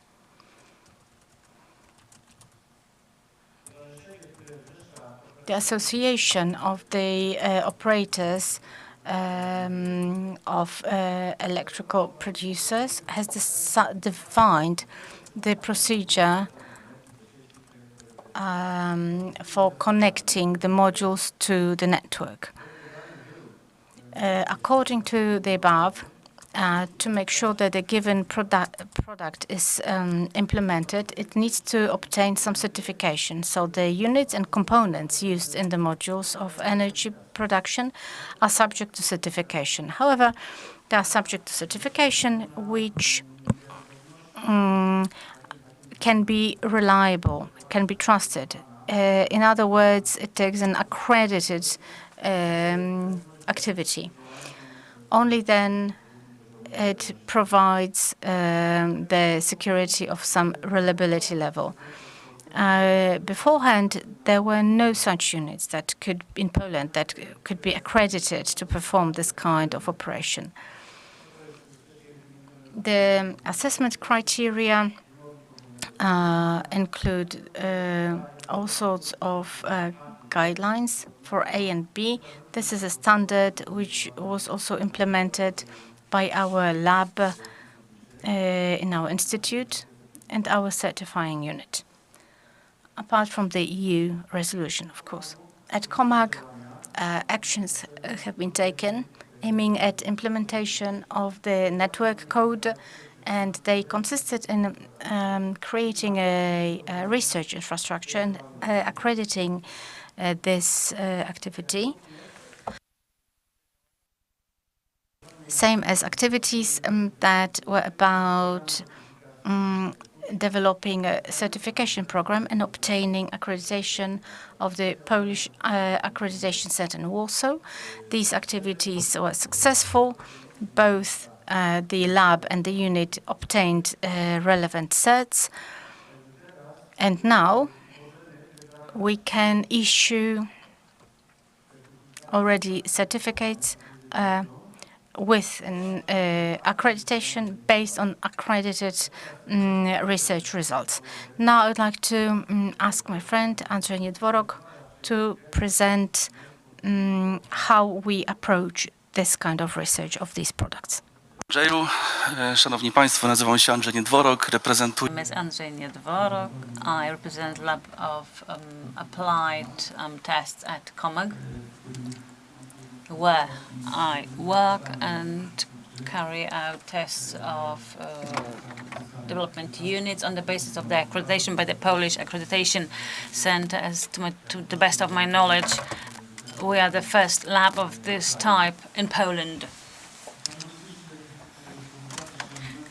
During this presentation, let me briefly describe what research is obligatory, what is performed for the production units of Type 8. As Andrzej said, these are the generation units up to a certain level of kilowatts. This is with regards to the grid code, as Andrzej mentioned with CRG, and the requirements which are included in the PNN 59.1. There is research which we do. This is confirming the operational frequency, which for the continental Europe is from 47.5 hertz up to 51 hertz. The next one is checking the ability to be connected with the grid and operation with quick frequency changes, Rokov test. Then it is to confirm the operation of answer to the active power, LFSMO. Then we perform an assessment of allowable active power with regards to the generated power with a drop of frequency. Then we have functional verification of the interface, which should the generation unit should have. What the basis of the basic operation is stopping the active power after the 5 seconds of the command being given. Then we assess the point of connecting the energy in the normal state without failures, and then once the connection is connected in the trip mode. Since we have flexible nodes of accreditation, and we can function under other generation norms.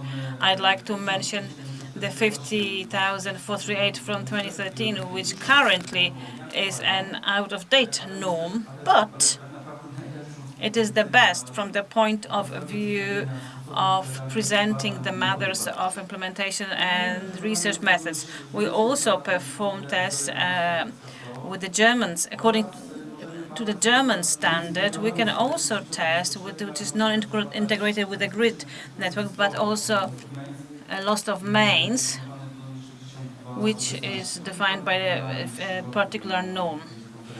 Also spoke about this research last year. And in the last year, our lab performed like a huge equipment delivery, which provides us to provide the test up to 250 kilowatts.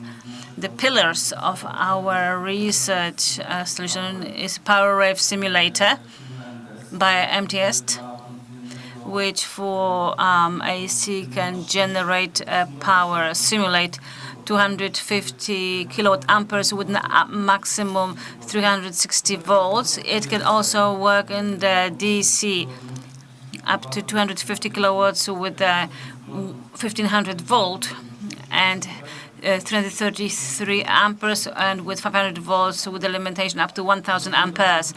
This can work in two directions from the point of view of such units which can be connected to the grid, and we can generate it back to the network, so we reduce the cost of such tests. Due to the low THD, we can perform tests and analysis of electricity harmonics. The other element is the set of two chargers with together 214 kilowatts with a maximum power 1,500 volt, where we can provide 3 units with RES.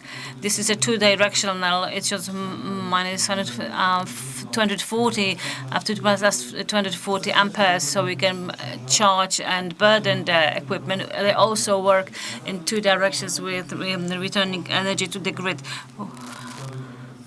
We can also simulate the work of the panels and test the MPPT algorithm which are implemented in generation unit. I'm talking about those units which operate with PV. We don't have much time to talk about it too much. Let me just present 2 tests.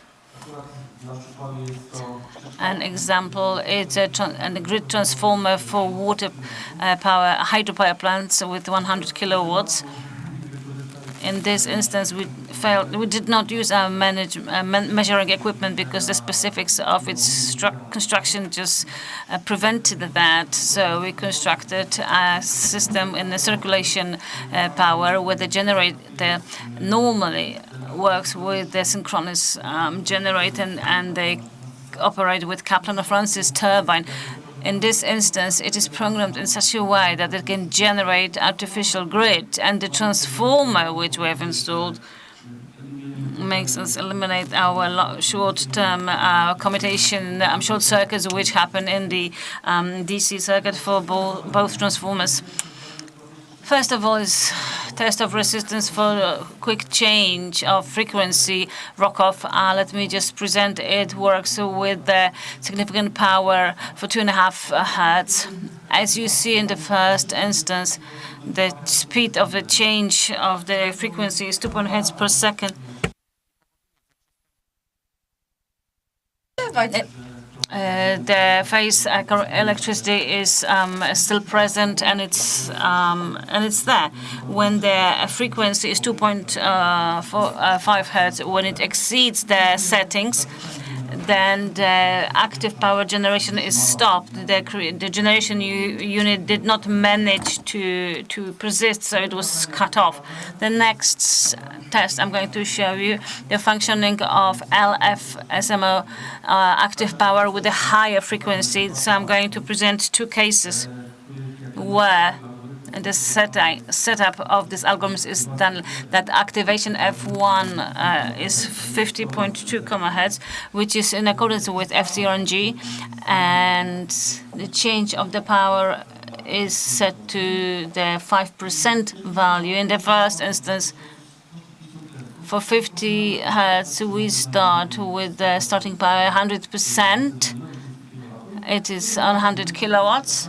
When we exceed the first threshold of frequency, which is the threshold of activation, we change it, and we have activation of this rhythm. As per the status, we have power reduction. When we return the frequency back to the starting frequency, which is 50 hertz, then we have the power returning back to 100 kilowatts. The maximum error of regulation that we received in this instance is 3.5 kilowatt, which is lower with regards to the required or norm allowed power deviation, which is up to 10% of. We're talking of active power here. In the second instance, we tested when we have the 50%, when we've reduced the power of 60 kilowatts. When we exceed the activation threshold, 50.2 hertz, we free power of particular unit down to on the unit. The algorithm remembered it, and they introduced limitations. And when we go to the power, initial power, we have the 100%, and the generation unit is in accordance with the gradient, which is no more than 10% of the actual power per minute, and then it gets back to the previous data.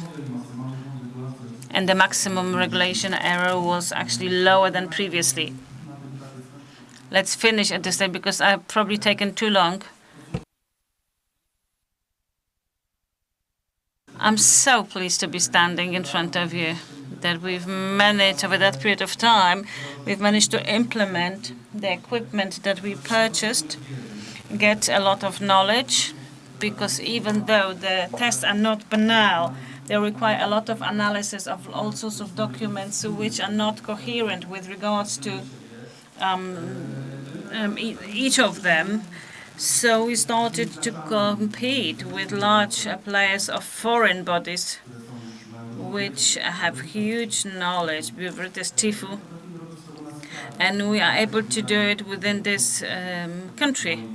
So as far as I know, we're the first lab, the first certification unit, which can do it in this country. So I must say that we've kind of exceeded the expectations in terms of our test, because when we employed up to 200 kilowatt system, then we started receiving orders for higher power units, such as BC, cogeneration, CHP. We need to operate them and test them in an actual environment. So now we're in a situation when all of us are busy down with work, and we need to transfer them into the operation in the real environment on the grid, which requires a lot of operation in cooperation with our customers, because somebody wanted to modify the software for that and adjust it on spot on the location, which we did with regards to the implementation of German standard of medium voltage. Thank you very much.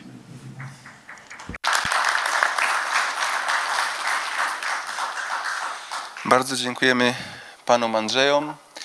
Szanowni Państwo, widzicie, Comac się rozwija. Ladies and gentlemen, you see Comac is developing laboratory-grade investments, and it's more and more interesting. We maybe have no time to ask, but you can get in touch through me or directly.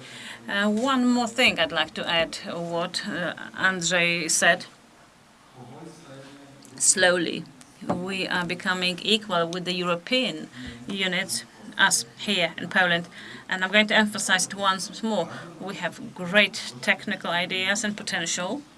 There's nothing to be ashamed of. I'm even more proud when I go to all sorts of foreign fairs and conferences when we establish cooperation with the industrial partners, and they ask us, do you have enough time for tests? Because those European units are so busy, the schedules are so busy that you need to wait for ages. Thank you very much, Andrzej. Going back to the next speech, I'm so happy that we have Łukasiewicz Network, Electric Drive Comel. It's an institute that we work with. We've done lots of subjects together. We've presented creation elements for hydropower plants, and Mr. Gavron will present systems to create electricity from small hydropower plants. Good afternoon. Thank you very much for allowing me to stand before you. I see here our colleagues from the lab have already left. I've observed this presentation, aghast really, why we will show you later on here in this presentation, because I am involved in electric machines development, and I am interested in systems for electricity generation on the basis of water, hydropower. If you don't know our institution, just a couple of slides. What we deal with: we design, we produce, development, research, everything that involved with electrical machines, including transformers. And for over a decade, we've been implementing the systems for RES, which in Poland is treated with a pinch of salt, but I'm quite close to that notion and that subject, and I must say that this is unit which doesn't develop so well. It's hard to say why, though. As I have said, we generate generators with fixed magnets for engines, for oil and gas pumping stations, for a range of special machines. If they are done, they are performed and manufactured and our implementation plant. They are usually single and dedicated units. And once we've got that developed, we need to test that at our labs. And once it's tested, we need to show those results at our annual conference this year. It was the 30th already, and I think this conference will keep developing. And 3 more slides before we get to the essence of my presentation. These are electric drives for vehicles. We've developed them in 2006. The driver for the green car in the top left, which is an electric, it was a false start. That was way too early. Europe was not ready for implementation of the systems. It wasn't particularly expensive, and for a few years we were showing various uses of electric drives in various applications, special applications that I've mentioned, related to mining drivers and also for boats and in aviation. Here, this is a leisure drive for paragliding. Special machines. We operate on the military market. We also participated in modernization of Leopards for azimuth elevation in the control systems. Let's get down to the essence. Energy generation. We focus on fixed magnet machines. They have the highest energy efficiency, the highest density of power, we can say, from the volume units, which in the machine for power plants is not particularly necessary, but in aviation drives, as I have mentioned, it is very important already. There are usually simple structures which don't require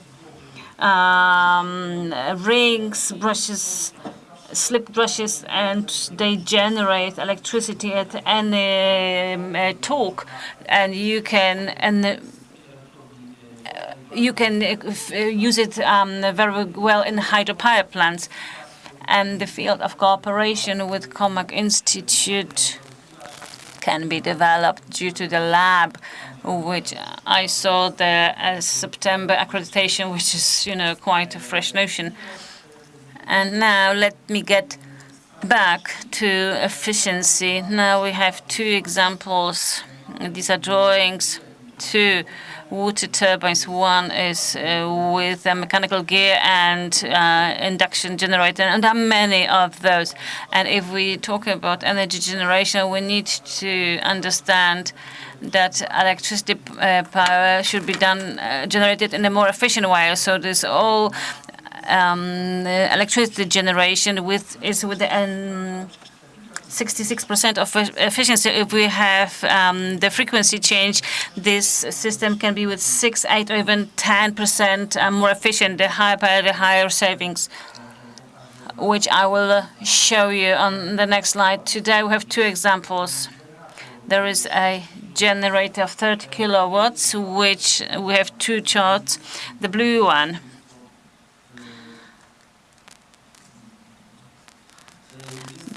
one is efficiency with regards to, in comparison to the power generated from the fixed magnet generator. And the red one is from the induction generator. As you can easily assume, 8,000 of operational hours, because hydropower plant is very predictable. You can, to a very broad scope, simply use it, and it generates energy. And 8,000 hours per year is about 11 months. The energy price is 1,600 zloty for megawatt hour, because in the beginning of July it was 2,500 for megawatt hour. So that was the shape of the energy at that stage. So if we reduce the losses by 3.6 kilowatts, so the annual benefit would be 46,000 zloty. The situation is definitely different with higher powers.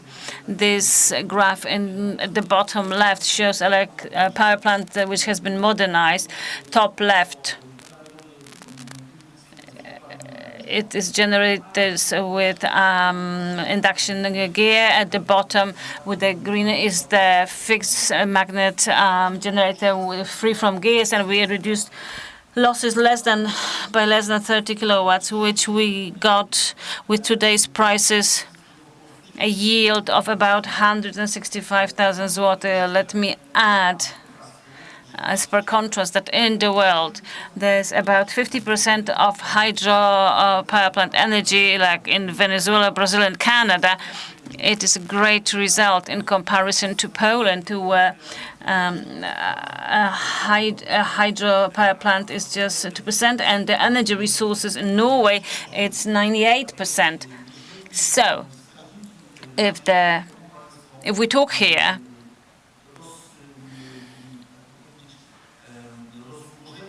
about the distribution of the generation unit in a broad scale, in all sorts of locations, this is a very good idea, because that electricity should be used at the location where it is being created. But let me add that the energy power electricity transfer must be from an industrial power plant, such as coal-fired.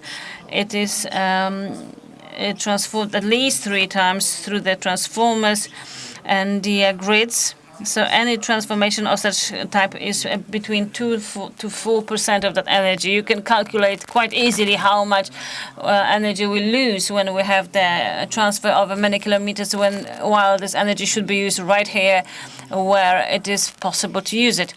We don't have water everywhere. We don't have such potential everywhere, but this can be completed with wind farms and biogas plants and other equipment. Let me present.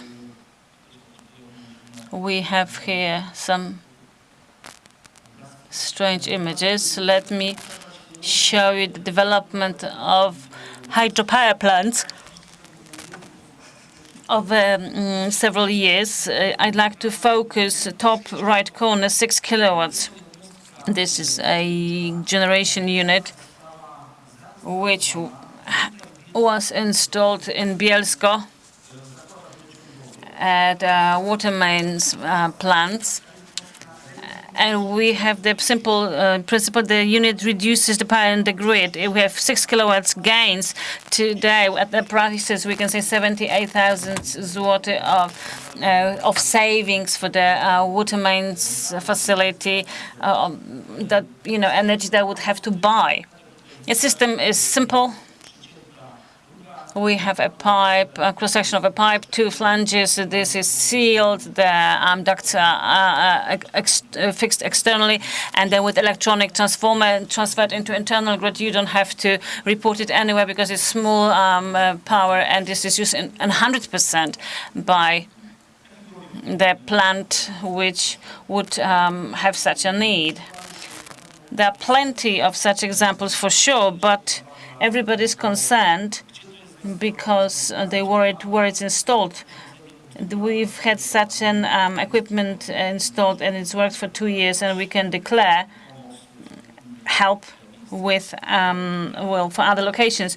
Today, it's not too visible, but let me refer to the suggestion of water recovery, energy recovery, which is lost. Here on the map we see it.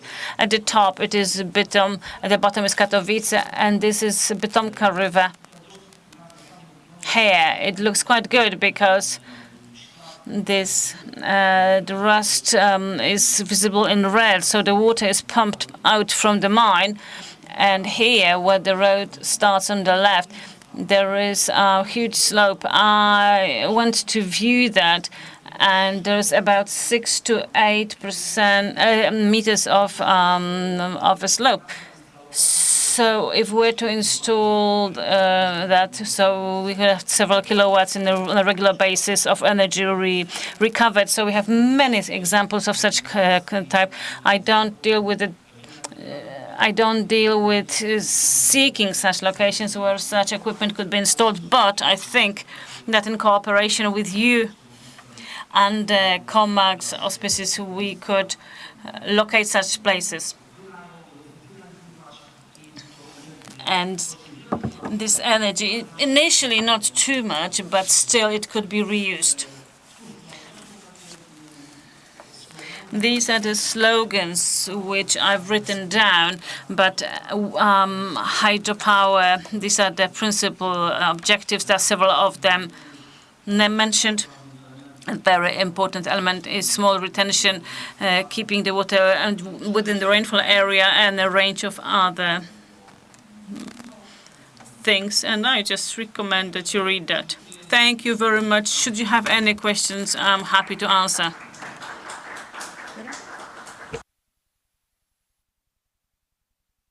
We have enough time for one question. Would you like to ask a question? Congratulations on those solutions. Let's just introduce it into the system. Are there any questions while we have the specialist here?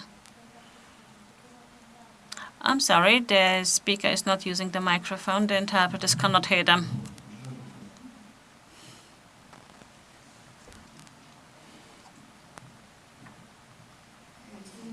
Good afternoon, Glemczak Ola from Town Hall in Zabrze. I wanted to ask about Bytomka, because here we saw only just a snippet of it.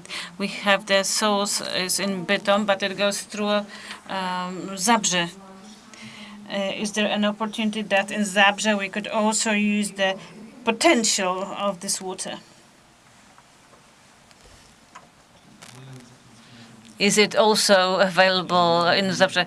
If the river flows there, yes, but the land conditions are significant. Whether there's a slope. Well, here, a friend of mine found it, and he showed me, and we walked there, and it's there. We went to the Bytom town hall. We tried to communicate, and it's been for 3 years that nothing's happening really.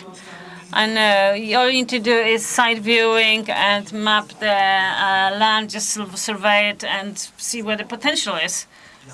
Then yes, sure.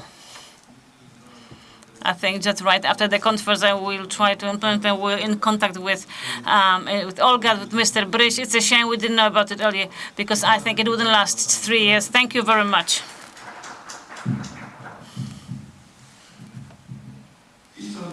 Ladies and gentlemen, now we will have about cost of optimization, which is less pleasant but necessary subject. Now Kamil Talar from Energy Project, who's going to give us cost optimization of energy purchase by designing implementation of the EMS energy management system on the basis of industrial and multi-scale energy storage.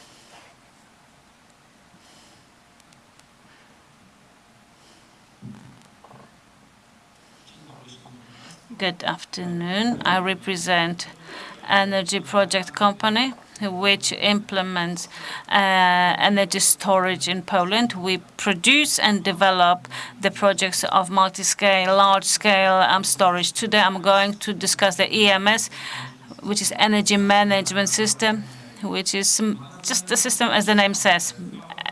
This is two inverters on the left.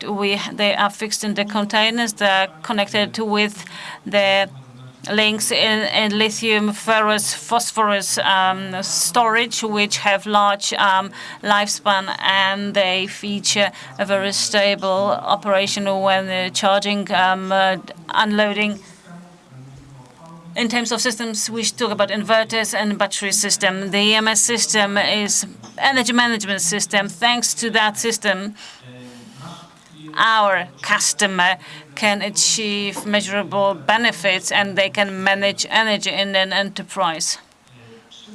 An example of an EMS system which you might know, which is developed cascade or a medium voltage field. The EMS in the SCADA system are being implemented, but what's way more popular right now is the EMS system in the basic class, where lower units are managed. Our EMS system was developed, was improved to such an extent that the customers, who usually are small enterprise or farmers, they can manage the energy storage themselves. Going back to the battery system, in Poland, near city of Łódź, that's where we produce our packages. The Energy Project had bases in smaller packages. The battery cabinet S100, 138 kilowatt hours was recognized during the European Economic Congress in Katowice this year, and was awarded as the Decarbonization Product of the Year. Showing you the EMS system could involve lots of words, but in the instance of our EMS system, which is already in Poland, is in operation, we can control the active power, the dead power. We also observe the electricity of individual phases. We can decide when we can charge and load the energy. We can manage a photovoltaic farm by controlling the drivers, the generator of the EMS system. We also trace natural time, the acceptance moments, and the system is adjusted according to the schedule up to our expectations. We had a forecast for the following day. We can also fit into the forecast with regards to whether we know how much photovoltaics will be used. This is the meter information. So here we can view those from various points of the grid, and we can have them in our system and manage them on the basis of those measurement points. In this instance, we can view in our EMS system the BMS, which is the battery management system, which, as the name suggests, and here we can view the balancing. So we can design the system for the customer with regards to the schedule to fit their needs per hour with the appropriate voltage. Let me show you the operation of such system and implementation on the customer side, and I'll tell you what the customers expected and how it was implemented.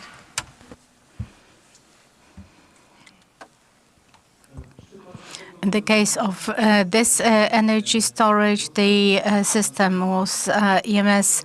It was developed with Apator company. They supplied that system, which was about the system, supervising system, battery. This is the system in Ochotnica that has been already presented, explained, and our battery system in that Apato energy storage is operating. The aim is stabilization of voltage within the network, and here EMS Apator enables this stabilization and elimination of asynchronizing by multi-phase issues. Other systems are systems fully produced and supplied by Energy Project, and here it is just the latest last week implementation where the client has got a production company and ordered this for the production section, and the company produces clothing and works from 4 in the morning to 2 in the afternoon. They've got photovoltaic system, 50 kilowatt at peak. It's been extended, and we can store this energy and give it back when it's required the most in order to reduce the peaks of energy demand and the nivellation of the peak when the this facility kicks off in order to not exceed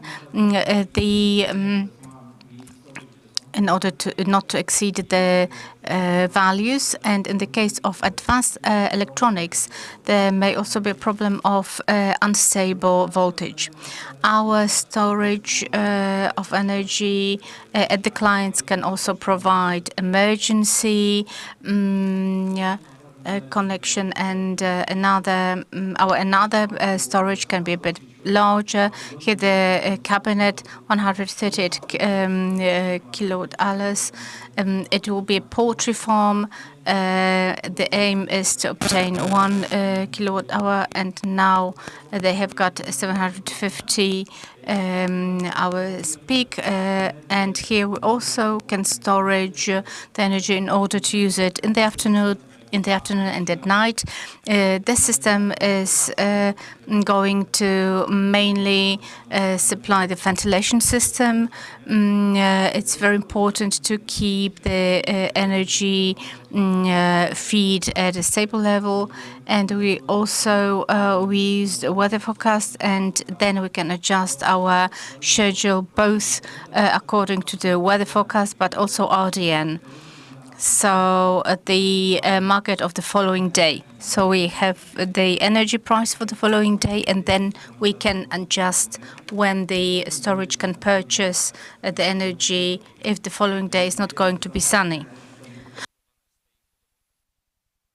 And then if we know that there may not be enough energy produced, and we have to produce the energy for the network. The next implementation, next project, they all come from the last quarter of the year, and we are going to show all the spectrum of possibilities how to manage the energy within our energy project. For production, another production company is the same company mentioned before, a similar implementation, 50 kilowatt power and peak shaving. Also, here it made sense to invest in the stabilizing of voltage because the devices would switch off if the voltage was unstable. How does it work? At night, we charge the batteries, as we can see the red light, and at 4 in the morning, when the company is starting with the work, and then it from photovoltaic is charged again in the afternoon, and it is being discharged for the own needs of the facility once the power from photovoltaic is lower than the demand of the facility. And that's the daily cycle has been operating for half a year. The next projects for the next year, we are developing quite large projects, and we have been developing them for several years. One of our clients, with reference to the silation system of energy storage, has purchased a shaft, and that's where EMS we are going to set, and that's going to be a virtual power plant.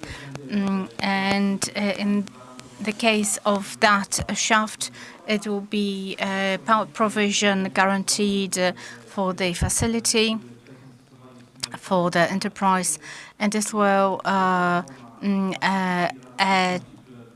the objective is to provide some flexible services like stabilizing and frequency support. In the case of that shaft, what something that you as Silesians you may not see. There are a lot of installations which are sturdy and hefty. However, they are not being used. And at NRG project, we do not want to destroy and damage that landscape anymore. However, we come up with the installation of these cabinets, which received the award, got the award at the European Economy Forum, and this is the design, the project for installation of these cabinets, and as well for installation of inverters. This is the use of that resource that we have, and not necessarily we need to cover large landscape with the white containers. Moving on, a similar situation. It's an industrial area in Silesia that has been installed with energy storage, a large scale one, to support a big business, a big company. And in the branch, the COMAC is setting the trends. and is the designer of many solutions, of trends and solutions. Meanwhile, we are trying to adjust them for the needs of entrepreneurs and businesses. In the case of energy storage and like post-industrial areas or shaft, I would like to show deviations of frequencies in the network and how it looks. How it looked in the 2021. On the left, we could see the deviations of frequencies in months. And we can see here that they're quite significant when the photovoltaic was working at its strongest and its highest, because as well the temperature drop affects how the system works. And then we can see the deviations become higher. And when the inverters switch off, we also have problems with frequencies. And our storages will also serve in order to stabilize the frequency. And on the right, you can see the daily image. So when the demand is higher in the morning, and then the frequency drops, and then we can see those two strips dropping down, and then we can see how it works. Then, for example, in the middle of the night, it goes higher, and then there's the demand for energy is lower. So at its aim, the energy storage will be stabilizing those deviations. And when we can face such a situation like in the middle of the night, and the battery starts charging and is loading the network, this is the daily image, and it's also correlated with the prices. Of course, it translates into stabilization, the differences in prices per day. Here in red, we can see the frequency dropping when the demand for energy is high from the network. Then the battery is supporting the network, and it supports the network. Like so, in the evening, at 8, 9 in the evening, then we can see the frequencies dropping. In the large-scale storages, will be making profit on stabilizing. So this is the aim of having the virtual power plant that is following the main concept of energy storage system. And for example, in Germany, next Kraftwerk, we would like to implement this kind of solution as well in Poland. Thank you very much for this opportunity of making this presentation. Thank you very much. Kamil, we are right on time, so any questions can be asked privately. And one word of comment defending the Silesian land. Maybe not everyone can see it and this potential, but in most cases we can see it. And one of the assumptions has been to keep the industrial nature of the region and use the existing infrastructure just for the needs of storage of power. For example, looking at the shaft. And one more thing, it's worth moving a little bit down, and we also need to consider it from the winter or summer, and 5 minutes to stretch our legs and having a cup of coffee and then come back.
review of solutions for energy storage connected with renewable energy sources. Over to you. Ladies and gentlemen, the subject of my presentation is the review of hybrid solutions for energy storage connected with renewable energy sources. We're going to define the current status quo in Poland, Europe and Poland. Then we are going to present the main technologies for storage of electrical energy, and we're going to present the hybrid solutions. The dynamic development in this area, also connected with the larger and larger world population, means increased demand for electrical power. Currently, it comes from conventional sources, mainly fed by coal, gas, or natural gas. It also means a strong dependency on the suppliers of these mineral sources. Therefore, to counterbalance this, we may use the renewable energy sources.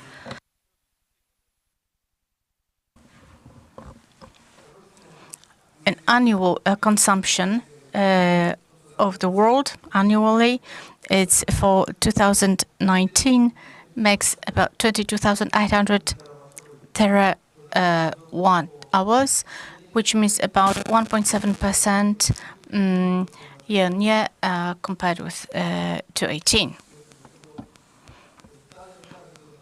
The data, as mentioned before, covers the year of 2019, and as we can see here, 10 countries with the highest energy demand are presented, and the EU, which after China and the US is the largest recipient of energy in the scale of the world.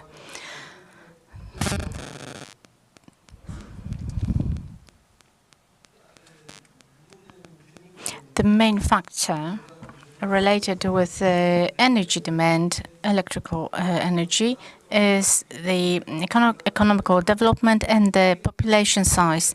The largest consumer currently in the world is China, which in the year of 2019 was the second largest economy in the world and the country of the largest population. The second largest consumer is the USA, which in 2019 was the largest economy in the world and the third largest population in the world.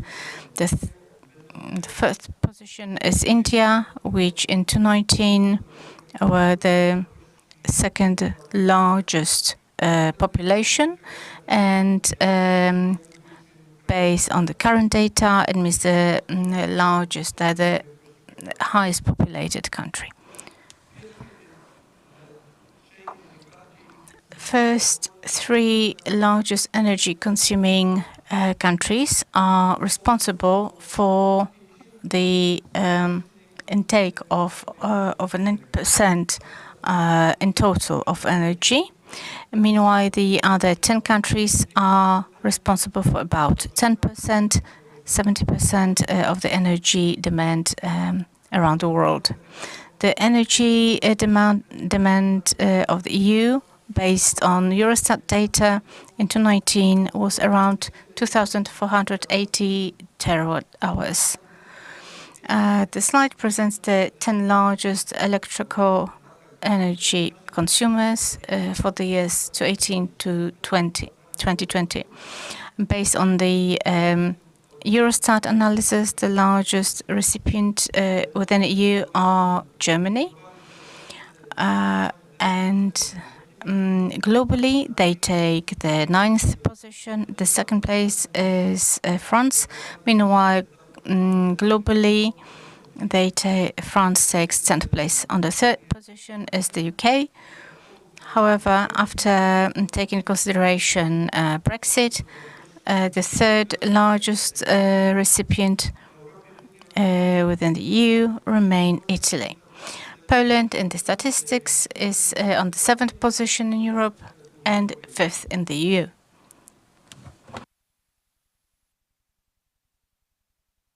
In total, the production of electrical power in 2019 was around 3,000 terawatt hours.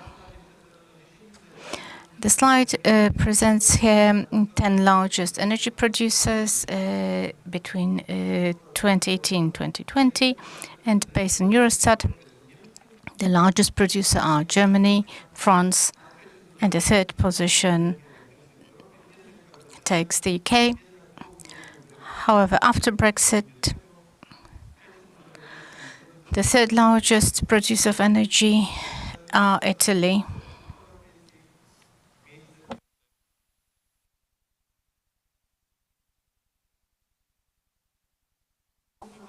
Poland is on the 5th position, and within the EU on the 6th.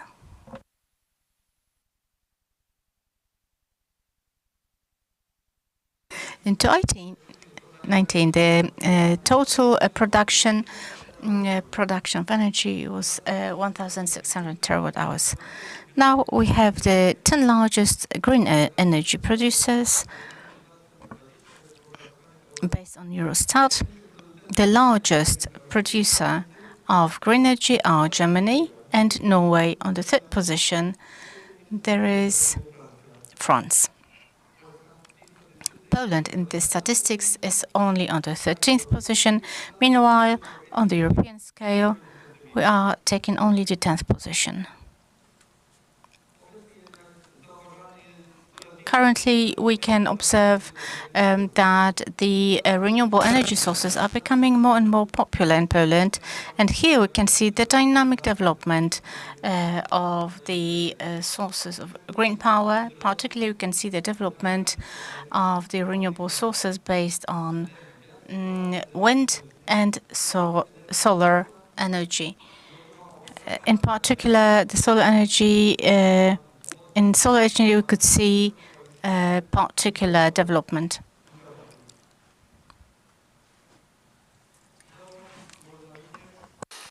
We can also observe that currently we cannot act with such amounts of renewable energy resources within the current energy system, because the system is not adjusted to such amounts of renewable energy, because most of the installation are prosumers, micro installations in the form.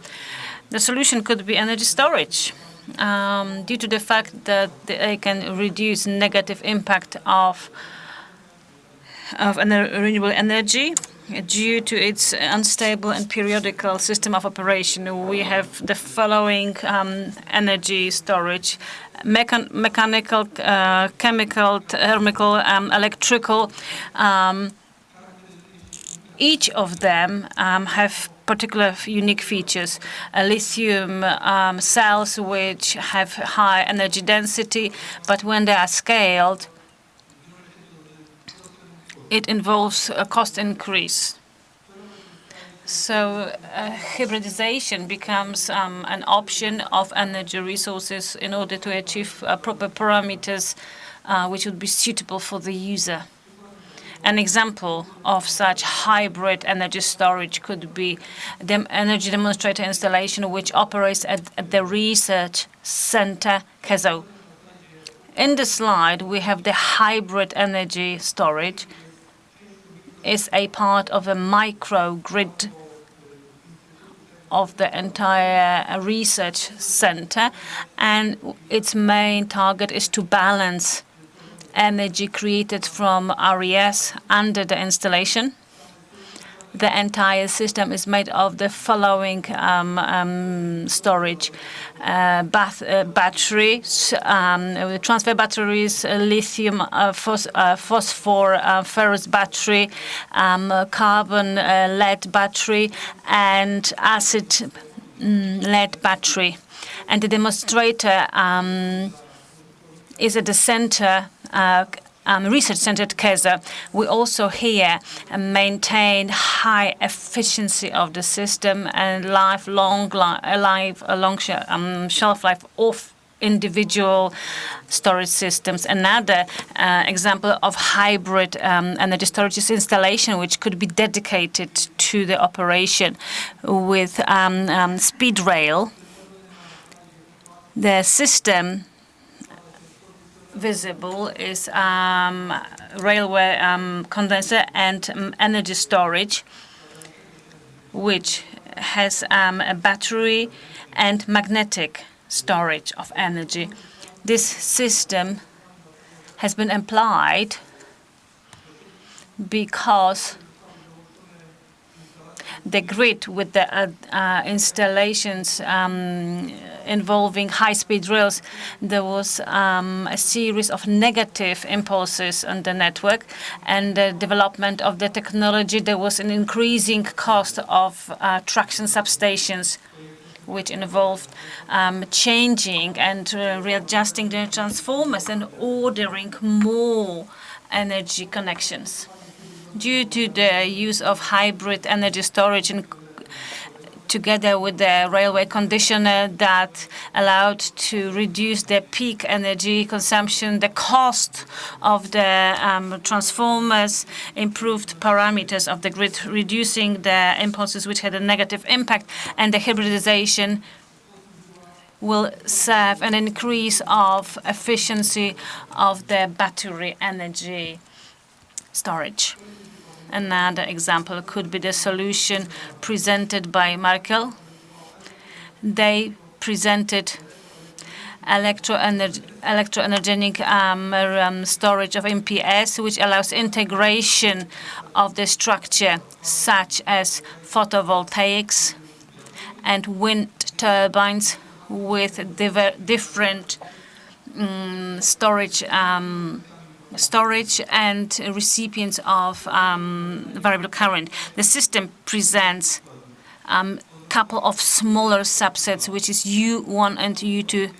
Subsystem U1 is responsible for transfer of energy between the energy storage and renewable energy sources, and it happens through fixed current bus rail. And the other one is responsible for the integration of energy grid and the operation of current for the recipients.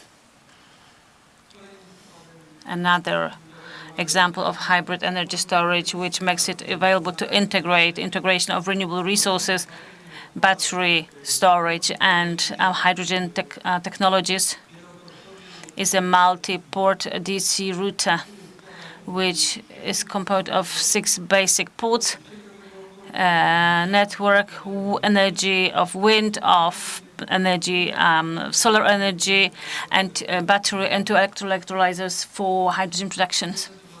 This presented system was developed in order to provide best conditions for hydrogen production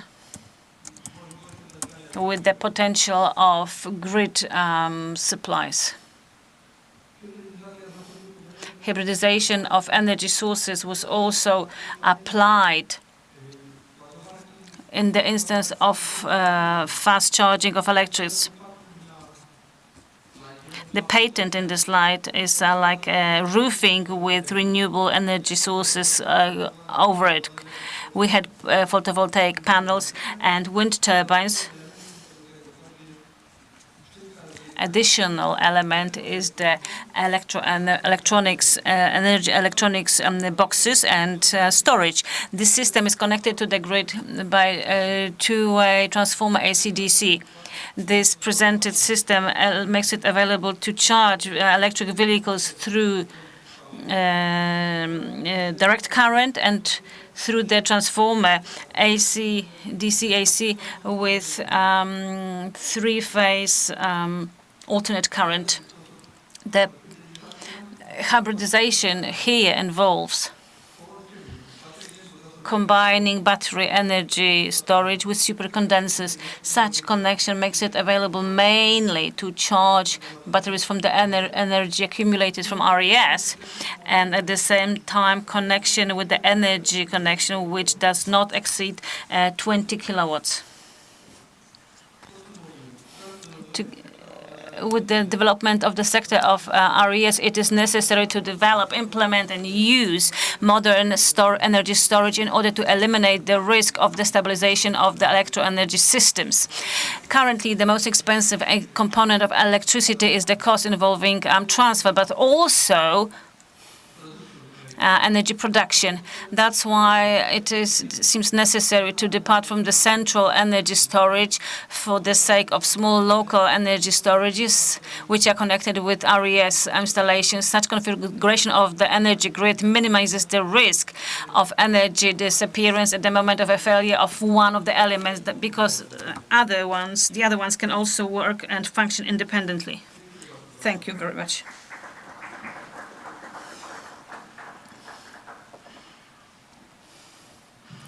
Thank you very much. You've exhausted your time perfectly on time.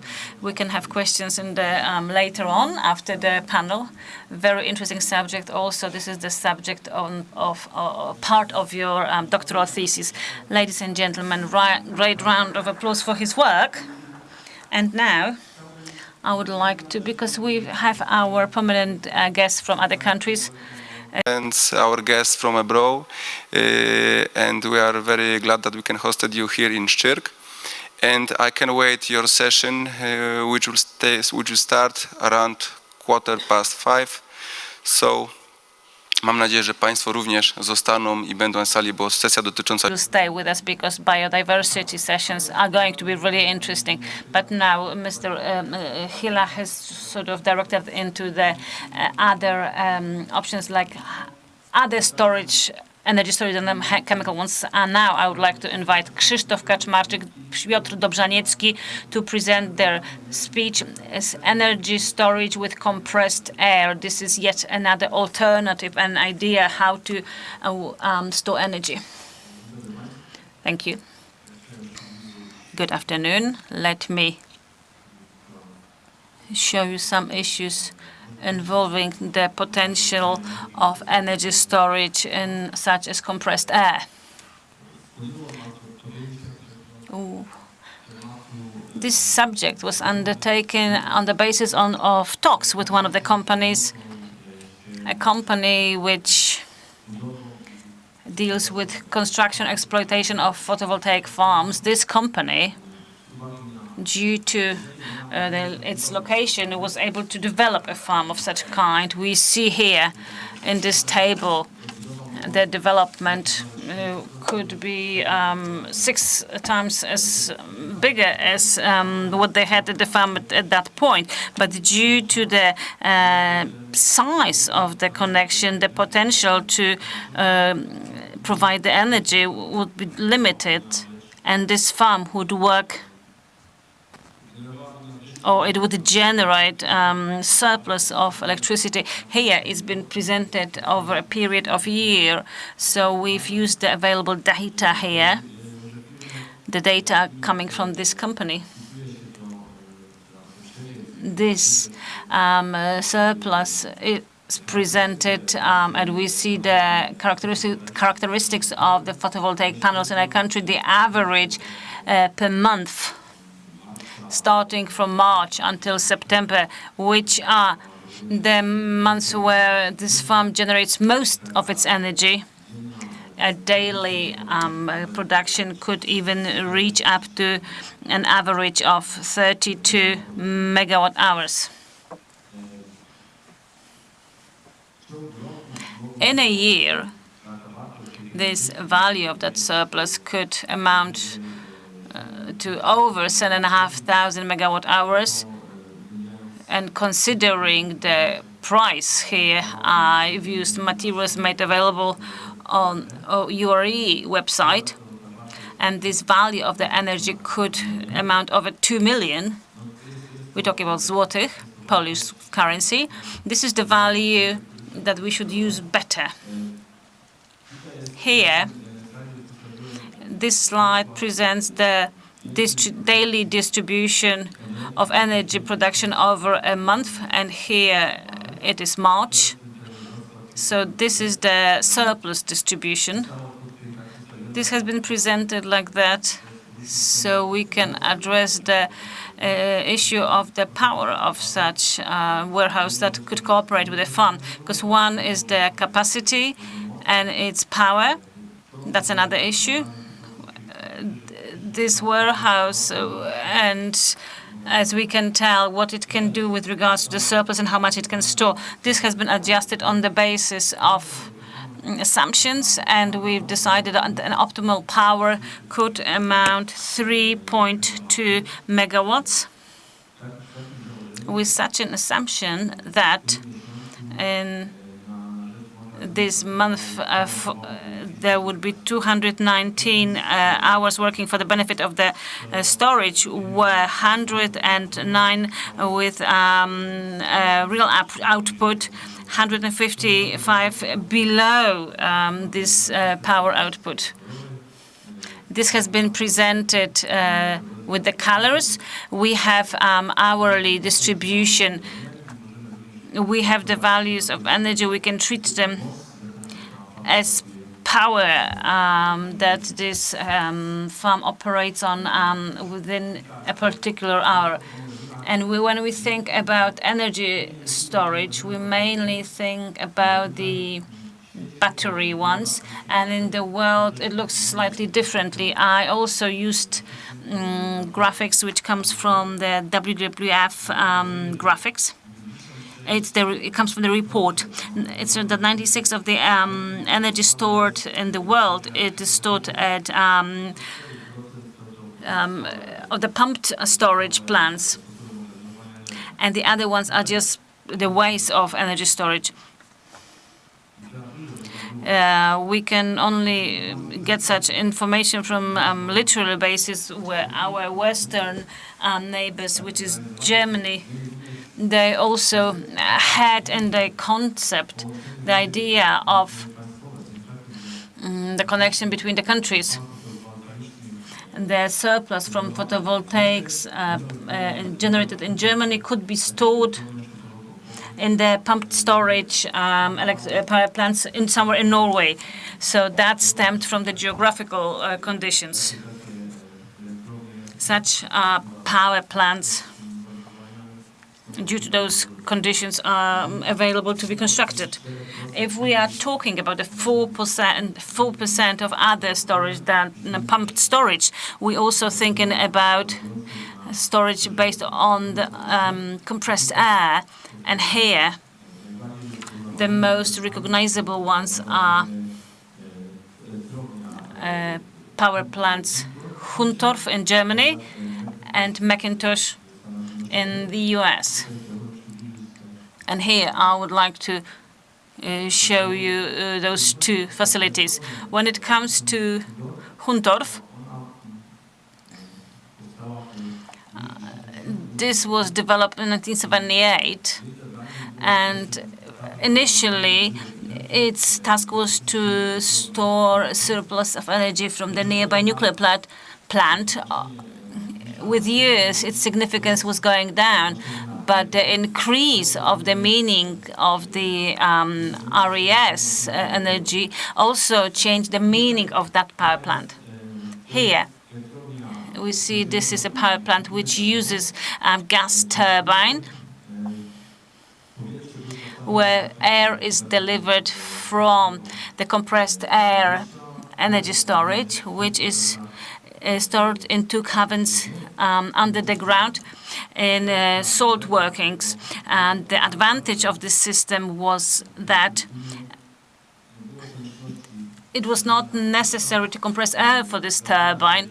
It is assumed that a third of energy generated by the turbine is used in order to compress that air. In this instance, that point was eliminated. Full efficiency of the power plant was estimated at 42%. And in general, If we think about the currently gas steam turbines which are in operation, it is not like some huge value, but back then it was a huge saving. The development of that idea of energy storage in the form of compressed air, it was Macintosh power plant in the US.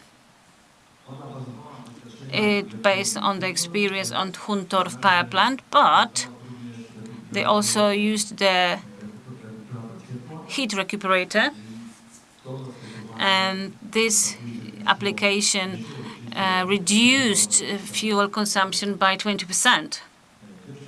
In this instance, we had one cavern, one underground chamber. Here, in general, compressing air is a rather energy-consuming process where a lot of heat is generated.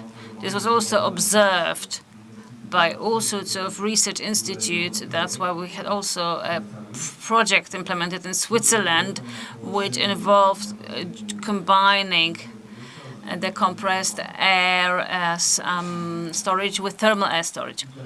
And here, this project was called Advanced Adiabatic Compressed Air Energy Storage.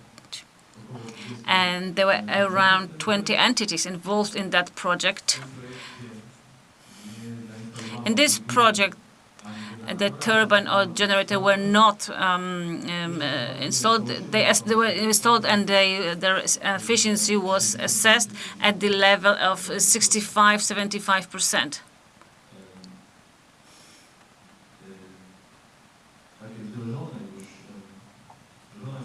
Installation which was implemented where compressed air is used as well as the heat which is generated during compressing. An example could be a plant constructed by Hydrosteel in Canada. Here we see the overground part. Its parameters are 10 megawatt-hours of stored energy. The power, it's the 2.3 megawatts of charging. Starting power is 2.75 megawatts.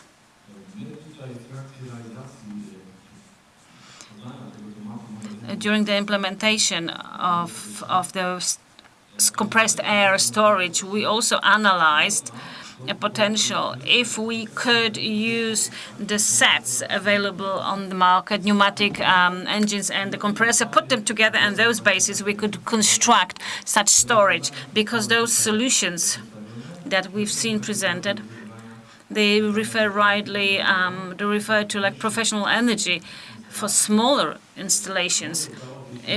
We could maybe combine those two units which are just broadly available on the market. I'm not going to focus on those parameters which were calculated or assumed during those simulations.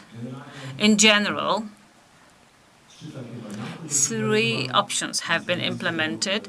We've put together compressors and engines, and here in the first option we have pressure compressor and tooth engine, and efficiency of such system was established at the level of about 10%. We kept searching a solution.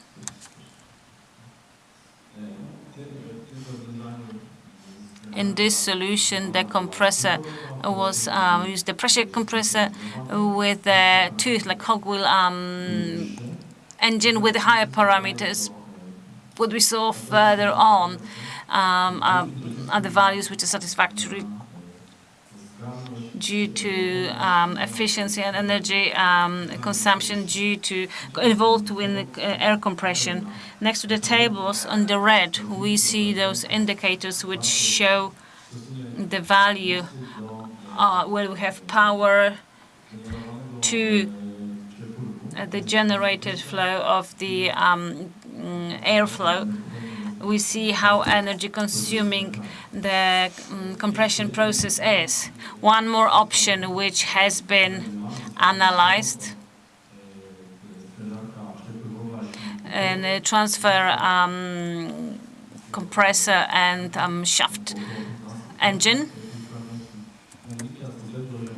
It stems from the fact that the shaft engine operates on slightly higher parameters. Its efficiency is higher too. But due to the exploitation of the use of such engines, it's more problematic.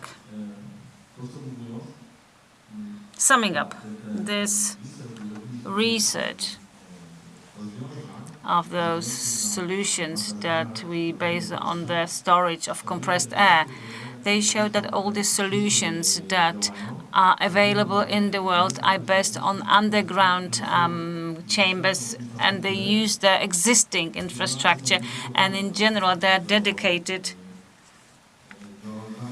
to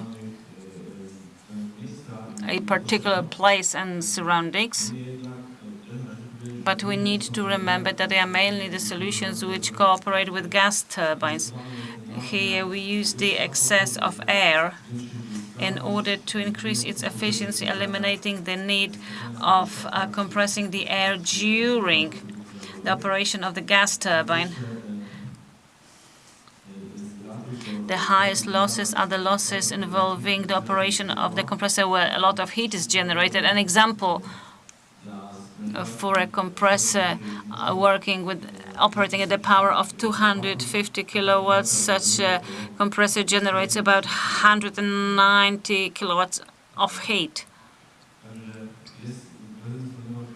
The compressed air storage are a solution, but they must be dedicated to for particular uses. Here, experience shows that in cooperation with gas turbines. Thank you very much.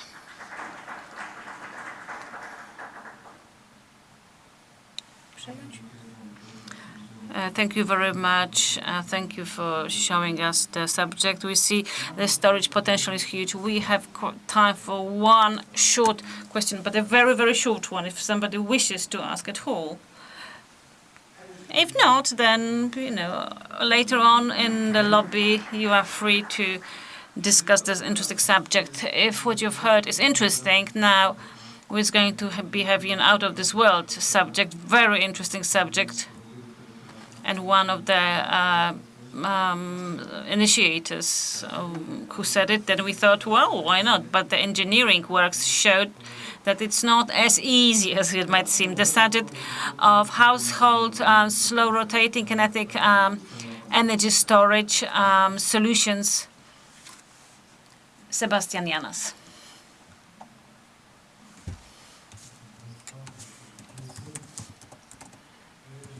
Good afternoon. As we have heard, this is not a simple subject. This is an attempt to answer whether kinetic energy storage can be introduced onto the consumer individual market. Does it make sense? How can it be presented in terms of technicalities, of usage for an average? Mr. Smith. The answer was not an easy one, as we are going to see in a sec.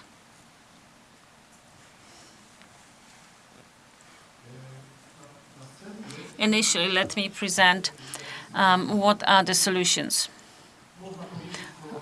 Colloquially speaking, we can say that kinetic energy storage is a subject that we're familiar with. We've known it since the 60s, when in public transport cars they tried to have the flywheel on the roof. So it's not something new that would be surprising. And today, the top left corner picture shows this is a flywheel kinetic energy storage which is used by Volvo in the cars. and they introduced it onto the market 15 years ago, if not more than that.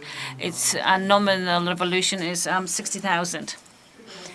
What's interesting, the drive has been transferred, but Volvo doesn't want to talk about it too much. But engineers can imagine, left bottom corner, we have a set of kinetic energy storage which are used in Los Angeles and underground,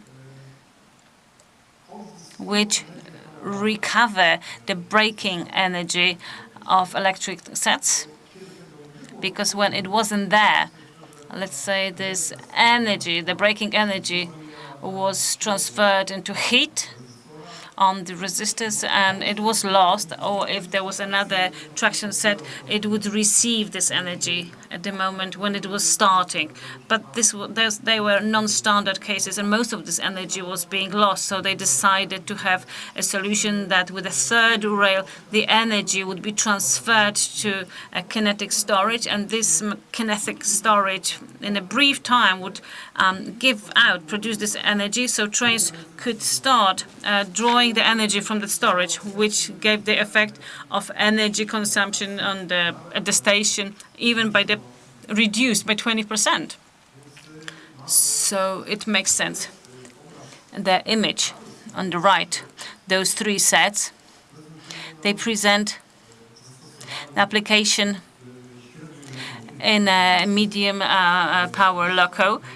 This is a heavy energy storage because the flywheel itself weighs over a ton.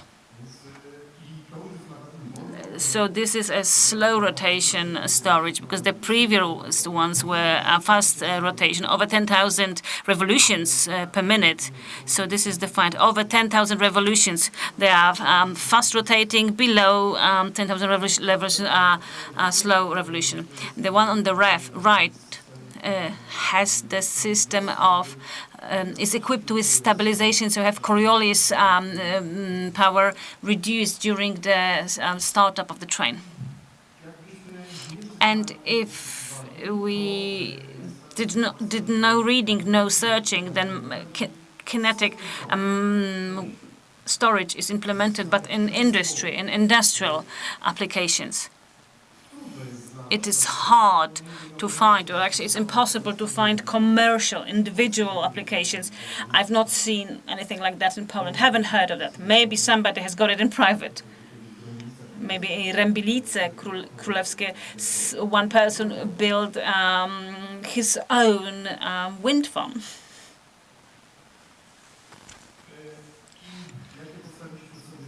What assumptions did we have in order to create and try and answer that question?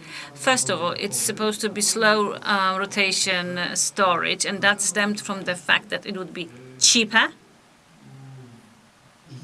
in use and exploitation in creating than the one with high resolutions, with fast rotating. Then the structure would be different.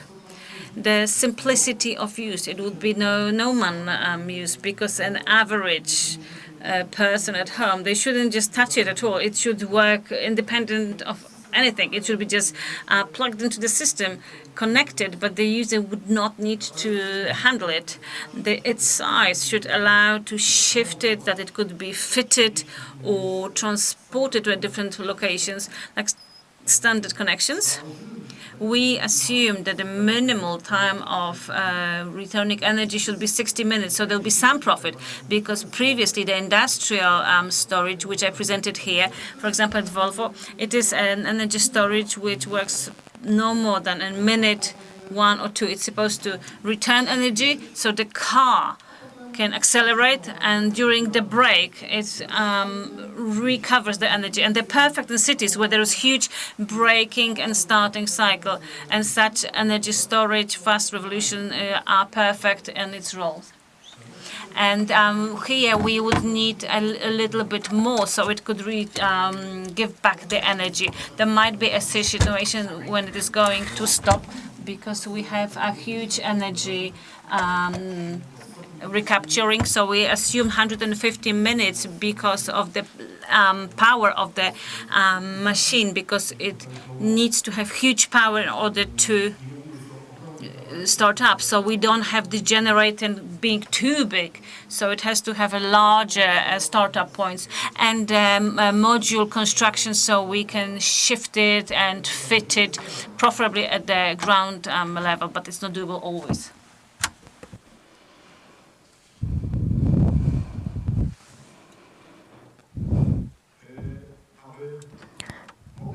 In order to approach this subject suitably, there has been created a group of characteristics based on which it has been attempted to define within what area, in terms of mass, we are going to move. Like, okay, if we're going to have a slow rotation storage up to 8,000 at maximum, and in order to know what kind of mass and dimension we should talk about, we have defined a set of characteristics for 6 kilowatt hours, 5, 4, 3, and 2, depending what kind of the diameter we're talking about. And then we have as a result the curves, and depending on the rotation and mass we can use. And referring to this area, because we assumed that we're going to have gathered, stored 6 kilowatt hours. And this is the result that we can see here. It's a bit below 8,700 rotations. After some preliminary calculations and analysis as well, we also were performing calculations for tearing. That's how that's what we got the results for the shape of the storage. And why? How did we get up with such shape? Normally, we would have a cylindrical shape, which would be a result of the applied materials and high rotations. For rotors, normally we use composites. Meanwhile, when we're talking about slow rotation, we can use steel. However, they cannot have the shape of cylinder, because then we would face a risk of tearing. And then this is the level disc. This is the shape that we've ended up with. It is close to that shape, but in our case here, it is a little bit extended vertically, because it was also about having a suitable mass that would secure dealing with that energy that we need. Higher up, we've got the generator. In yellow, we can see the frame that keeps this all together. Number 6, it is the 678. This is the unit of the rotor and a generator. Here we can see the cross-section of the upper node. In the upper node, it works like this, that the rotor, to make sure that it doesn't get stiffened, then the bearings are not stabilized externally. They are stabilized on the axis of the rotor, but vertically they can shift, they can move slightly. How come? Here we can see it here, because the axis bearing, we have used, we have applied a magnetic bearing, hard magnetic bearing. And it's quite difficult to define where exactly on what level it will be sitting, because it needs to set. And then naturally it can adjust its position within the casing. So that's how we approached it here. Number 10, we can see the clutch, and this is the friction clutch. This is the electromagnetic solution. It can be connected or fixed firmly. However, then the idle run of the generator needs to be considered, which takes away some of the mechanical energy. When the electrical power is not produced. Number 2, it is the main structure that supports the generator. Number 5 is the connector. It is important because it is also a sliding element, and it is based on the shape connection to make sure that the rotor can set itself. And the bearing. The bearings that are currently set by axis, they only maintain the rotor vertically. As such, they do not transfer the load as in classic solutions. So here we assumed that their resistance are minor. They hardly play any role. However, there are such solutions which can be checked and can be implemented. In such machines, there are also magnetic bearings.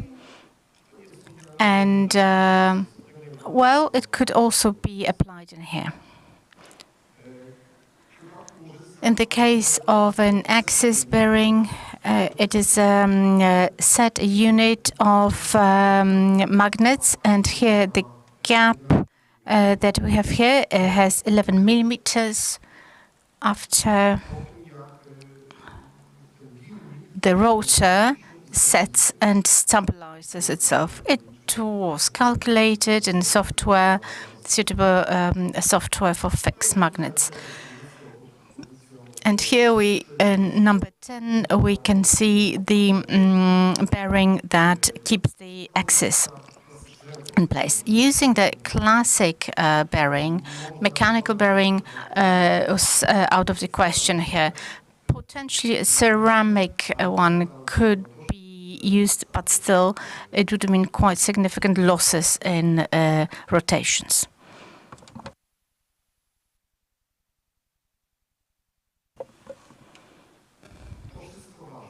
This all has its mass. It weighs 680 kilograms plus generator, the clutch.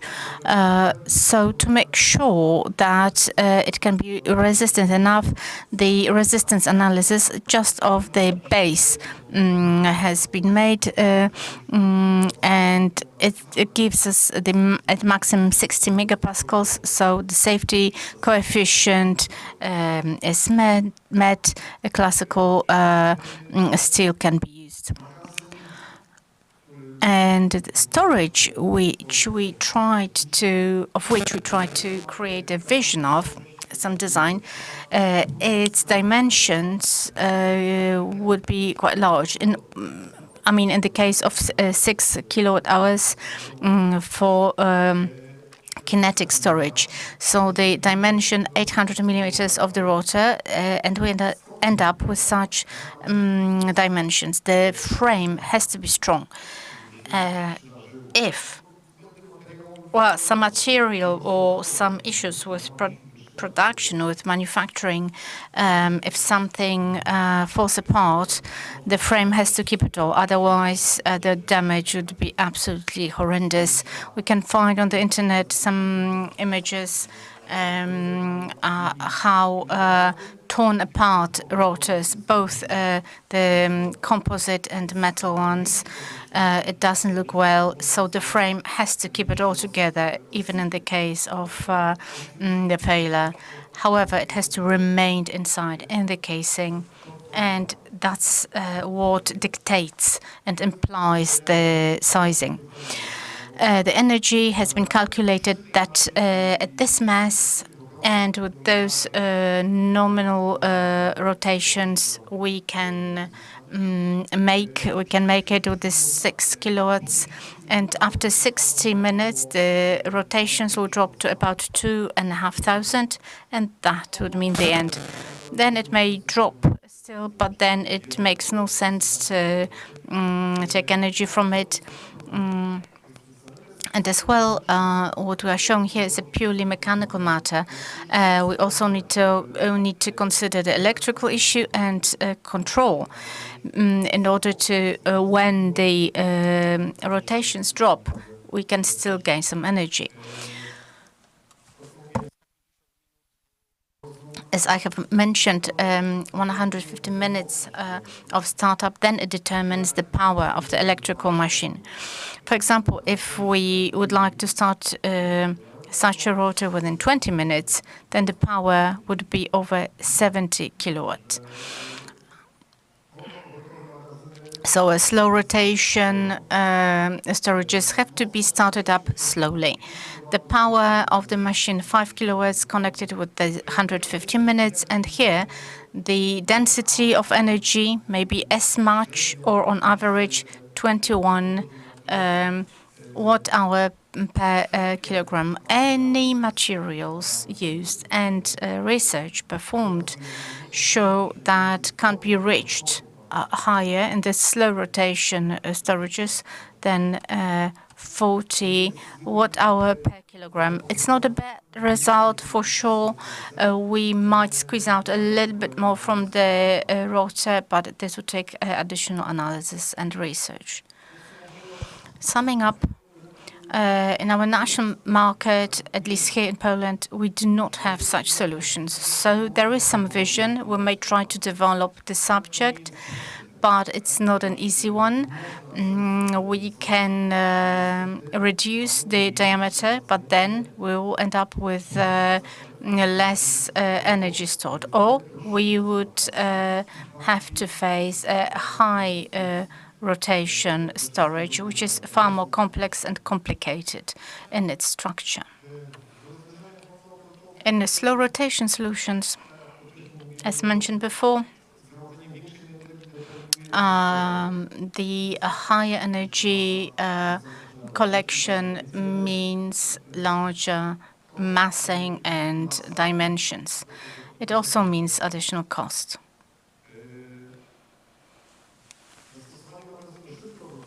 The high rotation storage could mean the reduction of the dimensions, but it's more complex and high cost of the operation of such equipment, and it is not a low maintenance one. It has to be controlled, and then it also takes some expert. It's not for an average user. The energy density on average, as I mentioned,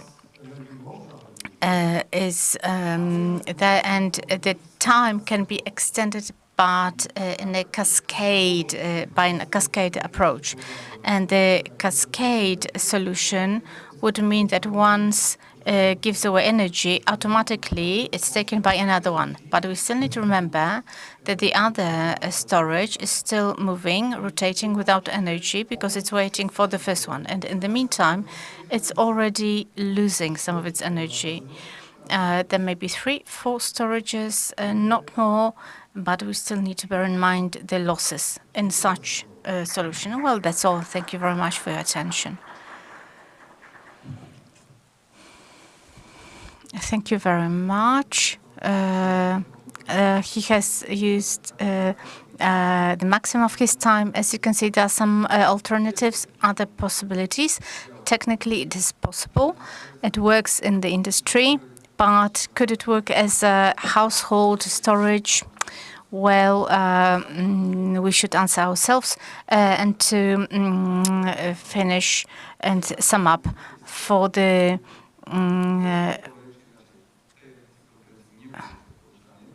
most persistent of us, another subject, safety. Safety of operation of batteries and energy storages. I'm very happy that such a subject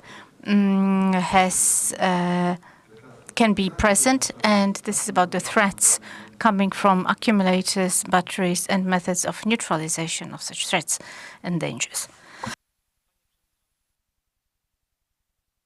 Thank you very much for the invitation. Jacek Świątek. A few words about Energia. We are a Polish company. 130 million, this is the level of our sale.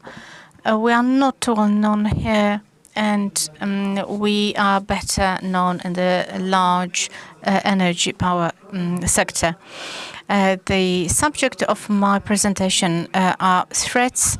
I don't want to scare you.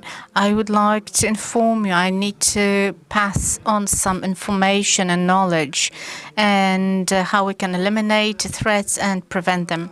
I believe that the lithium ionic methodology is being validated, and when all the conditions are good and met, then there are no threats. However, it's not always the case.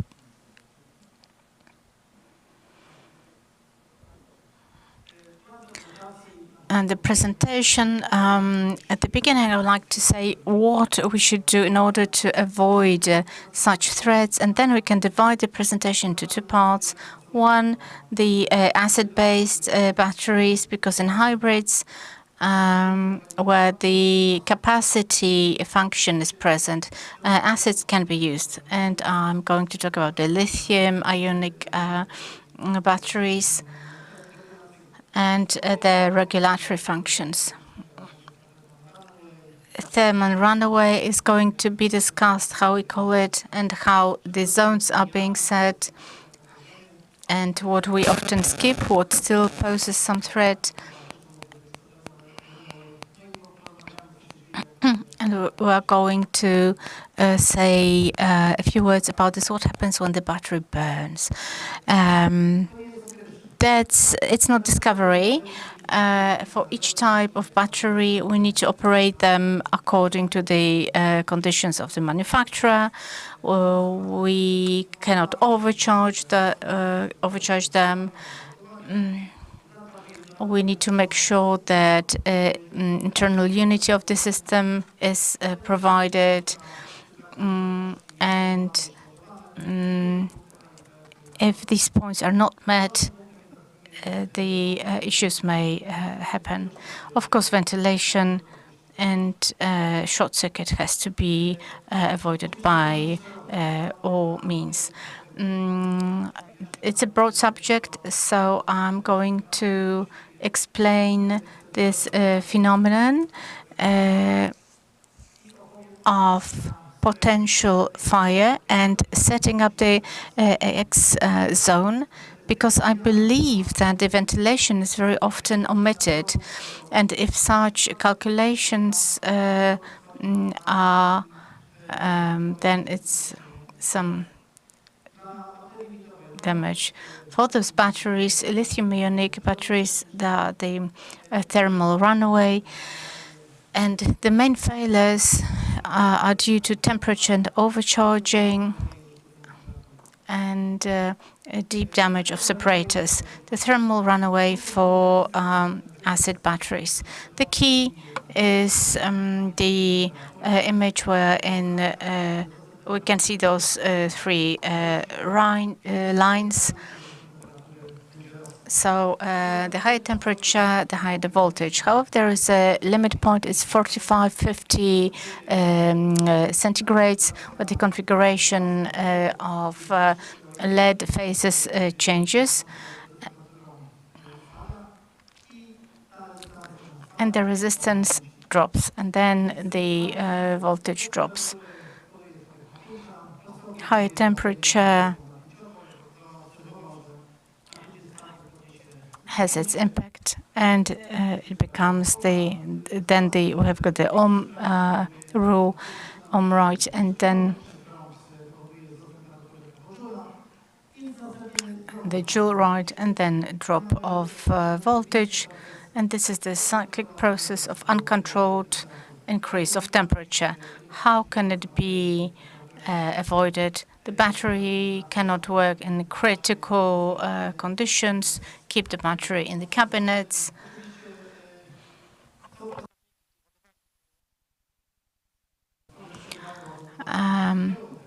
Of course, there are systems cooling down of the batteries, but once the rectifier doesn't break the doesn't break the process of loading battery, which ends up as a very dangerous situation. The batteries produce oxygen and hydrogen. And of course, the key to set the X zone is maintaining the hydrogen concentration below 4%, because this is considered as the lower limit for explosion. This is the relevant standard that describes that situation, and this formula. We set the indicators and the capacity for 10 hours. Then, depending on the type of battery, depending if it's open one or a closed one,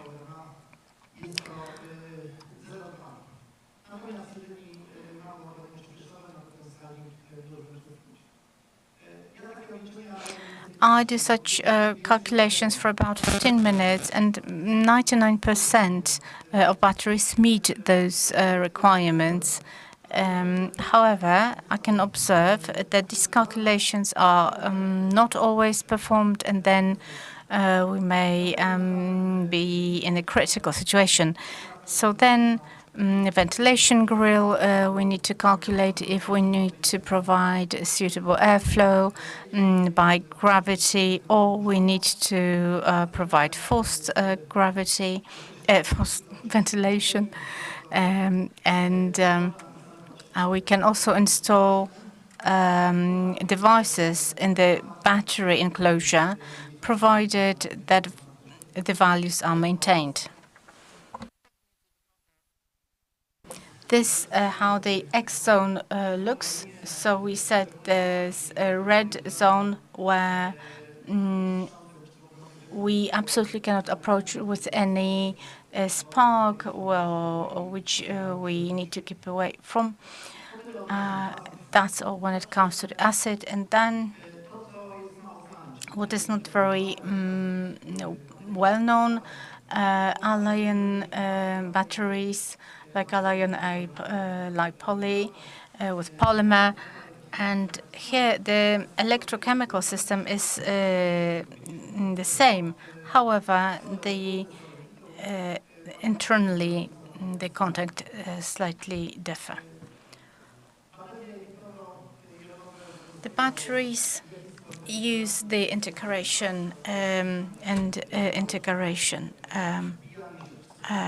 phenomenon.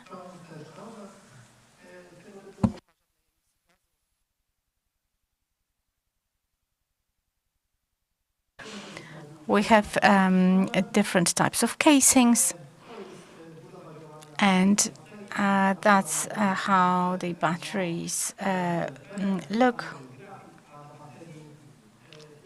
And for titanium batteries, of course, it differs when we've got intercalation, membrane stops them, and then we receive electrical power. What are the features of these batteries? They can work within the large temperature range. They have some of the highest powers. They are highly reliable, and up to 25,000 the cycle can be. However, they can be supervised by BMS. They are very sensitive to overloading, and it's very easy to cause the thermal runaway in them. BMS is in charge of the battery safety. It measures temperature and voltage. It sets the longevity of the battery, and it equalizes the potentials. Basically, it's looking over the balancing. BMS should take over this job. If BMS is well selected and adapted to a given battery, then it should prevent from overloading. it should disconnect it in the case of potential overloading. However, there is some risk that the BMS may not be selected properly. I have heard in the lobby that BMS got disconnected from the battery and then there was fire, or maybe Second Life devices are purchased. Well, it's not the safest option. You need to think what to do to eliminate such situations. As I have mentioned, all these points, like preventing overloading, unification, that's all what, and thermal conditions should be controlled by BMS. For thermal runaway batteries, the thermal process, which is a controlled temperature increase, it's a chain reaction, and it means the increase of pressure and short circuit. But there's an interesting point there. The side effect of the fire, it's production of oxygen, which is a chemical reaction. So this battery produces oxygen itself, and actually it cannot be suppressed.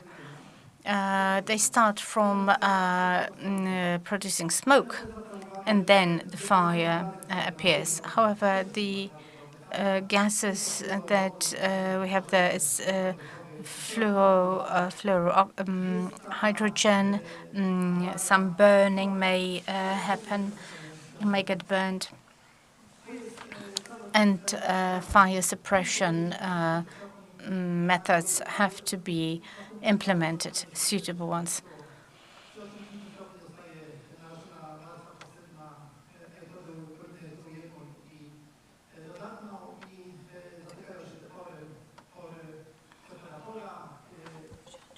Yeah.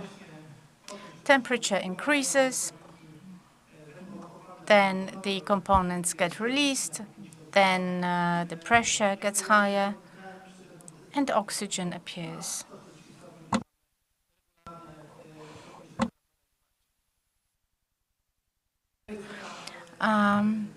This is the image where we are showing how in an area, the white one, which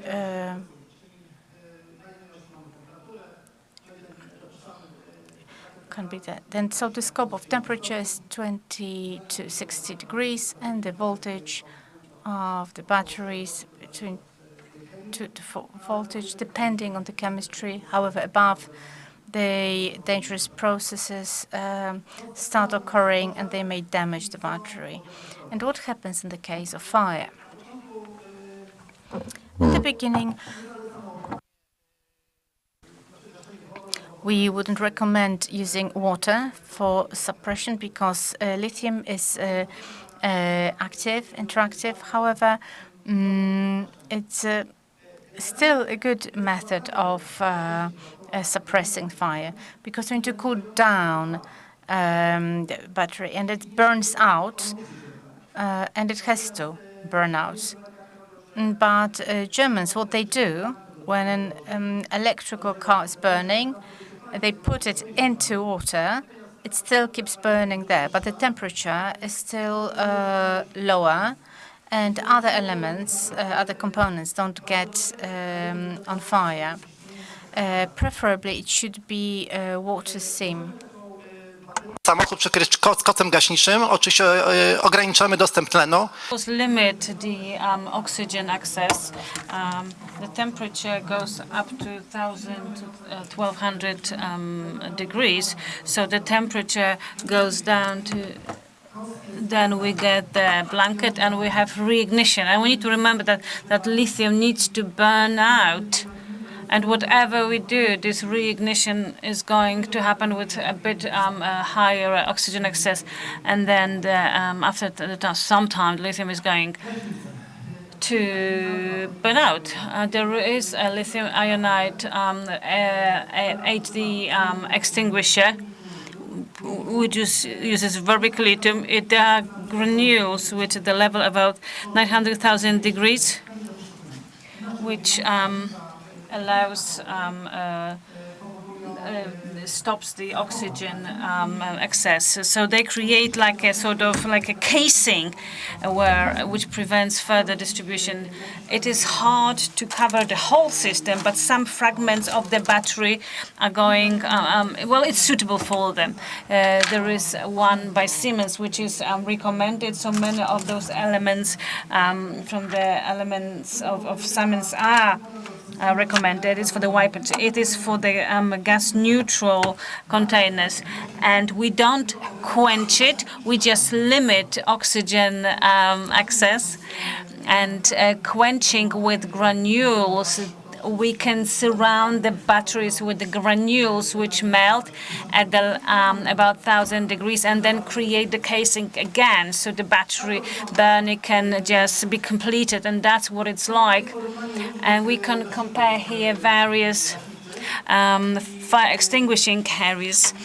And the blue one is water, and observe that water receives heat fastest and causes the drop of the temperature. On the higher axis we have temperature, and the extinguishing element, the higher it is, and the higher heat distribution, the less efficiency. So all of the powder extinguishers do not manage with that. Of course, this is Group B fire. We have liquid electrolyte. It is good.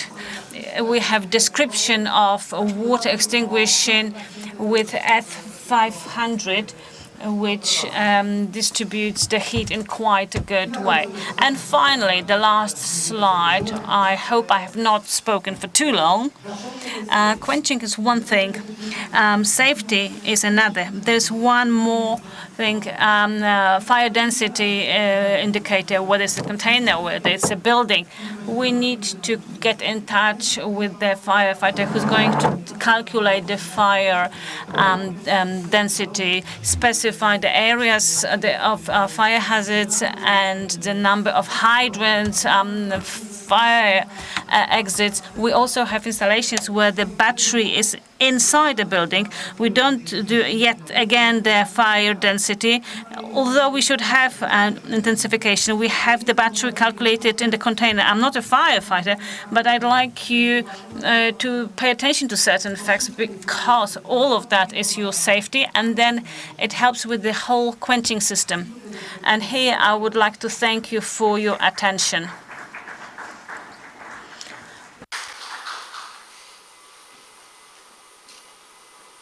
Bardzo dziękuję panu dyrektorowi za to wystąpienie. Miód na moje uszy. Cieszę się, że nie tylko my się zajmujemy kwestiami bezpieczeństwa, ale jeszcze... So I'm really glad that it's not only us who take care about safety. It is important. It's not very well spoken, but yeah, for some time it became to be quite normal for us. We've got batteries, we've got everything, but it's not like we don't want to threaten anybody. And God forbid, I'm sure that you're not scared right now. You need to be aware of such a thing, how to fight it, how to secure it, how to make it safe. And thermal runaway is close to me enough that I'm convinced that I'm the very first victim of the situation, because in 2012, when there was the very first examination of such a lithium cells, I was burned by it. So I know what I'm talking about, and it helped me a lot. It showed me a lot. Thank you once again. So this is the end of the session. Thank you very much. Very good presentation, that you kept the time. I'm glad that I could be with you. I could lead this session with you, and I would like to invite you for the next session, which means the new ecosystems, the modern ecosystems, increasing the biodiversity of the landscape, industrial landscape. I will be led by Mrs. Woźniak from the Silesian University. 5 minutes of a break, and then we'll have very interesting issues, something different, something for the environment. Thank you very much.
and all the participants of the session. And I would like, not to cause other delays, to open the session dedicated to the novel ecosystems and their role in the post-industrial landscape, probably mostly on example of the Silesian region. Let me allow to start with a presentation to show you some pictures presenting how the heaps look like and how the vegetation is developing, and then we will go forward with the other presentation and lectures. Można prosić pierwszą prezentację? Okay. So the first topic, the very important question is about the novel ecosystems of the post-excavation sites, including, of course, coal mine, as a factor of rising biodiversity in the urban industrial landscape of the Anthropocene epoch. As you can see, there are many authors of this presentation because we are working in a very big team, and only because of the cooperation the achieved results were possible. The question is there any reason why we should... Sorry.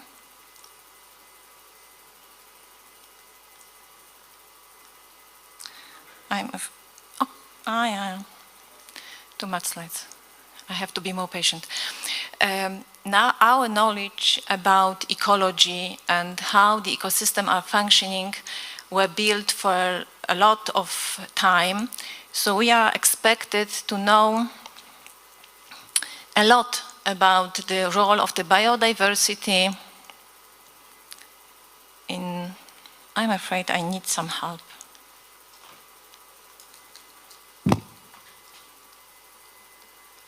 I need to go, okay, on the next one. Oh, good, fantastic, thank you very much. So everyone knows that the biodiversity is the main factor responsible for the ecosystem services for the people. And the expression like environmental protection, restoration, reclamation, revitalization, ecology are used very frequently, very often, are present in many papers, in many presentations, in many projects. But do we really understand what we are talking about? I would like now not to lose too much time, would like to present you probably an extreme example, or maybe not as extreme.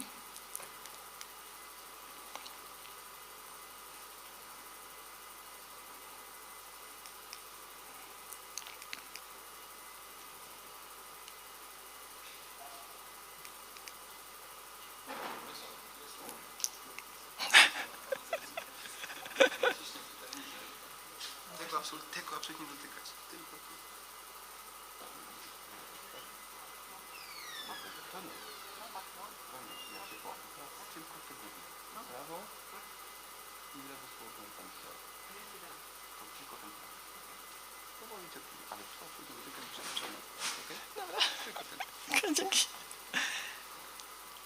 And here we have the extreme example how the idea of revitalization or recultivation or reclamation is presented, how the money dedicated to such processes are used.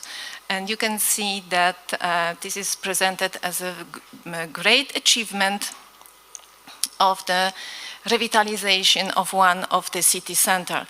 And of course, what we result as the final fact is that it's possible to scramble eggs on the middle of the center because of the heat we are achieving during the sun.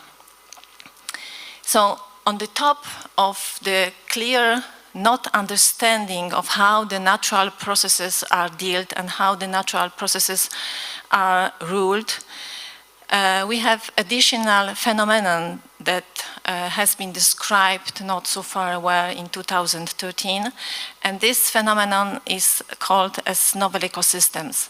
In our team, when we are working, we have observed these processes for a very long time, probably since the 90s.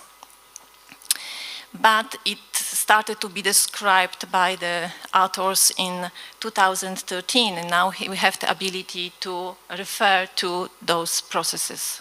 What is the main point, what are the main factors that characterizing the novel ecosystems? The first is regarded to the habitat. It means that in a habitat you have to cross a threshold, an ecological threshold. That means that the ecosystem that have been at that place before is never been existing again. And the first response of the natural processes is the existence of non-analogous species composition. It means that the assemblages, the communities, the living organisms are composed in communities not known from the previous natural and semi-natural ecosystems. Of course, it has to start with the primary producers, with plants, with all organisms which are autotrophic, because all the matter building starts from autotrophs, from the producers. And all the later processes are regarded and related very strictly with the composition of the primary producers. When we are looking on our landscape, we can see coal mine heaps almost like environmental islands. It means that they will be, what we find out also during our discussion, that they will always work independently and they will always in some ways isolated from the rest of the landscape, from the rest of the environment. So this is why they have also to be treated separately. Now you can see the picture, it's in the south of Katowice city, and it's difficult to say that we are in the Black Silesia. The feeling is that rather in a very nice place. Not only coal mining, we are talking about general natural resources and mineral resources like quarries. And this is an example of a sandstone quarry. Again, the same situation, we have an isolated environmental island which will develop and recover in each own pace and each own system. Always we start from the primary producers. On coal mine heaps there are very common algae. The algae starts the process very frequently, and we have also some set of primary producer vascular plants, not necessarily grasses, but the pioneer elements. All these sites provide an enormous diversity of habitats, starting from small or bigger water reservoirs, with, of course, water plants and water organisms, up to places with very high content of salt, and we can observe the salt during period of drought when the salt is coming and showing the white stains. Even there, the adapted plants are able to grow there and to develop vegetation patches. They are also different in terms of extent. Some of them are covering very big areas, and some of them presenting a mosaic of different habitats, and each of the element of the habitat mosaic is covered by different vegetation patches. There are also dynamic processes, what means that on a very primary vegetation, after the girl in this picture is now 21. So it means that after 21 years you can get a forest like this on the other picture. However, it's not a dense forest, it's just a place where a lot of trees manage to establish and growing, filling up in a slowly way. There are also many places filled with water. The water can be collected as the rainwater in some places, or the water can also come from the subsidences as a groundwater. In each cases, after a few years, we can observe the development of very nice water ecosystem with a lot of reptiles, a lot of amphibians, not mention fish, not mention insects. Of course, all of these processes are going spontaneously. We can also observe what I think is very important and what I would like to underline, and very high adaptivity of different organisms, particular plant species, that can adapt to each situation that is provided by the environment, either presenting such big area of biomass, in the understanding it's of course Phragmites australis, and they can also spread probably slowly and in a different way by rhizomes on very dry place and even salty place. That means that the plants can adapt to very different situation. And always, even when we have no signs of possible full forest ecosystem development, the place ending up with tree stands. This is an example of the Halemba coal mine in the south of Katowice. Now it's exploited again by the firm Haldex.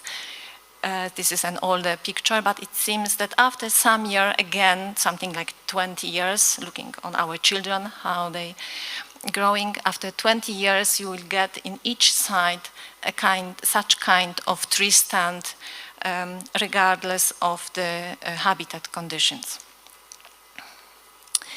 So what should be our task now? We observed, and we need, for sure, we need coal, we need other natural resources, other mineral resources for our living.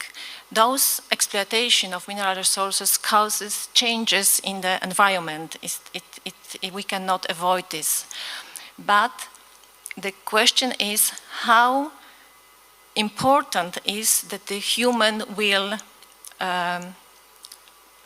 do something against, how much we should focus on understanding the processes, the natural processes that are going on those sites, try to find the mechanism and using the natural mechanism, particularly the adaptation of plants, adaptation of other organisms, and adaptation of the relations that I start to be created in between, for example, plants, mushrooms, plants, bacteria as the main relationships, to enhance the processes in order to provide better ecosystem services for the citizens. We know that all the ecosystem services are dependent on natural processes that are going on in the habitat. So, due to your presence today, we will be able to try to find out how much this Lynn's presentation and Chaim's presentation will support the idea of understanding the mechanism, how they are working. So we can start from a level of vegetation and some more general level, but also we have partially focused on, because they are probably the basis of all the changes, focus of what is happening in the cells, like Yanis will show us, and what is happening on the biochemical processes, like Jose will present us today. But we also have to go to the level of processes, so how the carbon release is responding on how it's proceed in those new ecosystem services. And if Franco would be with us, we'll also discuss the role of arbuscular fungi diversity on those sites. And collecting all this knowledge together, we can try to understand how important the natural-based solutions can support us in processes of recreation ecosystems on those change sites which are left after the mineral exploitation all over Silesian region and all many other regions in Europe which are changed in such a way. And then applying an interdisciplinary approach, what is absolutely necessary to understand all the processes, and using the ability of understanding the processes from very low level, very even molecular level, using the transcriptomic methods, up to very high level using the hyperspectral images. Thank you, Tomasz, for coming. Because only in this way we are able to understand the whole, try to understand the whole complexity of how the natural ecosystems are developed on post-coal mine and post-mineral excavation sites. And having this knowledge, we can then really serve help to the society by supporting and enhancing the processes and providing better quality and better amount of ecosystem services which are crucial for the population, which is going to reach up to 50% of the human population living in cities, what starts to be more and more important. So I would like to thank you very much for the attention, and thank you very, very much for the whole team who I have the honor to work during a long time, and without them it would be impossible to do all the jobs. So thank you very much for all of you. And probably the question for the further presentation and for the further discussion is, are there any limits on the living organism to adapt to any environmental conditions, regardless how severe they are, and what we can benefit for the knowledge of the living organism, looking them how they can adapt to the conditions. Thank you very much. Sorry, but I think you get now a better. If I can ask Lynn, please, Lynn, if you can present your talk and explain us about the method of hay meadows.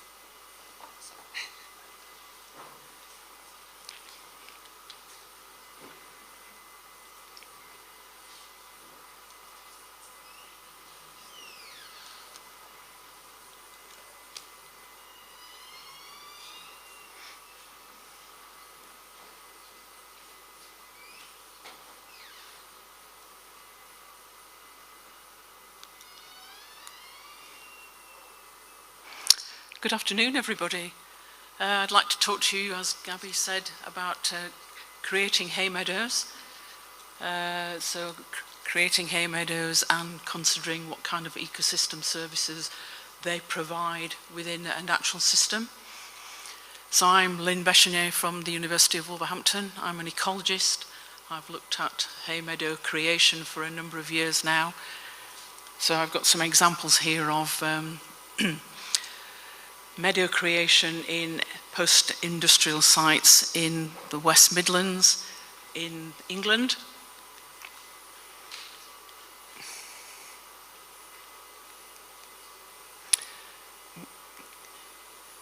So the contents of my talk are essentially looking at a number of different kinds of post-industrial sites. I've tried to focus on mainly coal mine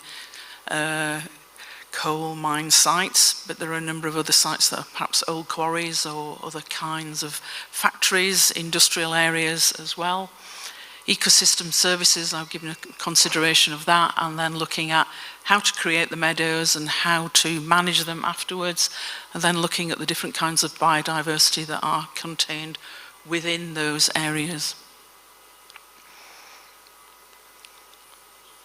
So Wolverhampton is in the Black Country, so it's an area very similar to Silesia. It has been very black in its historic past, so we're going back to the 1700s. Since that time, there have been a number of different changes in terms of coal mines have become empty and have become defunct, and there have been changes in terms of using coal to create iron. So this is the area that iron making started off from in the historical past. So it started here in the Black Country, started in Ironbridge and moved out into this kind of area because there was a propensity of coal and iron in a similar location. So the two pictures show the historical view of the Black Country in including Wolverhampton, but Birmingham essentially is very close by but isn't part of the Black Country.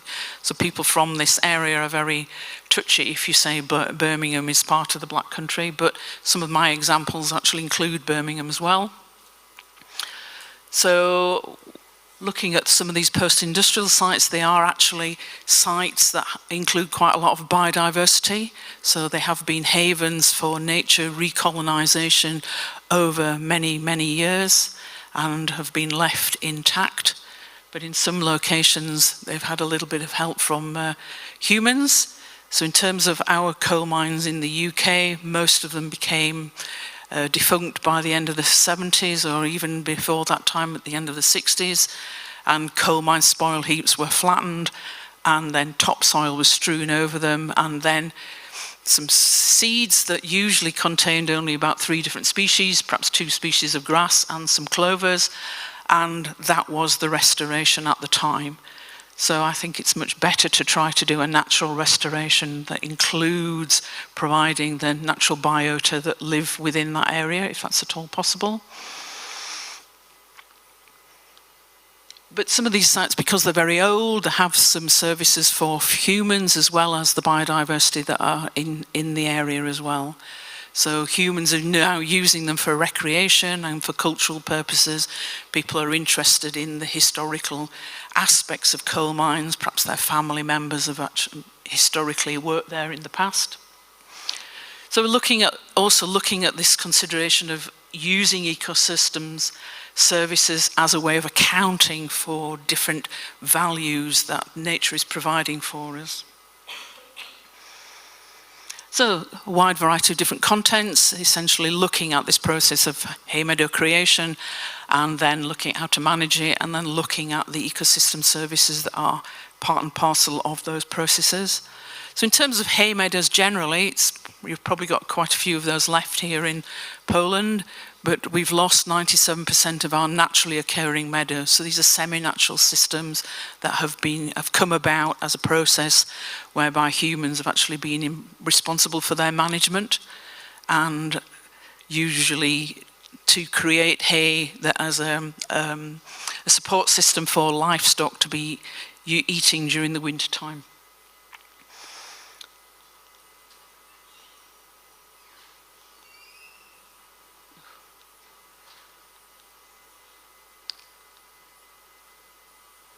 So this is a list of the different kinds of ecosystem services that people have considered fairly recently. So it's an accounting mechanism that allows us to perhaps put a financial value to the services that nature provides in different circumstances.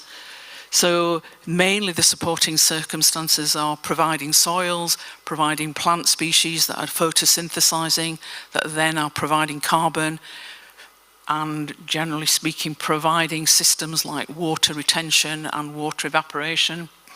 Provisioning services provide foods from the primary production that plants have provided for us. So other things like fibers, different things, substances that we get from nature that we can put to our benefit. So pharmaceutical things, biochemical things that we're using from plants that have been put to better use by humans rather than just looking at them from their beauty point of view. So then there are regulating services, so regulations of soil erosion, regulations of water evaporation, provisioning for water generally and the circulation of water, regulating the amount of nutrient flow throughout these different systems. And then there are also cultural services, the services that nature provides to humans directly. So that could be aesthetic, or it could be an appreciation of the landscape, or it could be a wider context of the geography and that feeling of place and of belonging to a particular locality. So people who have worked in the mining industry in Silesia will have a belonging to that region. Like there's people in the Black Country feel as if they belong to that area and appreciate the landscape of, let's say, coal mine spoil heaps within that locality. So this is a diagrammatic form of what ecosystem services are. So there's a large list of different services that nature provides to humans that we tend to take for granted, but because we take them for granted so much, scientists have started to think about a way of making those more valuable in terms of putting some kind of financial assessment to them. So looking at the amount of area that's put over to that and how many hectares are providing food for people, or providing water resources, or providing carbon retention, and thereby trying to put a financial value to that. Once you start to put a financial value to all these aspects of nature, you start to have a better appreciation of how much we rely on nature. So this is the process of creating hay meadows. So I've been looking at this for a number of years with my supervisor, who's in the middle of the lower picture down there. So it's something that's been happening at the university since the late 1980s. So creating meadows in areas that have had previous historical uses. So old factories, old coal mines, old quarries, old mining areas, etc. So it's something that people can actually get actively involved in. So people have taken this from the scientific point of view and are now looking to bring in hay from rural areas. So that initially we started off using a site that was about 50 kilometres away. We found sites that are a bit more local now, that have meadows being operated by local farmers, and we buy the hay from them and then strew it in an area that we've prepared beforehand. So sometimes the area doesn't need any preparation, but it really depends on the soils and how much nitrates and phosphates and potassium are in the soils, whether or not that's giving rise to an existing vegetation type. So ordinarily that vegetation type can be very poor in terms of the species that are in there, or it could be reasonably species rich if the soils are actually nutrient poor. So this is a way of renewing local areas in terms of putting diversity back into the locality.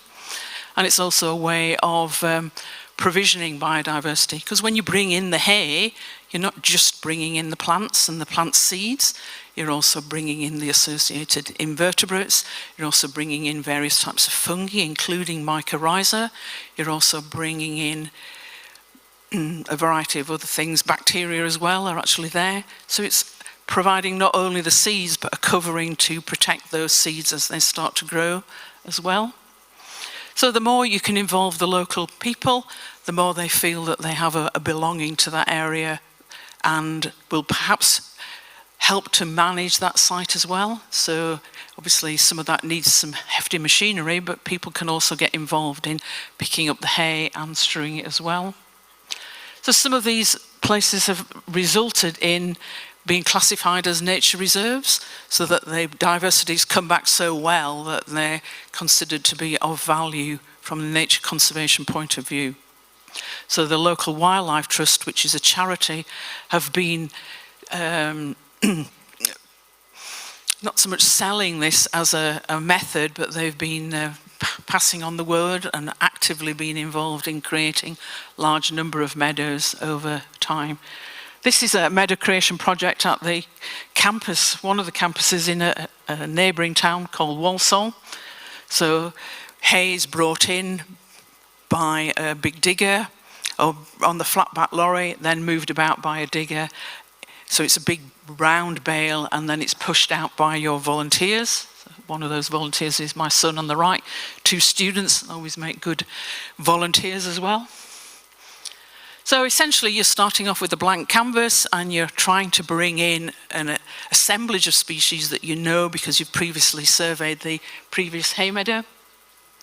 So you're using fresh hay, so it's cut that very morning and it's brought onto site and it's distributed within, well, ideally within a couple of hours.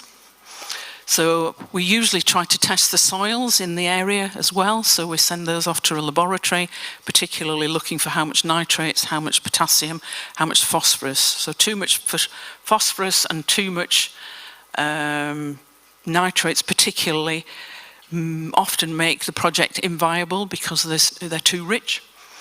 So that was investigated by a previous PhD student. So ideally, in terms of costs, you're looking for a source of hay from not too far away. And this is obviously providing opportunities to bring in local species into a new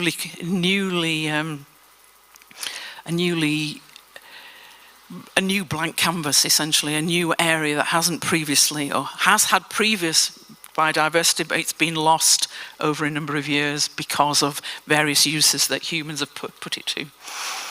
So this is a creation project that was done in an old quarry in Shropshire, not too far away.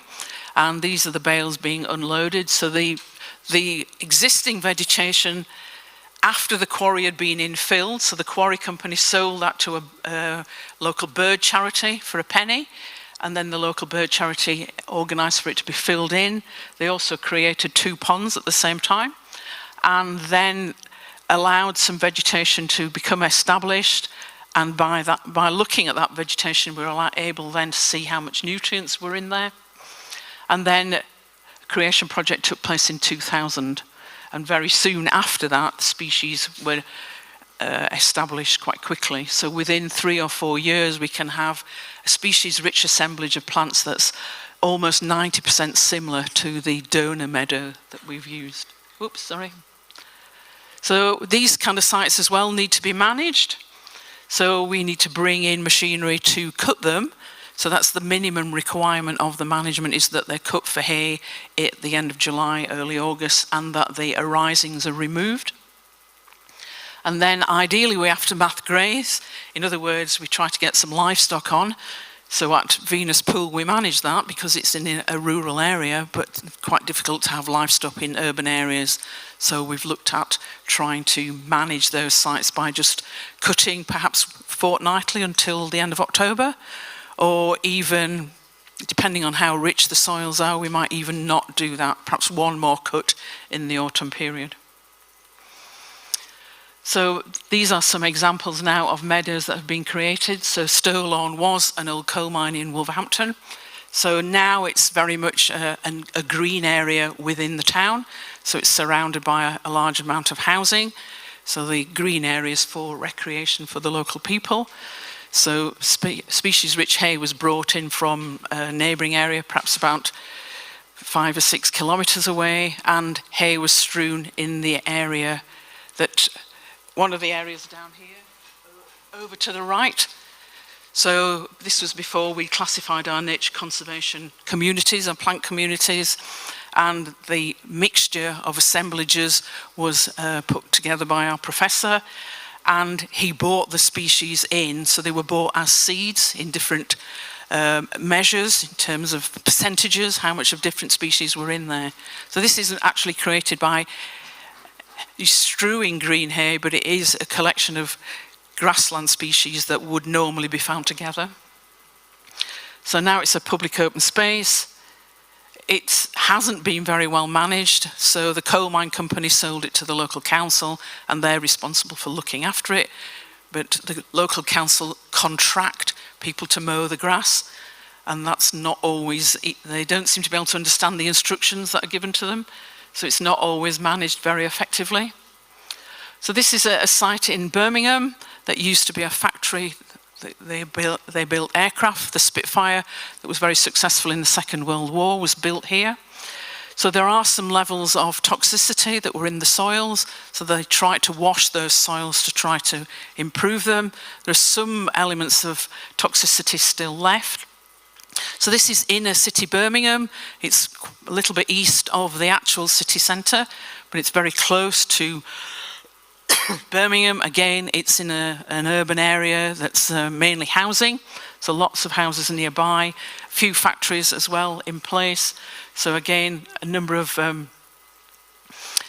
it's quite a large site, to be honest. It's one of the biggest sites that we've created on, and it was done by the Wildlife Trust, and it involved a number of local people. So it was a community involvement project.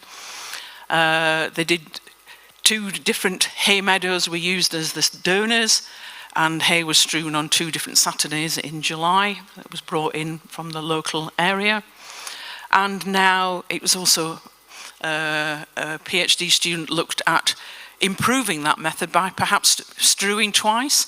So strewing early in the season and then doing another cut at the donor meadow and strewing again later in the season, maybe late July or late August.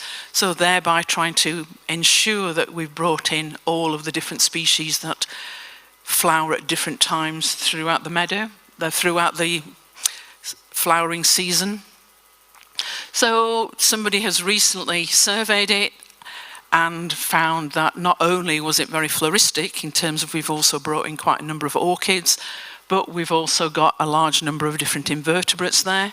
So sadly, invertebrates are a little bit neglected in our region. We don't have very many specialist invertebrate identifiers, but local people were involved in a survey and they found 7 different species of butterflies, 3 different species of bumblebees, 6 different types of fly and some mining bees, not to mention various beetles and other species as well. So they're bringing in a service of pollination that is, without those invertebrates doing the pollination, we wouldn't have any seeds, and that would be the end of the plant species.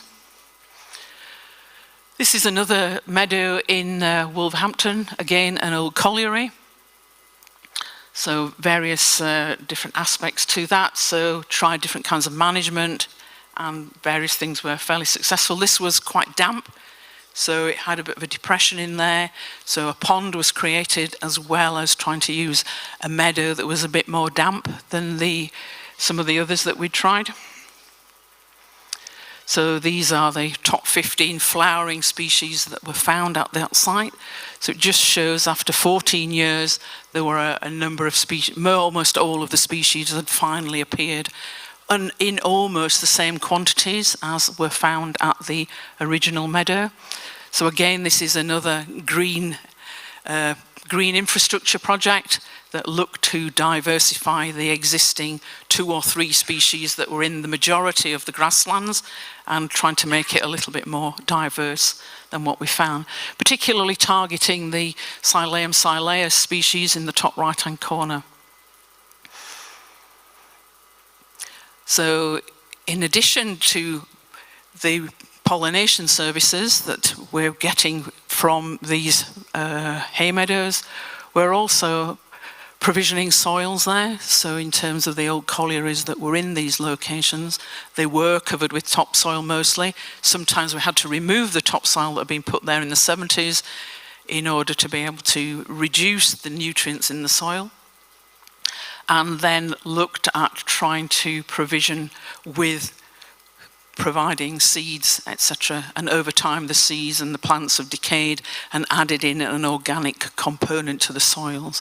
So that's also another service that the soils are providing in terms of carbon recycling. And similarly, as I said, they're bringing in valuable mycorrhiza that are present on the grass that's coming in those bales, and that's also adding into the soils and provisioning the ecosystem that lives within the soil system. So in terms of regulating these pollinators, they're very important in terms of the ecosystem services that they develop, and it brings in many different species. So these species are declining nationally across the UK.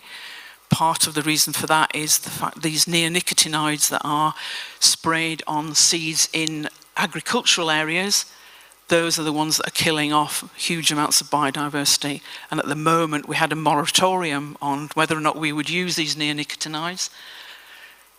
Now the government are thinking of reneging on that deal and are probably going to continue using them. But it's not just invertebrates that are killed by those. They do have a bioaccumulation effect in the ecosystem, and it's birds as well, and small mammals are being knocked out by these chemicals. So the government also commissioned their nature conservation group to suggest that we should have a national strategy for pollinators. And what they found was that there were not very many pollinators, or there had been a loss of pollinators over the years in rural areas where we'd expect to find more diversity. And in fact, those post-industrial sites within cities were actually reservoirs of biodiversity in terms of the different pollinators that were found there. So still a lot of biodiversity in these very valuable post-industrial sites. A few more examples. So those are the ones that have been found there. So the Wildlife Trust, in conjunction with a different charity who focus on raising money for invertebrates, were looking and have devised a map of the whole of England, and they've put in like what they call bee highways. So they're looking at provisioning seeds for various plants and flowers to make like a motorway of different road routes that have provision for pollinators. So they're actually looking at mapping different parts of those routes that they've planned and looking for areas where they can increase the verges of the roadsides by providing seeds, either sowing seeds or by using green hay to bring in the seeds for those species. So in the locality of Birmingham, then an employee of Bug Life, the charity, was actually spending quite a lot of his time surveying sites and trying to improve those, but also to try and get on local communities. So people were involved in spreading the seeds and also then trying to count the invertebrates that they found there afterwards. So in terms of natural improvement areas, the two charities together were looking at trying to improve these different parts of the Black Country. So that's the map of the Black Country that includes Wolverhampton in the northwest and the 4 other towns of the region. So the idea there was to map out the region and try and improve the very poor areas that have had lots of previous development on them, and also to work carefully with local authorities who are provisioning houses in this locality. So where we have poor areas that we can perhaps focus planning for housing. Conversely, we can have biodiverse areas where we try to prevent housing being built. Sorry, this was a link with a paper I found that had been published by some Polish people who had looked at biodiversity and ecosystem services and found that in terms of pollination, 90% of the plants are pollinated by animals, the other 10% are pollinated by the wind. And we need to think carefully about how we structure and how we plan. So as I said, our charity, the Wildlife Trust, were linking with our local authority. So it's perhaps in terms of areas that need developing, we can think carefully about these ecosystem services that are being provisioned by nature that we would try to increase. So similarly, in terms of ecosystem services, we have to remember the human element. And as I said, people interested in the history of the site, people interested in using those sites for recreation. So we need to provide them with some information, or we can get volunteers perhaps to research and provide photographs or old photographs that we can display at the site that makes it more interesting for people in general. So the ecosystem services are cultural there in terms of people being able to access the sites. This is an old colliery not very far from where I live, where people use it very heavily in terms of walking dogs as well. So those are my references, and if anybody has any questions, I'll try to answer them.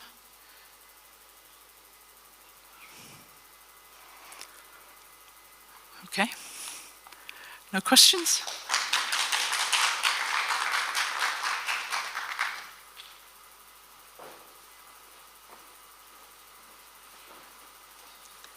Lynn, thank you very much for the very interesting talk.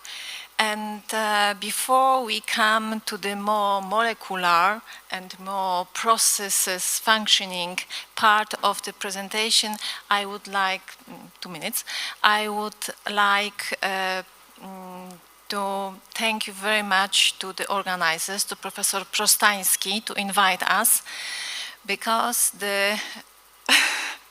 Thank you very much.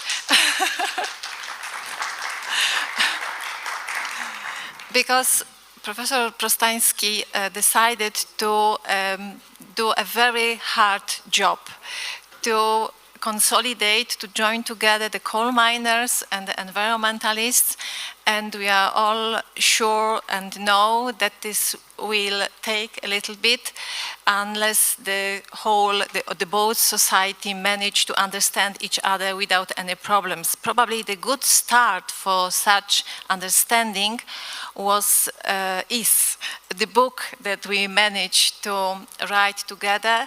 The big part of the book is prepared by the coal miners, by the coal mine society, and also part of the book is prepared by the environmentalists, including Lynn, who did a very nice chapter in this book. So hopefully this is a good start, this conference and the conference which is coming in December. So welcome, Professor Krawczyk. We hope that we together will manage to do this in a very good way. And what we have also the ability to discuss before our panel with Dr. Jasiulek, to think in advance about some ideas how we can merge those different and from first sight very complicated and even separated issue together. So starting with this panel, and again, thank you very much for all the foreign guests that agreed to come to Poland and to share with their knowledge. We hope also very much that we'll be able to meet again and to continue our brainstorming, probably even in December or in the next years. So I think that the both first presentation showed us that what we need necessarily to do is not only to look by the overlapping or the first sight what we can observe, but we have to look very deep inside the living organism, inside plants, looking also in the biochemistry, in the molecular processes in the next speech, and then try to understand how it's possible that those living organisms behave in such a way. What was also, I hope, clear from the first presentation and Lynn's presentation, that we have to understand that the poverty, the oligotrophics, the low nutrient content of the post-mineral excavation sites is a very important value in the world that we have now, which is absolutely in each aspect eutrophic, over-fertilized, over-nutrient, and such places with the poverty are very, very important to enhance and to enrich the environment. So now I would like to invite Professor Jose Miguel to present his speech about the dendrochemistry in trees and shrubs and diocots concerning adaptation to different habitat conditions.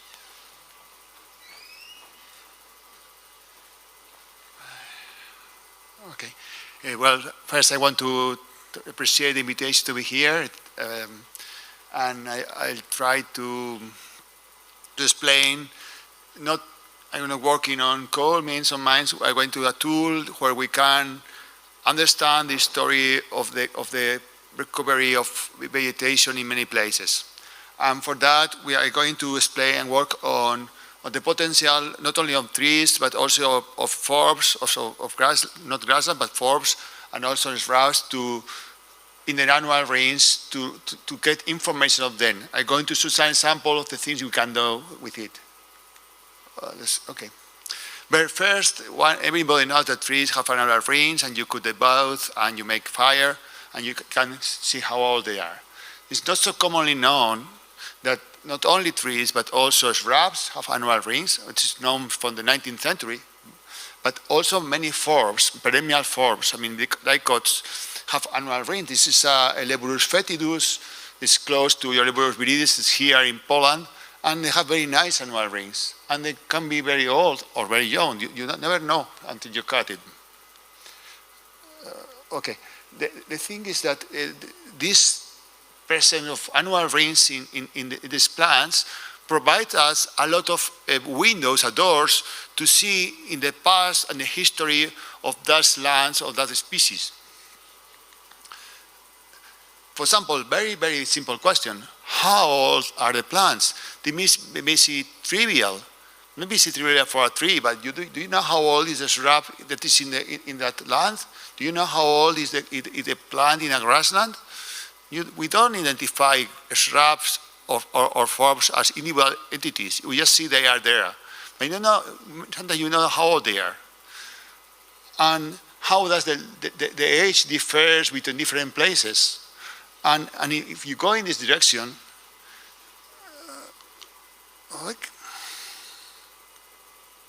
you can see many things. For example, the age structure or the recruitment patterns. For example, this case is a cross Armatophylla, cruciferae, and we worked there in Spain, central Spain, and we went looking for the age at the left. We saw that most species have 40 years, and they have recruited all at the same time, basically. What happened 40 years ago? Well, they removed the seeds, and so everything come. So we can see in any place or in a quarry when the species came in terms of general time, but also like at the right, I think it's the light, well, at the right, which year do they recruit? For example, to the right, we see different sites with different species in a very dry site. And the recruitment is the same for a different site or for different species because it's determined by the rainfall in the spring and summer. Or sometimes when we are talking about facilitations, so how can we help some species to grow? This is a gypsum environment. We work a lot in the past in gypsum. And this gypsum environment is a big grass. This is Stipa pennata. This is a very large one. And we think it may favor plants. And at the right up there, you see the recruitment, and the recruitment, when you put seeds, recruitment is much higher when you are near to the plant, and very low when you are far from the plant. But when you study the history of the plants, the growth down to the right, you see that the plants have recruited near the stipa, near the grass, grow much less than the plants have recruited far from the plant. So sometimes we can get the time history of the plants and see what is really good for them, not just at the beginning, but through all their life. And in this case, then we go to Canary Island. In this case, this is this white flowered plant is a broom that have very nice rings. It's the cutting. And we can see, for example, how does climate controls this species. And well, there's a lot of bars, but basically it says that this plant the growth responds very, very strongly to the total rainfall across the growing season. And this is and in fact, in this work, we saw that there was a big mortality of this plant. Nobody knew what happened about the mortality. And when you study the rings, you saw that the mortality always started after a drought. After a drought, the plant started to decline and then it died. And we didn't know why. And so this potential, can you assess how the environment controls growth and mortality?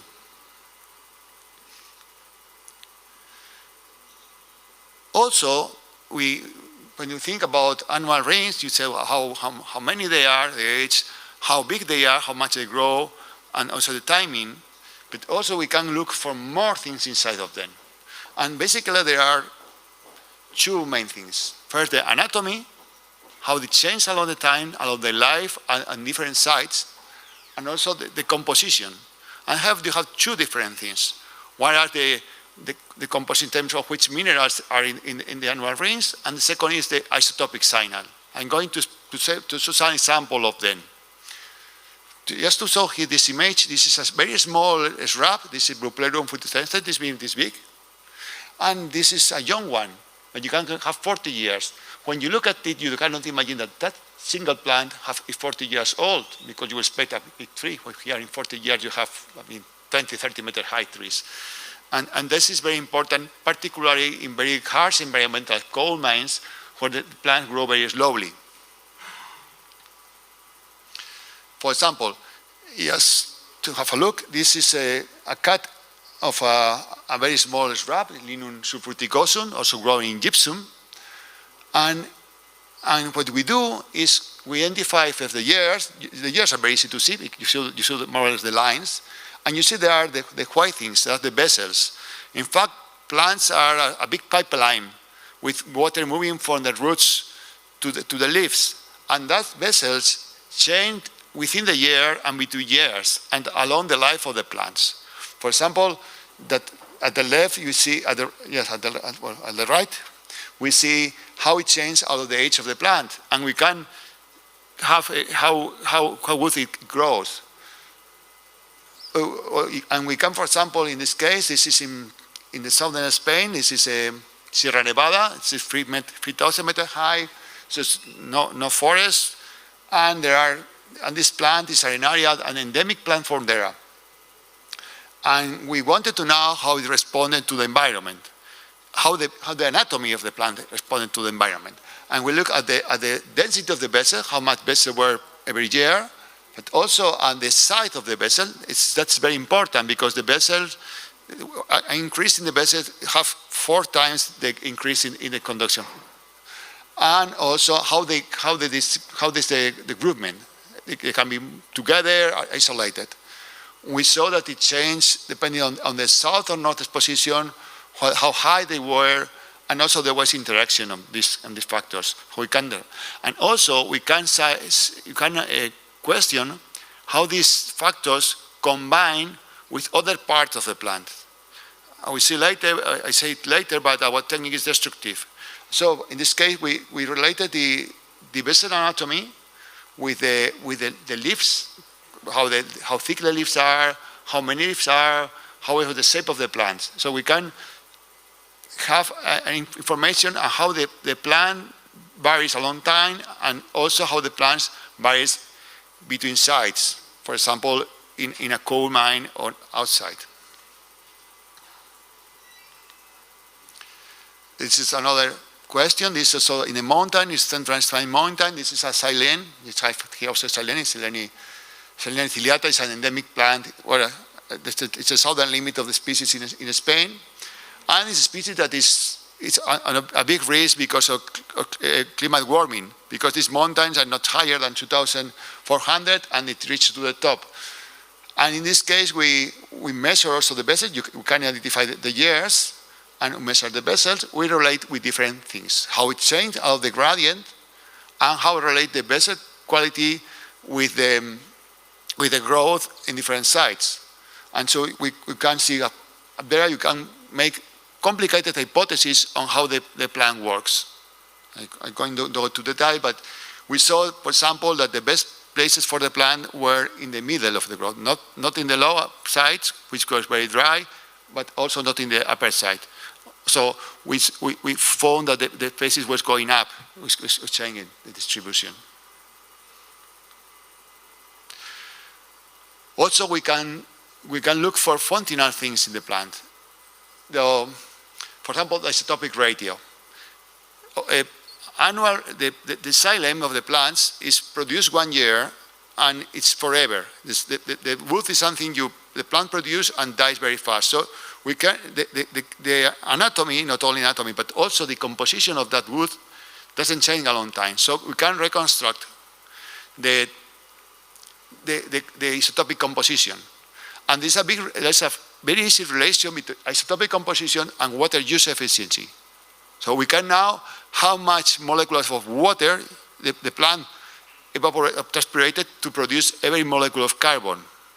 And in fact, like seen at the right, we can reproduce that on time and see how this is improving, how it's changing. This is born from the previous work in the Teide. But also, we can relate in much more sophisticated ways and along the species timeline to relate, for example, how the rainfall, in this case was the controlling factor, affects the water use efficiency, how the water use efficiency affects the growth, how these factors affect the characteristics of the cells of the plants, and can have a good integration of different factors at the same time. This can be done also with oxygen, which is related to the water source, with nitrogen, which is related to the nitrogen source, where they have nitrites of ammonia, and also with hydrogen, which is also related with water source, like oxygen. So we can have a very good information about the physiological process that occur in the plant. And just to finish with the things we can do, and this is very important, this is a work from the Czech Republic, we can go also on the temporal pattern of mineral composition. Some minerals doesn't move along the plant. They get fixed and in 1 year and they won't move. That's the case of lead. And this is a very nice work on the Czech Republic close to here, where Novak and collaborators, they reconstruct the contamination of lead along the whole Czech Republic. In terms of time or terms of space. For the many things this paper does, which is really a very nice paper, this graphic is very nice. In black, in the upper part of the graphic, you have the leaf composition in the annual rings of the trees. And you see perfectly how the heavy industry development, the increasing leaf, and how at the beginning of the communist era, how the heavy industry disapparition and the decreasing leaf. Even in another graphic, they could relate which part of the lead was related to the heavy industry, which part was related to the use of benzene with lead, because you used isotopic of a lead. This can be done now very easily with the different techniques like eye tracks, where you have the composition along the annual rings of the minerals. Oh yes, and this is basically everything. I want just to see a couple of caveats. This is, well, you know, for many more of film, because something is not perfect here. We had two problems here. The first problem is the story is written by the victors. When you sample plants, you only sample the living plants. And the graphic there, before I did this thing, I was counting plants. And it was in central Spain. In one case, I counted 1 year 3,000 of plants, of seedlings, and the next year I have only 100. And if I was sampling for the plants, the other plants, I only miss sampling the plant had survived, not the one had died. And the second plant, this is a silene. This is a silene we sampled. When we sample forbs and many shrubs, we don't sample once in their life because it's destructive. So there's two problems with this thing, so we have to deal with. You can only do with very common species. And yes, that's all. I was just to appreciate a lot of people who have been working with in our group. And just to have one take-home message, that the presence of annual rings in forbs and in shrubs in these environments gives you a temporal perspective of the environmental process that's going in. And there are many, many tools to deal with them. And just appreciate your, that's all.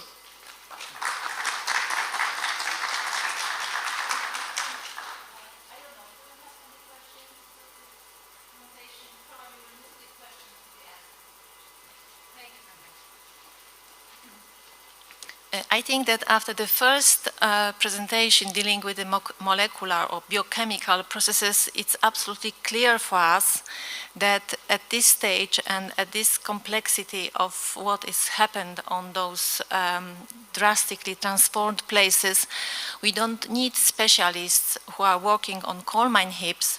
We need specialists who are dealing with particular molecular and ecophysiological and biochemical phenomenon to understand how the plants and the organism can manage living on those sites, comparing with those which are living outside. So this is probably now this part of our work that we have to start in the beginning. So please, I would like to invite the next expert, Ioannis, who will tell us about the cell walls changes which occur under the habitat constraints.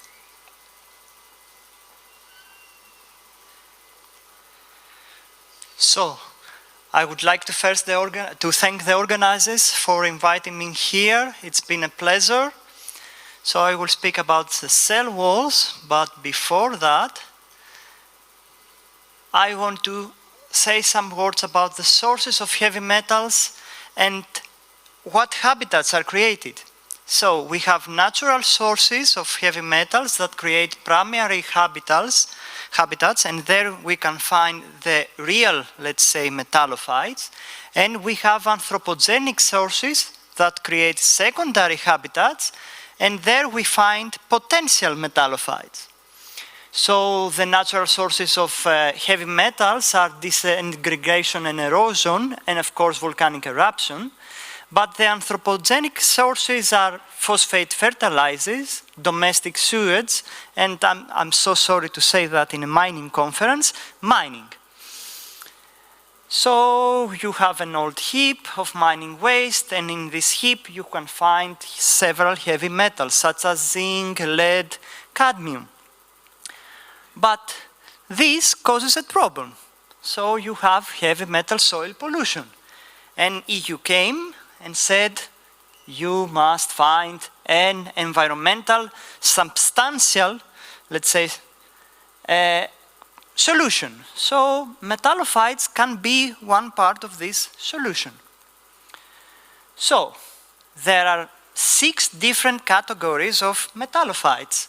So we have the real metallophytes that can survive and reproduce on soil rich in heavy metals without obvious signs of toxicity.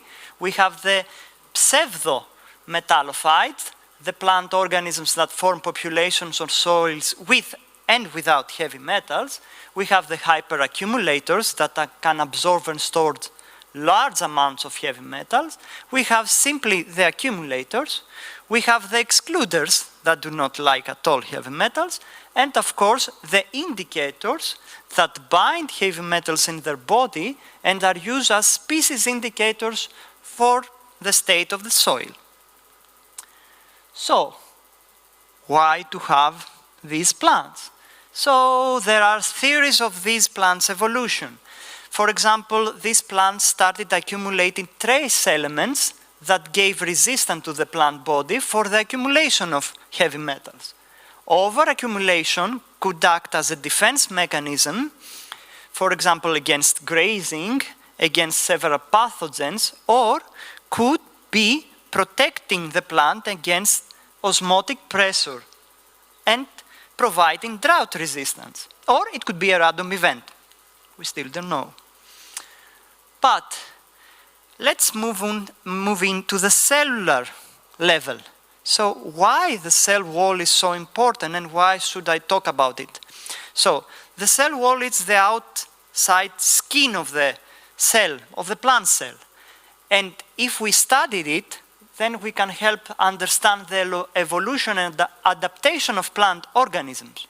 Also, because we also want to provide to the industry, some of the polysaccharides of the cell wall are sources of renewable energy since they can be used to produce first and second generation of biofuels necessary for the industry. So you need lignocellulosic feedstock or biomass.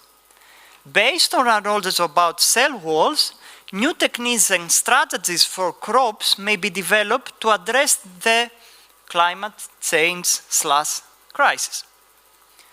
So, what is the cell wall? The primary cell wall consists of polysaccharides, pectin, cellulose, and hemicellulose, and proteins. The secondary cell wall consists of polysaccharides, basically cellulose and hemicelluloses, and lignin, and is generally thicker than the primary one. The secondary cell wall begins to grow inside the primary one after the growth of the cell is completed. And let's see its components.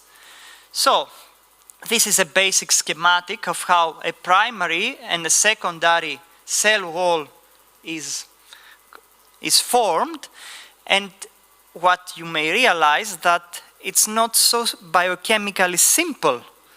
So it's a rather complex part of the plant cell. So we start with cellulose. We wear cellulose, you know. I'm wearing cellulose right now. Most of you are wearing cellulose. But it's a beta-1,4-glucan, which is polymerized, and then the fibrils are bound together with H bonds, and they form this kind of cellulose that is called crystalline cellulose that gives the cell wall its rigidity. You know, cellulose is more powerful than steel. And also we have pectins. And the most common pectins are homogalacturonans. They are chains of alpha-galacturonic acid that are able to methyl esterified. And if we methyl esterify them quite a lot, then the cell wall becomes inflexible. Okay. And we have heteromanans that also take part in the formation of the cell wall, and changing them change the chemical behavior of the cell wall. We have hemicelluloses like xyloglucans that form a network with the cellulose, and they give extensibility to the cell wall. We have a very specific hemicellulose which is called callose, and it can give the cell wall its reinforcement and rigidity. And of course some structural proteins like extensins and aravinogalactan proteins. So it's not something simple, it's something complex and something that is alive and changes throughout the plant life. It changes completely. So what are the effects of heavy metals on plants? So different response for each element. There are some levels of toxicity, so cadmium is more toxic than chromium, and generally the effects can be synergetic, competitive, and cumulative, but basically heavy metals, what they do is they lead to the destruction of the plant cell via oxidative stress. So, but again, the procedures are not so easy, so they are complex. So, I will focus on zinc and cadmium, since there are metals that you can find in an old heap of mining waste. And cadmium, okay, yes, you can have reduced growth of plants. You can have chlorosis, necrosis, root browning. The root can increase in diameter. And also you can increase the length and density of root trichomes. With zinc, on the other hand, you have a change in the metabolism. A reduction of growth of biomass, an inhibition of cell division, root again necrosis, lignification of the rhizodermis, and abnormalities in the mitosis. So, what happens to the cell wall under the heavy metal effects? One common thing that you noticed when you have heavy metal affecting the cell, the plant cell, is lignification. Also, you can have deposition of callose, you remember, callose, rigid cell walls, and various lipids. And also, plant organisms increase the amounts of polysaccharides, in particular methyl esterified pectins, to increase the binding capacity of the cell wall of the heavy metals. Under zinc, studies have found that there is an increased expression of genes associated with the synthesis of lignin, and under cadmium, in some species, pectins and semicellulose increase in the cell wall. So, you know, we searched for the bibliography and we found that some nice plants to work with are these guys.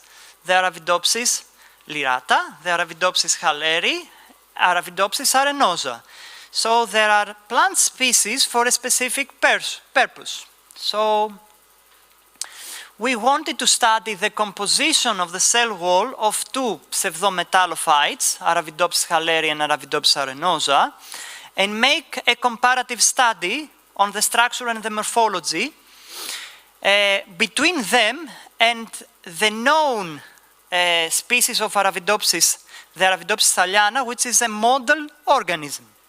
But also we wanted to study the composition of the cell walls in a plant that we found that is an accumulator, Salvia sclarea. So we wanted to find plant material. So, luckily, we were able to have this material donated by Dr. Krzysztof Sipko. He's a professor at the University of Sicilia, and I thank him very much. And he sent us a collection of seeds for Arabidopsis halleri from Poland, from various locations that I'm not able to pronunciate, sorry. And two Arabidopsis arenosa populations, one from Hungary and one from Poland. Okay, so I'm from Greece and I'm going to talk about plants of Poland and Hungary. Okay, why not? And especially some specific places of these areas.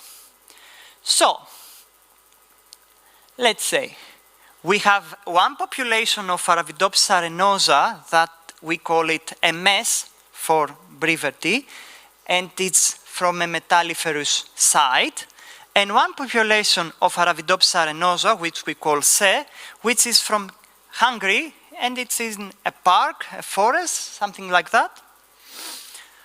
Okay, and we have one population of Arabidopsis halleri who is in an industrial area, I guess, and one Arabidopsis halleri, the HNI population, who is also from a park. So, why should these populations be different? It's not logical. So, also, I want to show you these maps that I have taken from yesterday's session. These maps are from the Polish Geological Society. So, this is Katowice area, and yeah, guys, you have a lot of cadmium and a lot of zinc, and I think that you already know that. But these things, these metals that you have may be more than a treasure, I guess.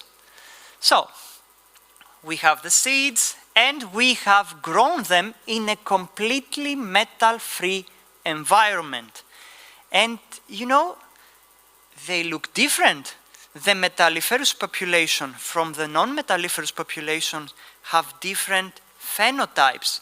So if I wasn't told that they are the same species, I would thought, okay, we have two different species of Arabidopsis, and new ones. So the leaves are different, the morphology of the leaves are different, and of course they differ from the Arabidopsis thaliana. Okay, so we grew them from 7 days in a Petri dish in an MS medium, completely free with heavy metals. What is interesting is, so there is no laser, or I don't know if you can see it. This guy here is the MS population, and the root hairs on it are quite a lot. So remember what I've told you, that when we treat plants with cadmium, a lot of root hairs grow.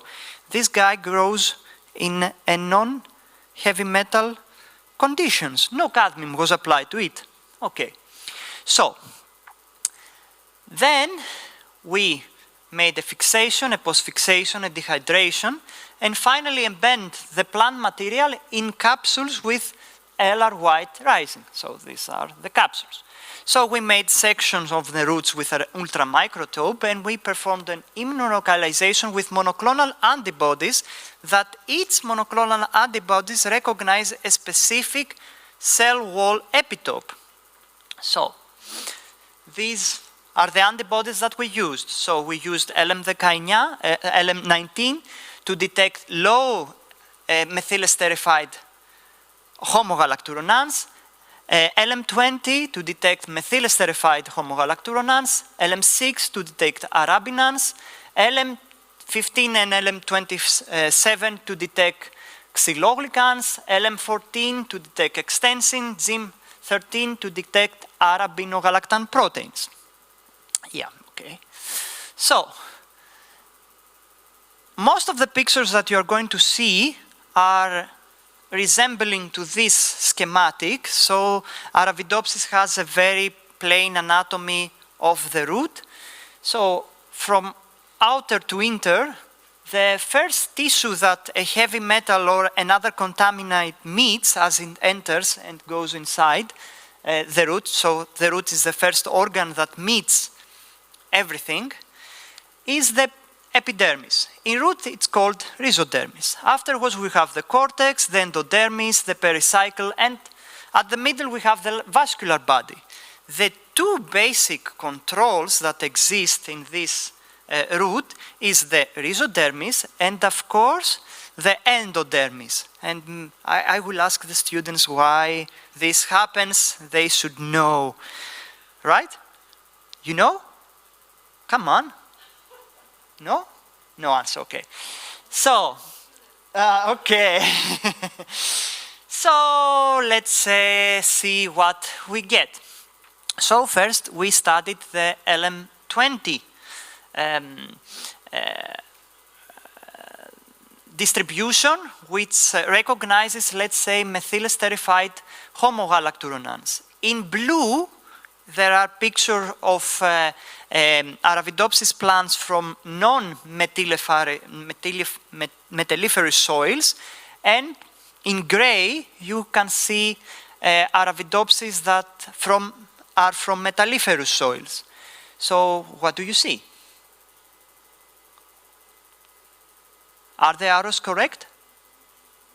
Yes? No? Come on, answer me.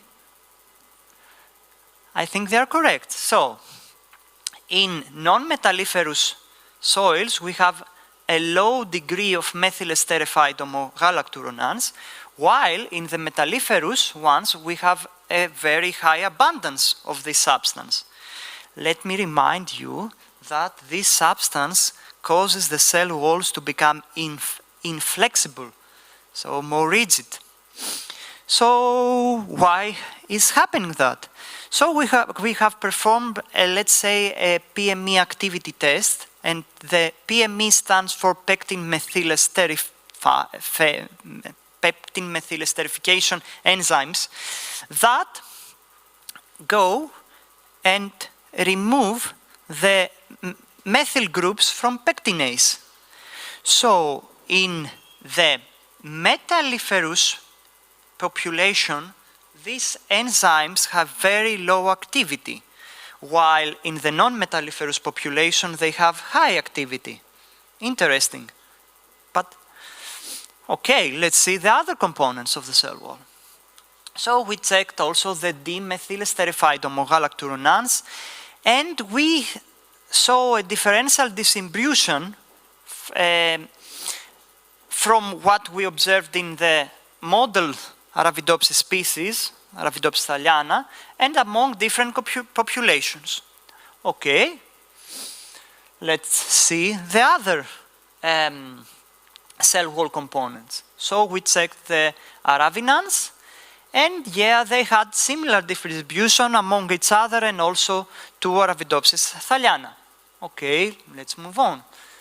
Let's go to xyloglycans. So, again, what we have witnessed is that in plants that were from metalliferous soils, there was an increased presence of xyloglycans.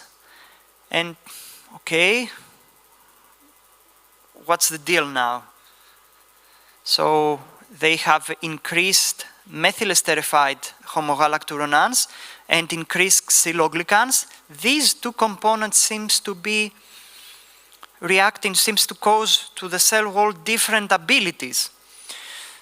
Yeah, maybe, but this means that in the metalliferous populations, we have witnessed an adaptation that they change their program, so they have increased methylesterified pectins to grab the metal, and since this methylesterified pectin causes the cell wall to become rigid, which is something that the plants do not want. They want to have a flexible cell wall so as to grow. If you have a really rigid cell wall, you are unable to grow. So you have methylesterified pectins, so to grab the metals, and also to compensate that, you increase the presence of xyloglycans so as to be able to grow and be happy. Okay, let's see another plant. This is Salvia sclarea, which is a very interesting plant because you can exploit it. It's a lamiace, it produces essential oil that are used in cosmetics, etc., etc. So, what we found is that it can tolerate excess zinc, but also can cope with cadmium as well. However, it doesn't accumulate both zinc and cadmium in its upper parts, rather retains it in the roots. So again, we studied the roots. So, for example, does zinc stress Salvia sclarea? When we treat salvia plants with excess zinc, let's say 900 micromolars of it, there is a great production of hyperoxide, and of course we measured MDA, which is an indicator of stress, and yes, there was an increase in the first 24 hours. So what happened to the cell wall? We used also calcofluor white to visualize cellulose, which seems okay, more or less, and see the other components. First of all, we used LM20 methylesterified pectins. This is controlled and treated. When we treated with zinc for 24 hours, methylesterified homogalacturonans dropped. This is another antibody, it's LM18, which detects partially methylesterified homogalacturonans, not fully methylesterified. So we have a great deal, very nice antibodies that we can work with and discriminate very well the cell wall components. So we have an increase in the partially methylesterified homogalacturonans. Under zinc, let's see the other components. It died? No? Ah, okay. So, LM27 xyloglycans. Upon zinc application, xyloglycans drop. LM6 aravinans.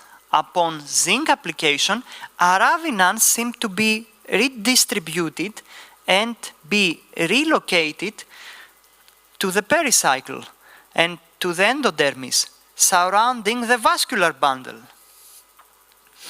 Okay, but you know, when you lose your xyloglycans, you have inflexible cell walls.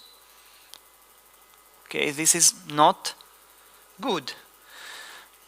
Okay, also we checked calose and under zinc, calose dropped, which means that the cell wall become less rigid, but also aravinogalactan proteins dropped upon zinc application. Aravinogalactan proteins generally help the cell wall also to become rigid. So, in order to compensate the changes that occurred, Salvia decided that I will not play with my xyloglycans, but I will play with my arabinogalactan proteins. Interesting, yes? So, we want to retain flexible cell walls. Plants want to retain flexible cell walls. And they do that, apparently, with different strategies. What is interesting about the Arabidopsis plants that grow under metalliferous soil is that they have, let's say, a memory of the stress they are used to and continuously react to this stress even if this stress does not exist. So we have noticed increased level of xyloglycans and methylesterified homogalacturonans, which change the properties of the cell wall, but without having previously handled the plants with heavy metals. And a similar strategy, the one that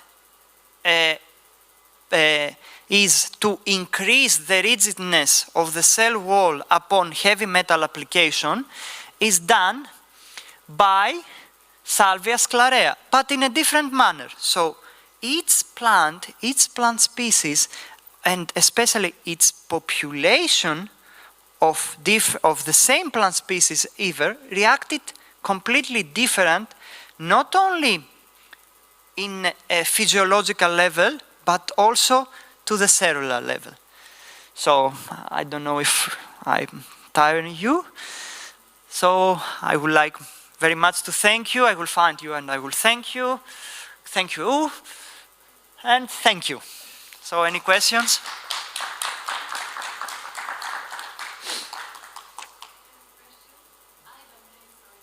Okay.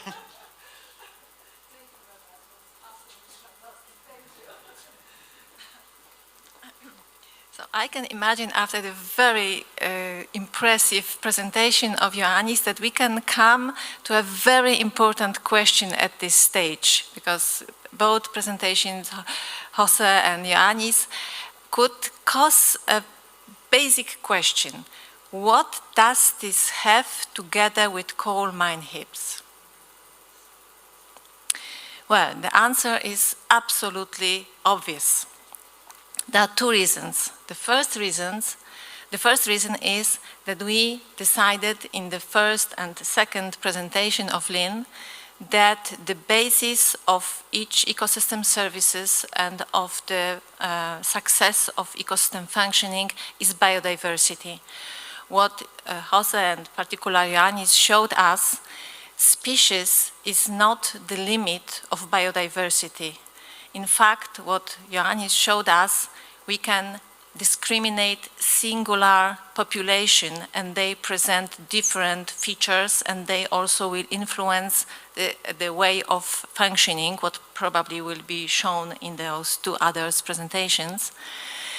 And the second thing is that with those presentations we can understand why the reclamation, recultivation, whatever term we used, are absolutely unsuccessful.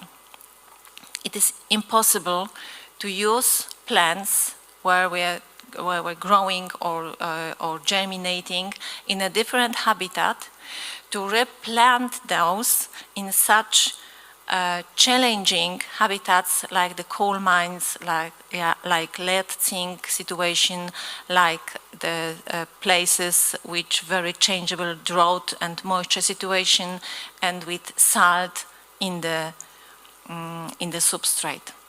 So this is why we try to find the real solution how to get a sustainable and permanent vegetation cover best adapted to these challenging habitats.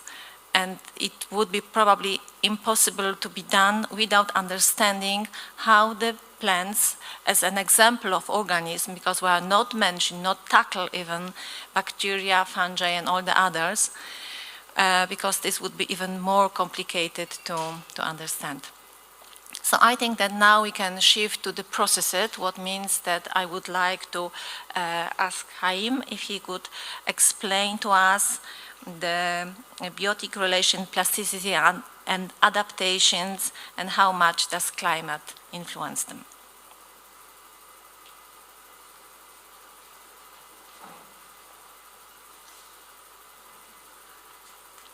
Okay, thank you very much. First of all, let me say thanks to the organization, to Gabriela, for this invitation to be here with you.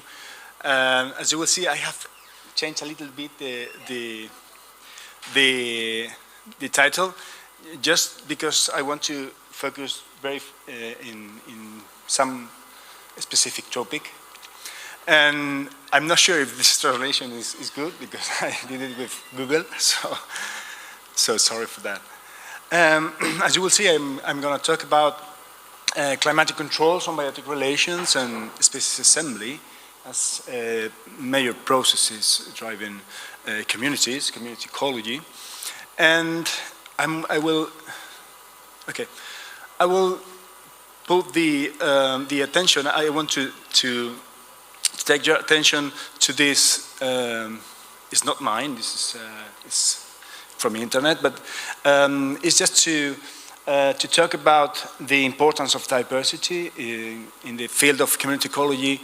Diversity has gained much attention because it is not only representative of the structural communities, but also functioning and ecosystem services. There are many demonstrations, both experimental and correlational, that shows how biodiversity is tied to ecosystem functioning and then indirectly to ecosystem services. But the point here is it is always possible to benefit from the positive influence of biodiversity.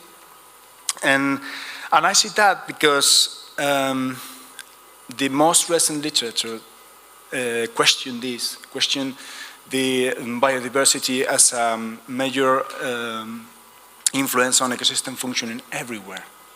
So let me put focus on these two variables, which are I think the easier metrics in communities. One of them is richness, which is the, let's say, number of species in a community. The other variable is abundance, which is the number of individuals, in this case, plant individuals. Okay? And it's important to note that both variables are related and positively correlated. So, and this relationship is almost ubiquitous in nature, is not only in plants, also in animals. Okay? So, for some reason, these two variables are correlated positively. And the good thing is that they are not only representative of structural properties in communities, but also they are very informative of functioning in natural communities. So in this presentation, I want to talk about how these two variables can inform us about mechanisms of species assembly, okay, and how the main type mechanisms can be entangled from the evaluation of this relationship. Specifically, for me, the most important part of this story is where we place the causal path. If we put the causal path in this direction, from richness to abundance, we are assuming that more species causes the existence or the coexistence of more individuals. Okay? This is more or less the popular topic in biodiversity ecosystem functioning. More species determine the existence of more individuals and indirectly determine or increase functions, for instance, productivity. Okay? And the reasoning is quite simple. It's based on the niche complementarity and limiting similarity in communities. So as long as we have more species, we have more different individuals that can be complementary in the uses of resources. And so then we can pack more individuals per unit area because they are less similar. There is a nice demonstration in the literature, in this literature, that shows how intraspecific distances or distances between conspecifics are larger than expected than distances from individuals or heterospecifics, or individuals that belong to different species. Okay, so this is a nice demonstration to show how different individuals can be packed more efficiently per unit area than conspecific or similar individuals. Okay, so this is more or less the reasoning underpinning this causal path from richness to abundance. But the other way around is possible as well. So abundance can cause richness. This is the basis of the energy theory, energy diversity theory. Okay, and the reasoning is that productivity, or let's say the available energy, which ecologically is productivity, if you have more productivity, you can have more individuals per population. And as you will know, the size of populations is directly related to the extinction dynamics of populations. So if we have more individuals in populations, we are far from extinction risks, and then we can have more species. This is the reasoning of this theory. This is the classical formulation of the theory. Okay, available energy in the top, which is in ecological terms is productivity, determine the number of individuals in the sense that more available energy implies more individuals, and more individuals determine by its influence on the extinction dynamics, determine the existence of more species. This is the classical formulation of the hypothesis, but recently what we have is, let me say, this part of the hypothesis, or the theory, let's say, is the more individuals hypothesis. So as long as we have more individuals, we can have more species. Okay? Okay, so we have both causal paths, and the literature and the both experimental and correlational experiences support both. But both have been identified separately. Only recently, the literature has made an attempt to reconcile both theories or hypotheses. This can be one of the attempts, very recent, in which available energy can influence species population dynamics, and through these influences, the available energy influence the number of individuals and the species richness, and the number of individuals can positively influence the species richness because it is related to the extinction dynamics, and the species richness can in turn determine the number of individuals by means of niche complementarity. Okay, so both can be reconciled, and both hypotheses can be plausible, and I'm sure both are more or less working simultaneously in natural communities. But the question is, if we can understand where or when, under which conditions, one of the hypotheses is more prevalent than the other one. Because if we can do it, then we can know which type mechanism is more important, and under which conditions these mechanisms are prevalent. Okay? So I'm going to show you two recent studies in which we have tried to answer this question. The first one, for the first one, we use a worldwide data set, including 24 regions, forest regions. And in each forest region, we consider a number of plots is variable among the regions.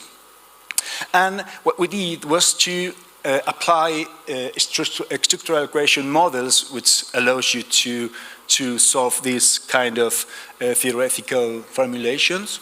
Okay, so in each region we fit structural equation models to this scheme on the right. Okay, in the form that in a way that we first apply or fit the model in which the causal path goes from richness to abundance. We then fit another model in which abundance explains richness, so the causal path goes from abundance to richness. And there is another one model, which is kind of null model, in which there is not any arrow in between richness and abundance. And so what we assume is that a third environmental variable, in this case, for instance, elevation, control both, and they just are correlated, but there is no causal effect in between these two variables. And then what we did for each region was to make a model selection using an information criterion which is adapted to the structural equation models.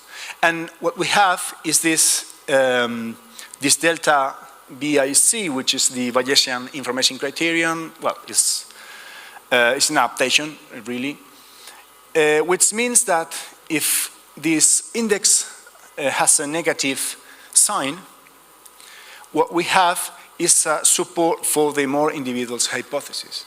And when this index has a positive sign, we assume that the most prevalent hypothesis is the more species hypothesis, or the niche complementarity. Okay?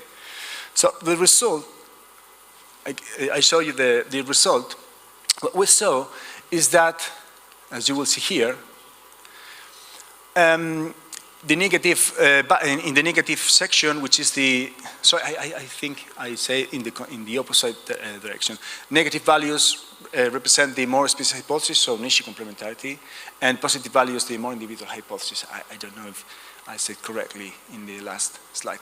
Okay, so this is the result. You have in the x-axis it's a kind of composite variable.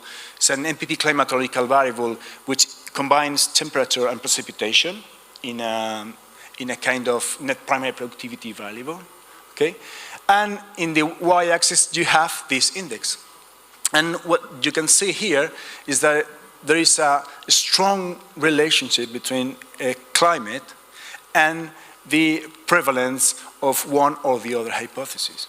So in the most productive areas of the world, let's say for instance the rainy forest in the equator, what you have is a strong prevalence of the more species hypothesis. So niche complementarity is the most supported hypothesis in these areas, the most productive areas.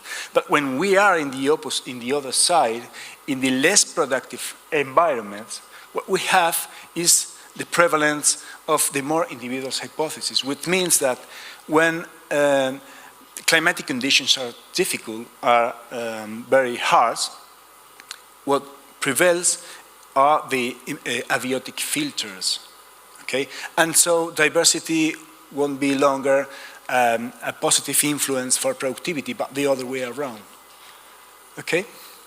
This happens in a space, as you will see. So the climatic gradient, this latitudinal gradient is worldwide. But what happens, and this implies that every point represents a different pool of species in different size with different evolutionary trajectories. But what happens if we focus on one site where we have always the same species pool, and what we have is climatic variability in time. So to solve this, we use a very nice data set, including 10 years of annual plant communities, okay? And we did more or less the same. We followed the same scheme, In this case, the important variable, the environmental variable, is the leaking cover. Leaking cover can drive both richness and abundance. So we use this environmental, or let's say biotic variable, to control for this scheme. And we did the same. We fit one model for the niche complementarity hypothesis, another model for the more individuals hypothesis, and the null model, including only correlation between these two variables. And what we found was exactly the same. In highly productive years, let's say bedding conditions, climatic conditions, the more species hypothesis prevail. So biotic relations are stronger and more intense, and biodiversity and the influence of biodiversity on, in this case, on abundance is stronger. But when we are in this case, dry years, or very dry years, what we have is the opposite. Biodiversity no longer controls the number of individuals or abundance, but the other way around. It's abundance what controls the number of species. So in conclusion, the causal direction in the richness-abundance relationship shifts along productivity gradients, both spatial productivity gradients or temporal productivity gradients. The positive influence of having more species works in climatological regions or years only, as shown by our results. And so if this is true, it would be necessary to increase the number of studies in this direction. If this is true, if we want to consider biodiversity or promoting biodiversity as a rule to improve ecosystem functioning everywhere and always, this might not work. Okay? Because sometimes biodiversity can effectively influence productivity via the influence on abundance, but sometimes do not, because it's productivity what controls biodiversity. So if we focus, for instance, in a restoration plan, not always including more species in the scheme is going to give better results, because this biodiversity is not going to influence the functionality and indirectly the ecosystem services they provide. Not necessarily. In those cases, for instance, if we focus on heaps, which is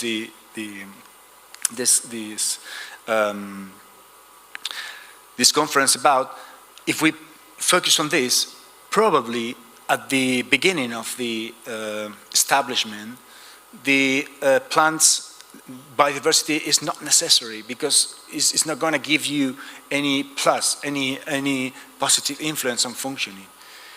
What we need is to focus only on those plants that can tolerate these conditions.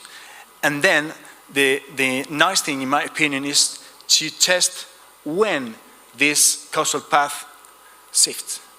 In which moment of the secondary succession this causal path shifts. And when it shifts, then biodiversity is giving you a plus in multifunctionality. Okay, let me say thanks to these people, these nice people who work in these studies, and thank you very much for your attention.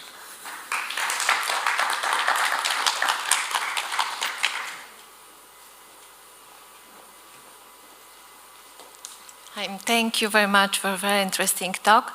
Let me come for a second. I don't know if you remind the talks we have for hours in Alcalá about the pattern that on the coal mine heaps we can observe at the beginning small patches with many species, and then they start to change into a mosaic of different patches with smaller number of species. So this is also something that I still didn't fix how this works. Probably we need some more detailed method to understand, because something like a change from a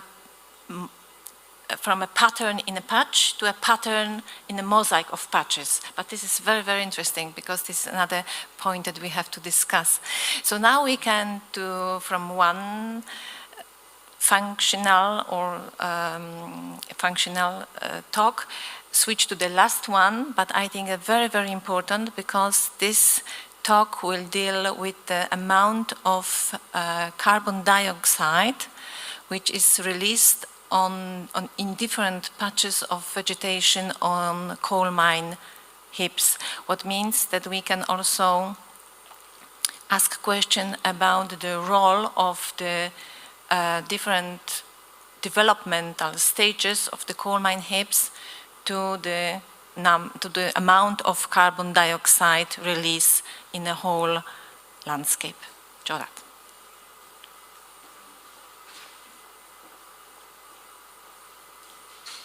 So, thank you for having me. I am going to talk about the carbon release. Well, actually, to be honest, I changed the title because the material is coming out, is far away from the soil. So this is why I changed the topic, the title. And I am Jawdat Bakr from Slimani Polytechnic University, working with Professor Bosniak and our lovely team. And to start, I'm going to go over some sectors, like the facts about Upper Silesian coal mine heaps, some numbers. Post-mining heaps are novel ecosystem, we decided already. So why carbon release? Why it is important? The study area and the number of categories and categories of the coal heaps. Some first results, because many results will be later coming out. And from these results, we have the granulometry, the particle size of the waste rock, and water holding capacity. And then the soil respiration, which is the carbon release, and some conclusion and recommendations. So as you know, we are talking mostly now about only mining sector, but in reality that Upper Silesian is very famous, like industrial, and it has many other industrial sectors like iron, transport industry, energy, mechanical, chemical industry, and all of them. So each of them can make a novel ecosystem, and as it is mentioned, an island of different ecosystem. So just, I think it is well known for the Polish people that they know the history about the coal mines, but for our colleagues it's good that from the beginning of the 19th century there was like a rapid development of the industry, and the peak was reached by the 70s. So there was the plan to reach to produce 167 million tons of coal. The interesting part also is like each ton of coal you are producing, probably you are digging out like half amount of it with like a waste rock.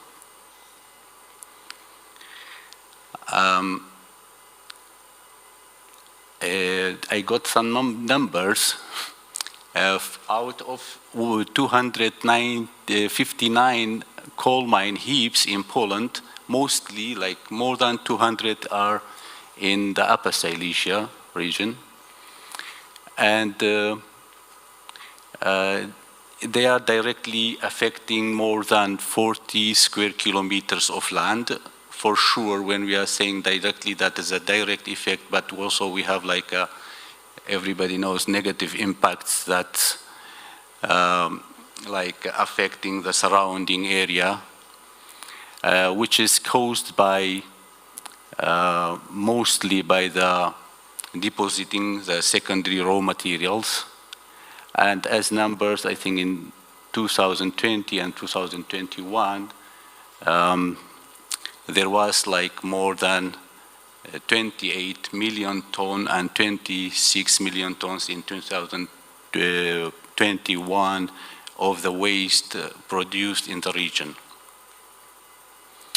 So them some pictures, but what is going on, it is like everybody knows that it's like the destruction of the vegetation, biodiversity disturbance, and also it is obvious that they are dumping the soil with the waste. And for sure, I'm not talking about the air and the water pollution, but it is the automatically coming to, I mean, with the waste material is coming also the air pollution and the water pollution through the runoff or either the leaching down. Post-mining heaps are novel ecosystems. Such novel ecosystems are will be recognized, as it is mentioned also in the previous presentations, by different organisms. We know that they are in a mutual relationship, but we don't know how, the mechanism exactly how it's going on. So to check the functionality of the novel ecosystems, we are talking now about the post-industrial landscapes. We have to check some parameters: biological diversity,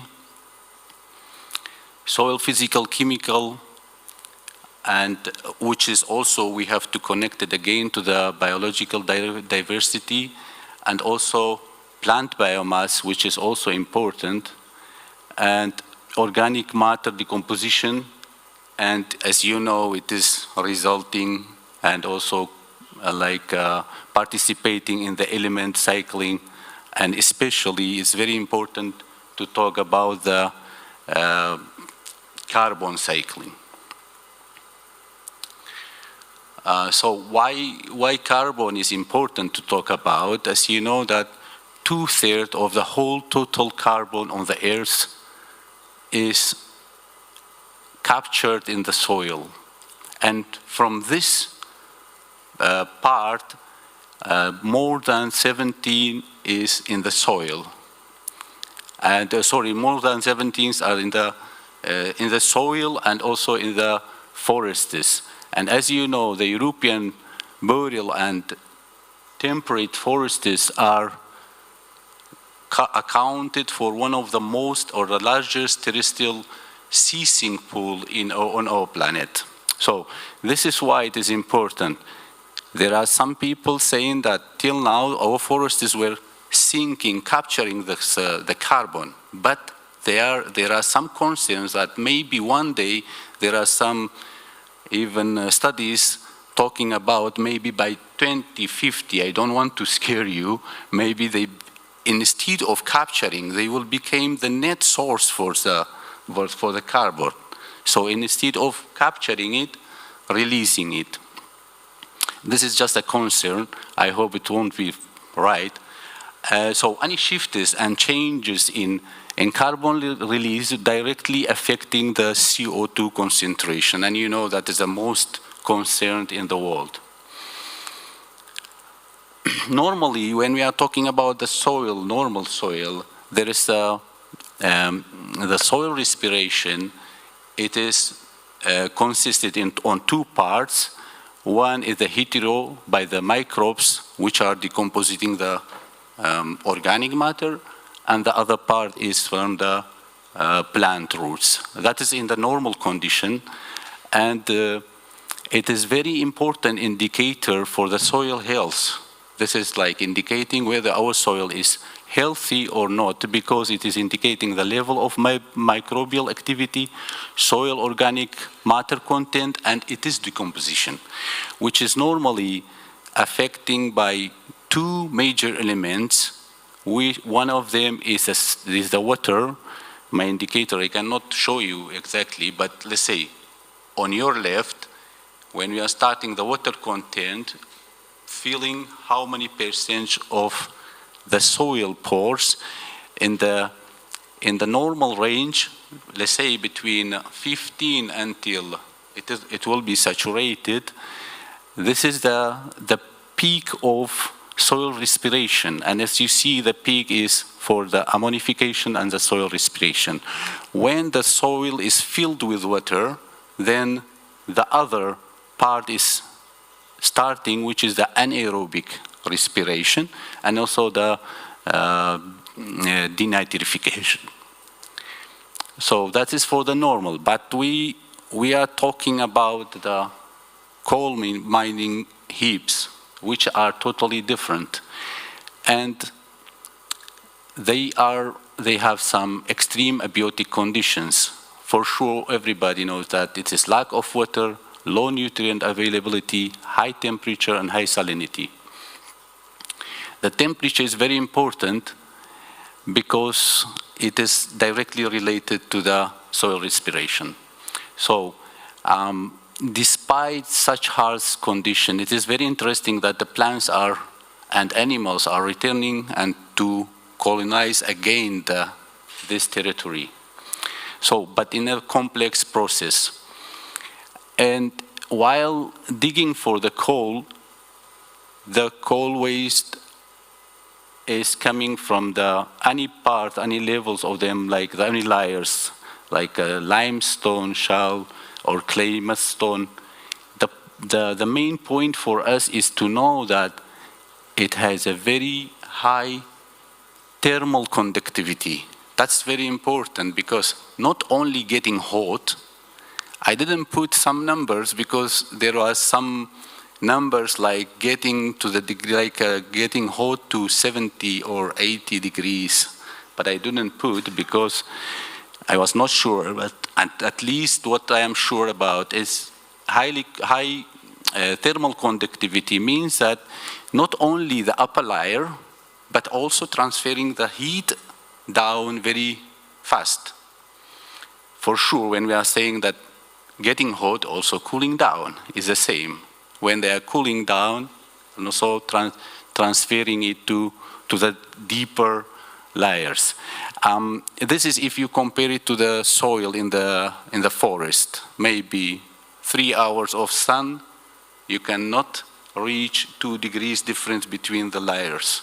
But with such material, it is very hard. It seems that the people working on the mining industry, they are working very hard, but also they are picking and digging out, bringing some also hard materials, which is not easy to deal with. The equation, as you see, it means that the changes in the respiration will change exponentially with the temperature. This means that 10 degrees of increasing, like doubling increasing the respiration twice. This means that releasing twice more the carbon. So in our case, we took the whole Upper Silesian as a study area, and actually we divided the coal heaps into 5 categories depending on the vegetation and the growth stage. So to make it easier for you, I put it abbreviated in some letters. For example, the first one, pioneer poor vegetation, which is with some shallow layer of topsoil has been refilled. The second one is spontaneous poor vegetation, and the third one is spontaneous forest development. Well developed, sorry. It is mean that this forest has been grown and it is like a full size. And then the fourth one is spontaneous herbaceous poor vegetation and developed vegetation. For sure, to be somehow to compare it, we took also the some plots in the boreal secondary forests, which I didn't change the Polish name, Bori, and the deciduous forest is the lassie forest. And actually, these are the numbers, but in total, they are more than 100 plots. And this is just simply a map to show you how we are indicating the places and how we are measuring.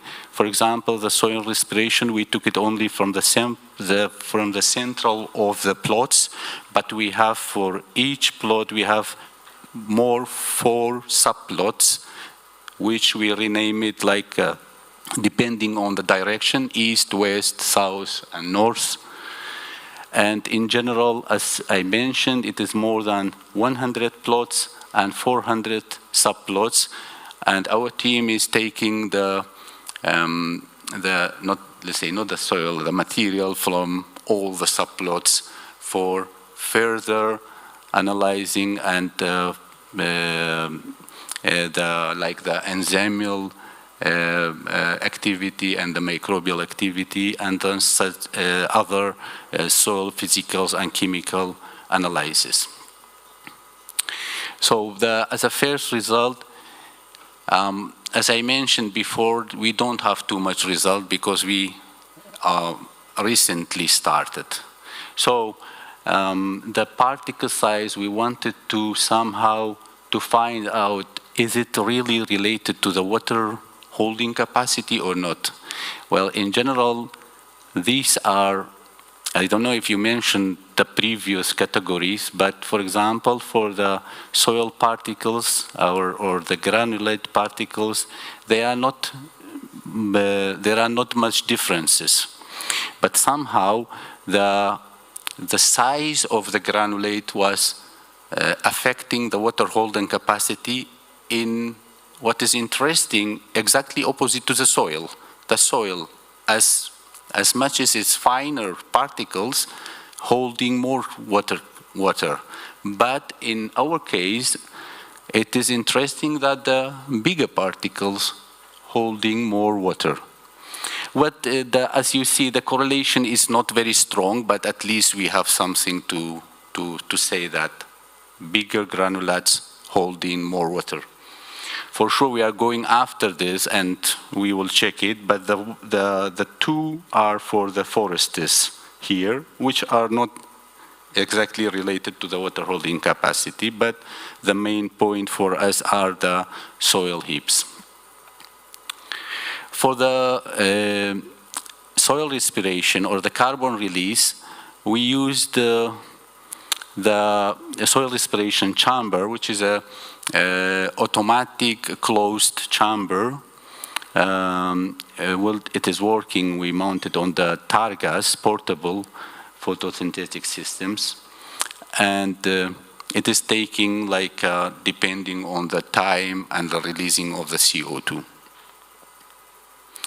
So the first result we have for the CO2 release or the carbon release, as you see from the, let's say, from the left, from the, let's say, small numbers, we have quite interesting results because this is for the pioneer, if you remember the pioneer poor vegetation, and then the spontaneous poor vegetation, and then the spontaneous forest developed. What is interesting that the grass are releasing more carbon, or let's say breathing more.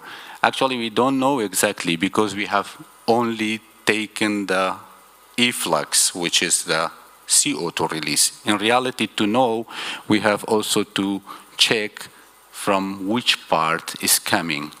Is it also related to the microbial activity or the plant roots or autotrophic respiration?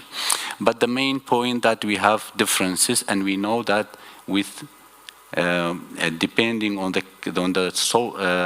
vegetation type and the growth, we have different, but in general, the respiration is declined. That's the most important what we know. Then, for sure, I put the soil, the water holding capacity also, but actually here it is not related somehow. I mean, just I wanted to show it. And for the next step, because as I mentioned, we are working on a project. So we have some conclusions. What we know that the deposit and the material on coal heaps have different physical, chemical features, for sure far from the soil, and texture in structure, and low and quick shifts in water holding capacity, and very, as I mentioned before, very high thermal conductivity. And as we see that we have like a dramatic decline in the soil respiration or the CO2 release.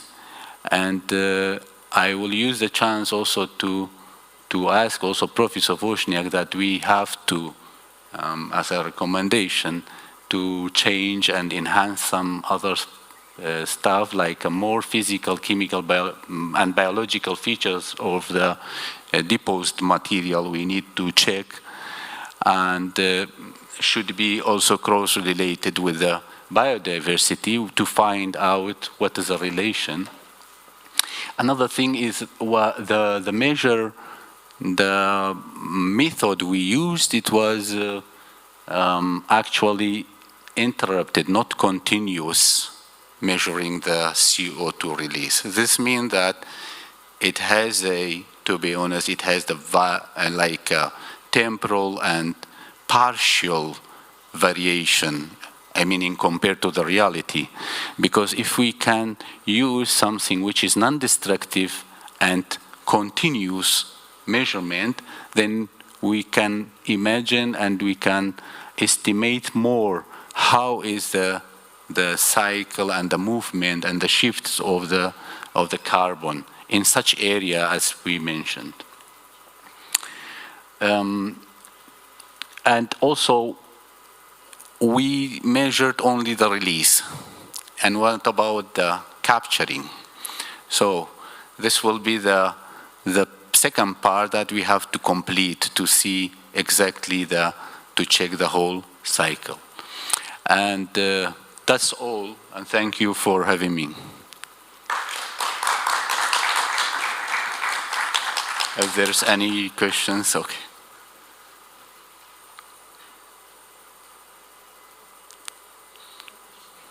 Okay. So thank you.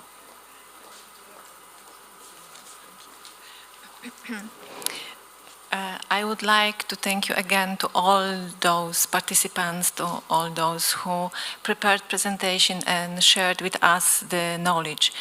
I would like to conclude probably very short, because it's late now, that to find a comprehensive, real and responding way of managing the post-coal mine heaps, we have for sure to introduce and incorporate a large variety of different methods, as I mentioned, from the very basics, even transcriptomic, up to the very high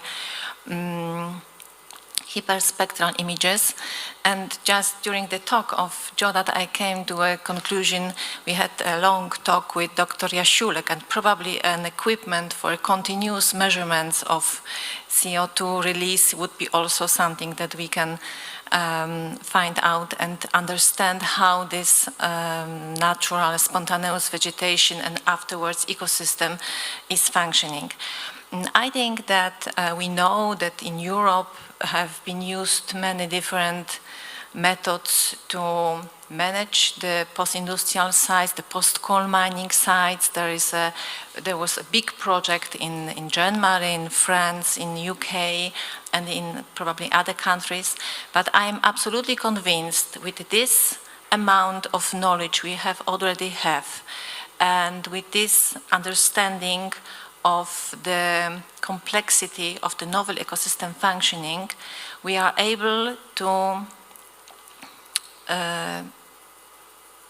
adapt, to introduce a new way, new ideas for managing the post-industrial sites, which can be better, we can have the better use of this potential, in my opinion, that the post-coal mine heaps are providing as separated islands in the whole landscape, due to get the better ecosystem services that Lynn presented us very nicely to the citizens of the whole region. So probably thanks to Professor Prostański, who was very patient listening to all those biological explanations, but I hope they help to understand that we cannot use the simple solution, because biology is so complicated and the individuals are responding very individually to the condition they find, and we shouldn't lose the potential of these natural processes. So I hope that this was helpful for the solutions and for the future projects that we can do together. So we'll try to join something that was not possible to join for a very long time. Thank you very much to all of you, to the organizers, to all the participants, to all the speakers, and particular thanks to all the young people who are with us now, because they did a very, very hard job running after me through the hips, and majority of the results that Jodat showed are due to their very hard and very dedicated and very active participation during the project. So with such young people, we have for sure managed to do everything. Thank you very much again to all of you.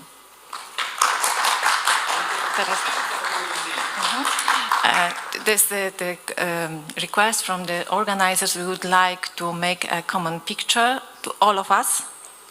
So if you don't mind to come to the stage and